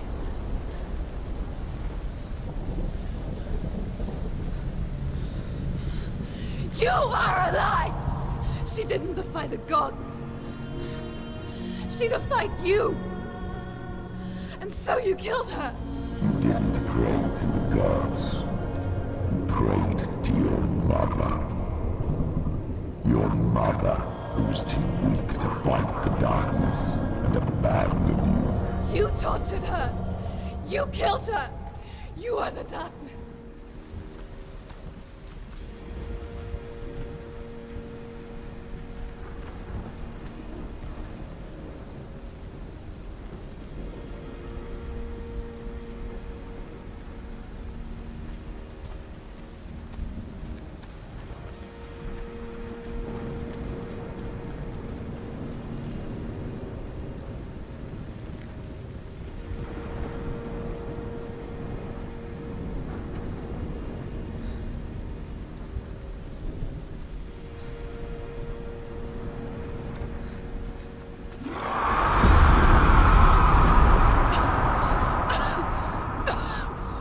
Those rituals, the years of isolation, the pain that still haunts you.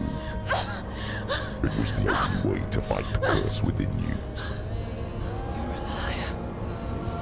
The darkness is inside you and it will destroy you. You're a liar! No, Senua. The darkness is here. You cannot wish it away. And it will watch as you draw your last dying gasp. I won't let you kill me. Ah!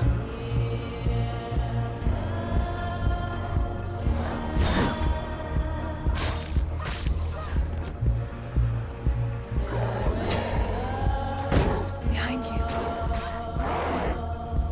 Watch out.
see through your darkness. You're a liar and a murderer. And if you really are Hela, then I have a sword here that can kill a god.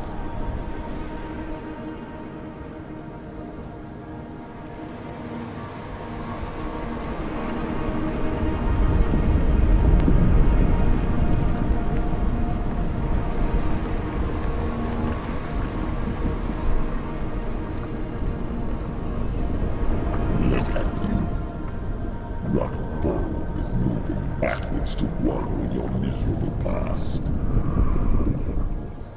You're making a mistake searching for Dillion. The same mistake that killed him in the first place.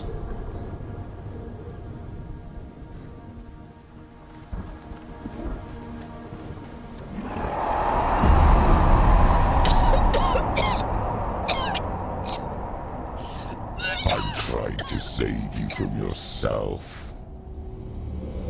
You still believe it is a lie. The plague of darkness, the butchering of Dillion by the Northmen. You saw it yourself.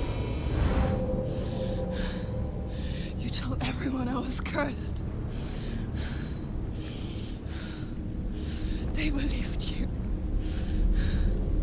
I believed you.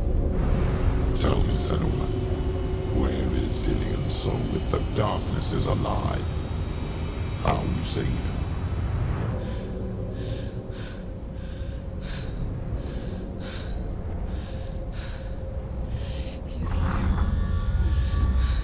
I know he's here.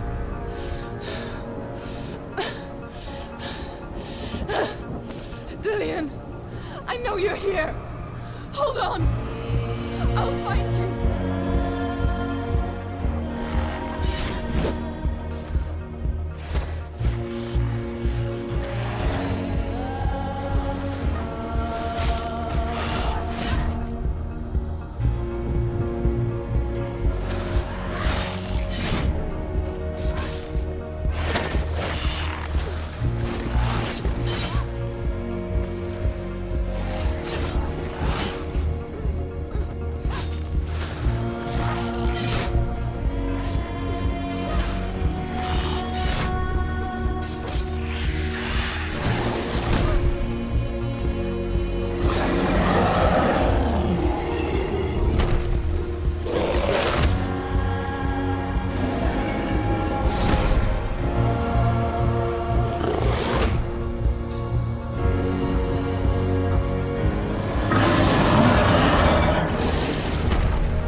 see? You're trying to trick me again with your lies. I know he's here. You took him from me. You have him. Dillian's gone. Dillian is dead. Let him go. Behind you. For what? What can he do to me that you haven't already? Fight me. You betrayed Come your on. own father. You betrayed the gods in search of Dillian, in search of love. What's happening? Look where that's got you. Let go of your battle. Let go of redemption. Let go What's happening? of Dillian. Don't let your darkness hurt anyone else.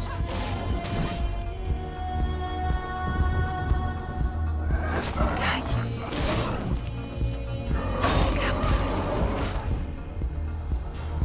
Let go. Go, Senua. You're killing yourself.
If you're alive, and there's no darkness,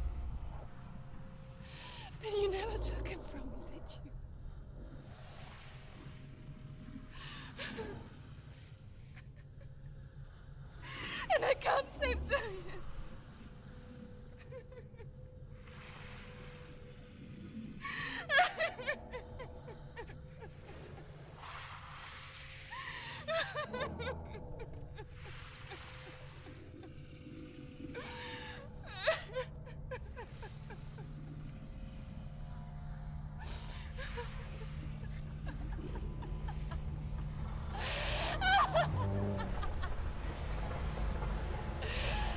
Is that what you want me to believe? After all you've done to me? And to him?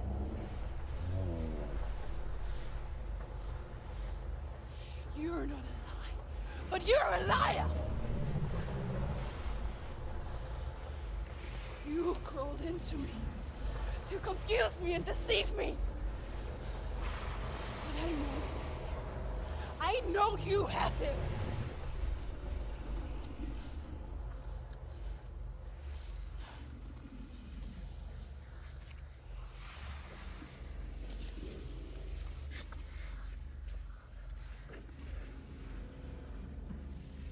I'll give you my life. That's what you want, isn't it? My soul. Take it. I'll be a slave for you. I'll fight with you at Ragnarok. If you release him.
because I've got nothing left.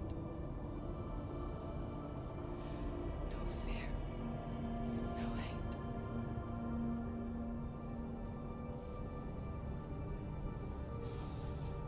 No quest.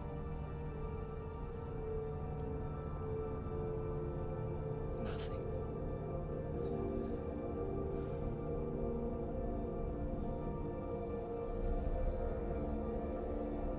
And you will have no power over me.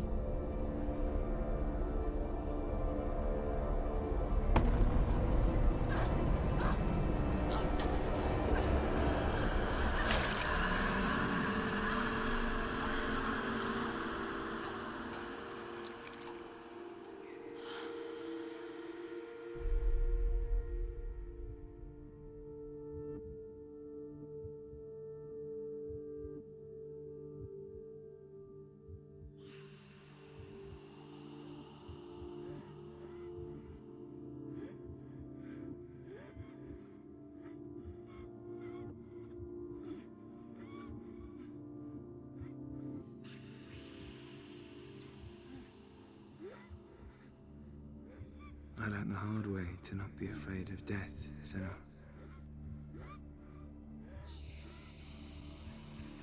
Because a life without loss is one without love.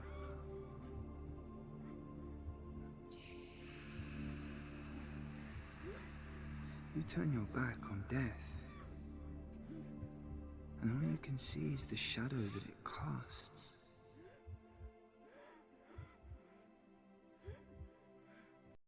The longer you hide from it, the longer the shadow grows until all you can see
stormy seas and lost souls.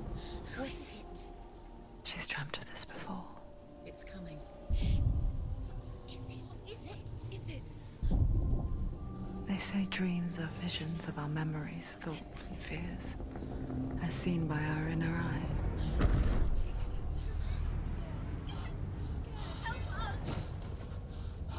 But what if each one of us is always dreaming, even when awake? And we only see what our inner eye creates for us. Is this what hell is? A world shaped by Senua's nightmares. Maybe that's why people fear seeing the world through her eyes. Yes, she's scared. Because if you believe that Senua's reality is twisted, you must accept that yours might be too.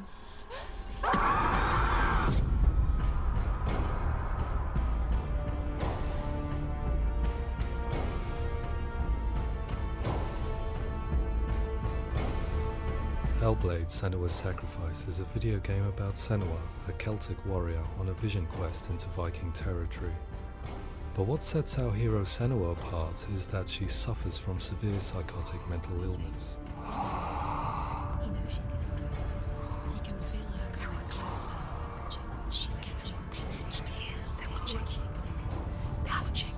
The original idea for Hellblade was to create a classic hero's journey, a journey of suffering, but one where the fantasy world is not another planet or alternate universe, but a world that is constructed in Senua's mind.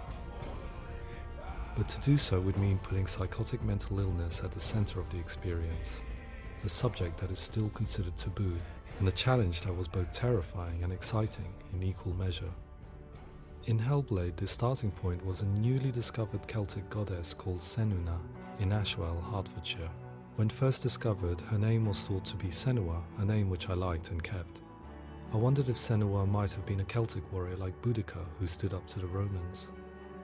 While the Romans had conquered all of Europe, there was a group of Celts up in the furthest reaches of the Roman Empire that could not be conquered, the Picts. And so the Romans built a wall, called Hadrian's Wall, that spans across Britain from sea to sea to keep the Pictish barbarians at bay. The Picts were known for their war paint, painted on with woad, and their matted hair clumped with lime. And so Senua would be a barbarian Pict in this image. What's your name? Senua, I haven't seen you before. I don't live home much. Oh, Zeno's daughter. I have to go. Wait. Orkney is off the coast of Scotland and was inhabited by the Picts, steeped in history and mystery, and so I made Orkney Senua's home and set the stage for a crisis.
No!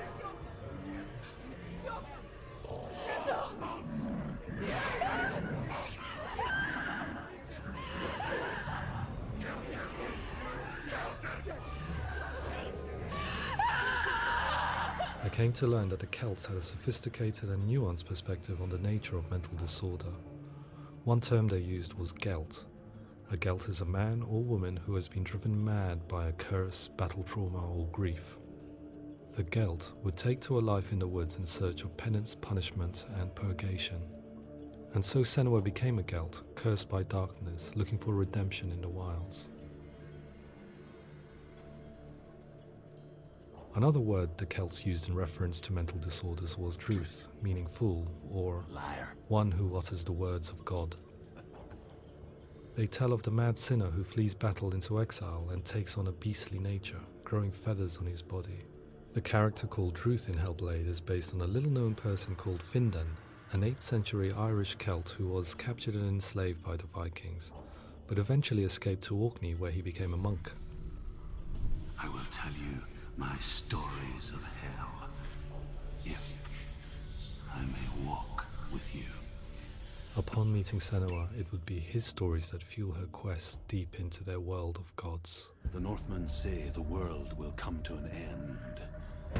The sun will grow black, the earth will sink into the sea, the stars will disappear, fire and water will meet, flames will play against the sky, the heavens and earth and all the world will be burned, all the gods will be dead, and the warriors of Valhalla and people everywhere. Senua, prepare yourself for Ragnarok, for it is nigh. So the stage was set for a new adventure, a journey into the Norse underworld called Hell, a vision quest fueled by madness and myth, a fantasy that was created by Senua's own mind, and one that we would experience through her eyes. This is your mission. This is your quest. There is nothing else left. To make a game about a warrior with psychotic mental illness as its central theme was fraught with danger. Mental illness such as psychosis is still taboo and rarely acknowledged in a century of cinema, never mind the new medium of games. Where it does feature, it often conflates psychosis and psychopathy associated with a lack of empathy. It is unfortunate that these two words sound so similar that they are used interchangeably in media. I must admit that I didn't have to look very far to discover my own ignorance of the subject. So we reached out to Paul Fletcher, psychiatrist and professor of health neuroscience at University of Cambridge. Psychosis is a descriptive term, and it refers to having a loss of contact with objective reality. So it's characterized by two main sets of symptoms. One of them is hallucinations, where somebody experiences perceptions when there is no actual objective thing out there to perceive. You're already dead. Who are you? And the other is delusions, where somebody comes to very often bizarre, unpleasant, frightening beliefs when there's no good evidence in favor of them. There's no doubt about it. The source of the darkness is in Helheim. And the goddess Hela holds his soul there. We reached out to Welcome, a biomedical research charity that spends billions on research and awareness programs aimed at improving health. Mental health hasn't always been presented in the media in a way that is particularly helpful. It can be challenging to engage people with the subject matter, and there are a lot of preconceived ideas about mental health, and particularly schizophrenia and psychosis. So we hope our support allows the team to continue to collaborate with Paul Fletcher and with those who have experience of psychosis to create a game that provides a fresh perspective on the condition and allows audiences to engage with it in a way that just wouldn't be possible in any other medium. What started out as a brief consultation convinced me that we were only scratching the surface of an immensely deep and interesting subject that could enrich and change the very nature of the game. That's cool. Thanks so much for coming here. Pleasure. Thanks. It was really interesting for me. I'd love to be involved. I think it's fascinating. Our understanding of psychosis is still very much a mystery, and ways of treating it are still primitive compared to physical illness. After all, it is easy to see the pain and suffering caused by physical diseases or physical trauma. It is not so easy to see the mental suffering and trauma of severe mental illness. But what if we could find a way to see it? Games are capable of drawing you in for hours on end, playing the role of a character who is different from you, experiencing their perspective, and actively involving you in a world that functions with a different set of rules.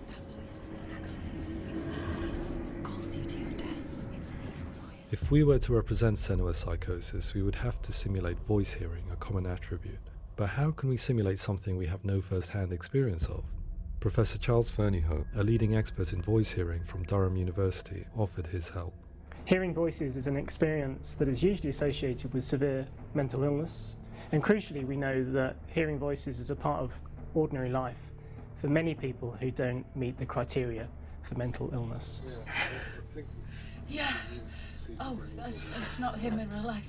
We know voices vary according to where they appear in space. Voices can appear far away in the distance, they can appear right there in your ear, they can seem to be coming from inside your head.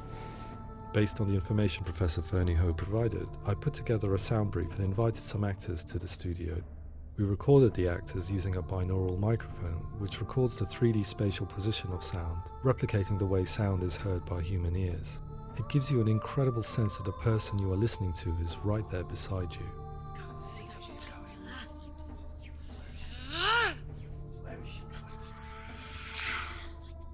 Rachel Waddingham from the Voice Collective came to our studio with 2 young voice hearers to speak to our team. We talked at length about their experiences and they listened to our tests, giving us feedback on how we could improve on it. Everyone hates her. She's cursed. It's very hard to represent what this experience is like, partly because it's such a personal, intense, emotional experience. It's testament to how Ninja Theory have been listening to what the researchers are saying, but also, crucially, listening to the experts by experience. What they've come up with is so compelling. It's by far the best representation I've heard of what these experiences are like.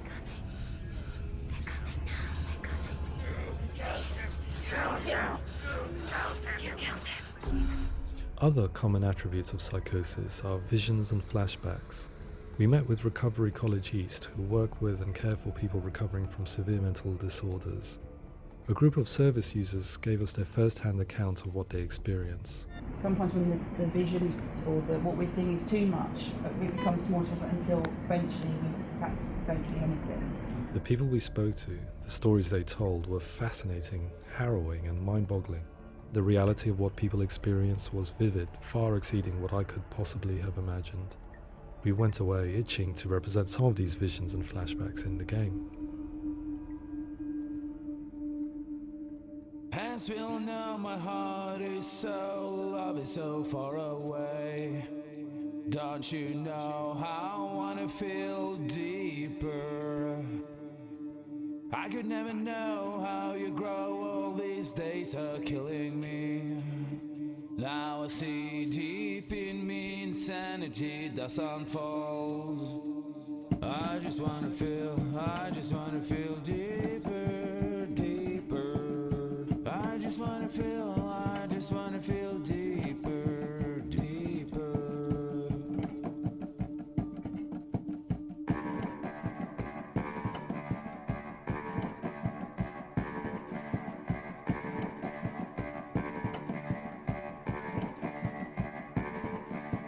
As we all know, my heart is so, love is so far away.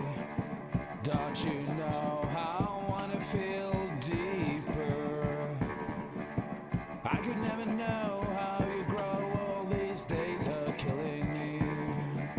Feel like this, read like this, I just wanna live, that's all. I just wanna feel deeper, deeper. I just wanna feel deeper, deeper.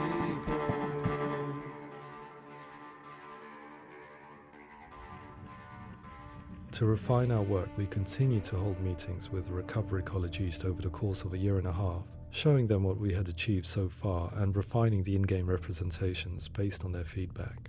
With their help, flashbacks, visions and changes in perception were woven into the story and gameplay of Senua.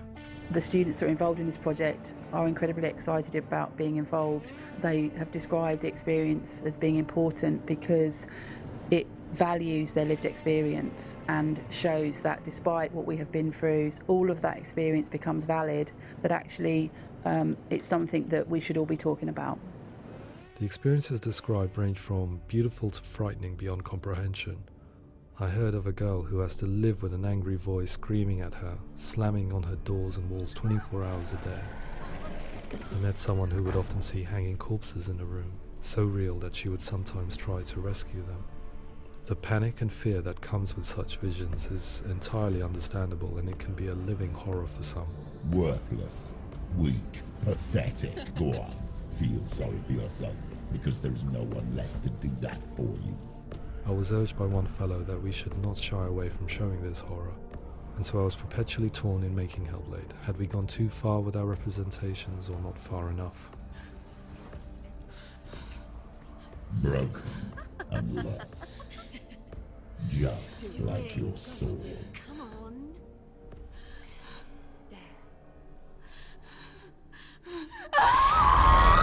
In some ways, voice hearing and visions were the low-hanging fruit, so to speak. There's another aspect of psychosis that is much harder to explain, but one that I think video games are uniquely able to represent, which are often called delusions. People begin to see patterns in the world. They begin to link things that most people wouldn't link. Most of the things that we might think would be coincidence or, not worth commenting on. Nevertheless, that might have a particular salience or importance for them. One individual described how everyday words, sounds, colours and objects were steeped in meaning to him, forming a strange and sinister puzzle that he was determined to solve but could not quite get to the bottom of. It's not just brain dysfunction. It's not like the system shut down. It's actually an incredibly creative process. The person creates a world populated with voices and phantasms and terrors, and they're completely immersed in it. They believe in it. We often invite people into the studio to play the game. In one of our playtests, they played through much of the game, making associations between runes, secret messages, and the threat of darkness that stalked them. There are many things that happen in the world of Hellblade that make perfect sense within the context of Senua's mind. The dark rot that's killing her slowly from within, the secret runes of the gods that block her path to Helheim, and strange associations that exist in the game to confuse you. To complete Senua's quest, you have to internalize and accept the logic and meaning behind these things to progress. Afterwards, they said that they didn't see much evidence of mental illness in the game. People with delusions of all sorts would argue the same thing, that they are not aware of their experience being abnormal in any way. I need this sword. It's important. Representing perception changes and thinking patterns within Hellblade gives us a set of symptoms common in psychosis.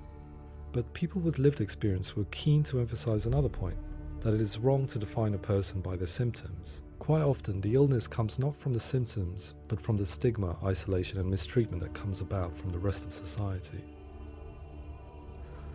They say that I'm cursed. What if they're right? I needed someone to portray Senua, someone who could believably internalize her suffering.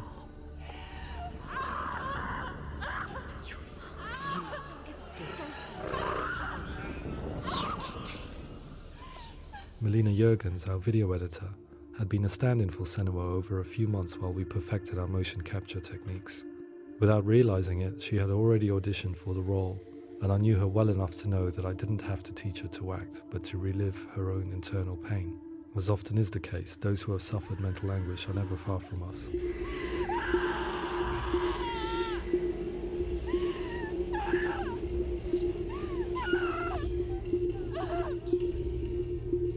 My hope is that by creating a compelling and aspirational character in Senua who feels very much real, albeit in a fantasy setting, we can provide a lens into her reality, a different one to yours, and this is where storytelling comes into play. I imagined her life based on common threads in real people's lives. She was always prone to psychosis as a child. Her mother Galina also heard voices and had visions, so perhaps there was a genetic aspect. Or perhaps it was cultural, as she lived within a world without science, of gods and superstition, as exemplified by her druid father Zimbal. Psychosis developed in her late teens to early 20s and was exasperated by stigma and isolation at the hands of the clansmen and her father. This darkness. It's spreading. The trauma of seeing her lover Dillian sacrificed tips her over the edge, making her remodel her reality around a concept that connects everything: the darkness. So the question, is what Senua experiences real? Can only be answered by saying, yes, it is real. It is her reality. All of her suffering will have been for nothing. It's just a matter of time. Towards the end of the project, service users and professionals that had collaborated with us were invited to see the near-final game. It was a chance to see if the game had reflected their views or if it had misrepresented them. For me, being involved in especially developing Senua's character has been really important, and being able to bring in my perspective and what I see and what I hear and having that built into the game has been a real privilege. It's gritty and it's meaty, and there are some tough subjects in there that are being tackled with honesty.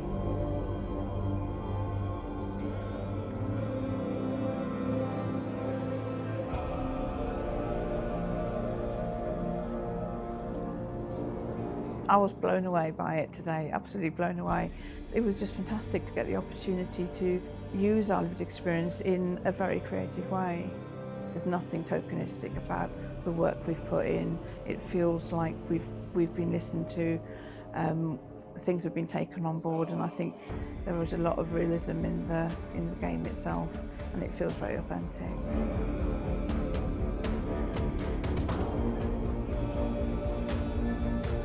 Hellblade will give people a good experience of what it's like to hear voices and have those experiences.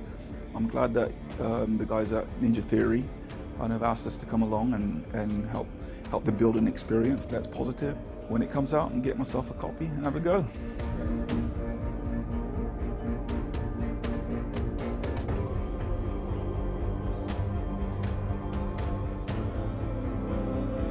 I think all the way through I was really inspired by how the conversations have translated into the game in a way that I think I didn't imagine was possible. So wonderful, really wonderful.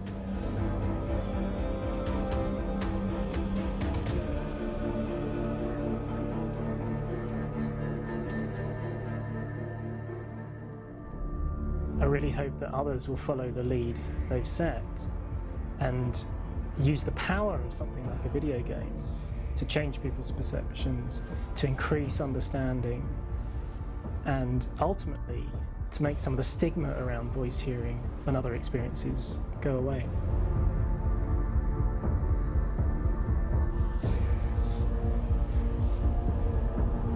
For me, it was really exciting to see something that I explore scientifically being represented so beautifully in a character who's trying to penetrate the mysteries of the environment in which they've been placed, with all of this strange uncertainty and noise and conflicting information that they're getting.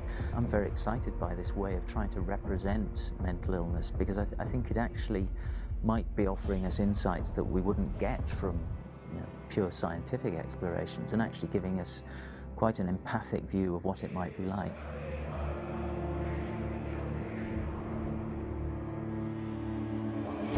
Mental illness has been with us for as long as we have been on this planet, but why?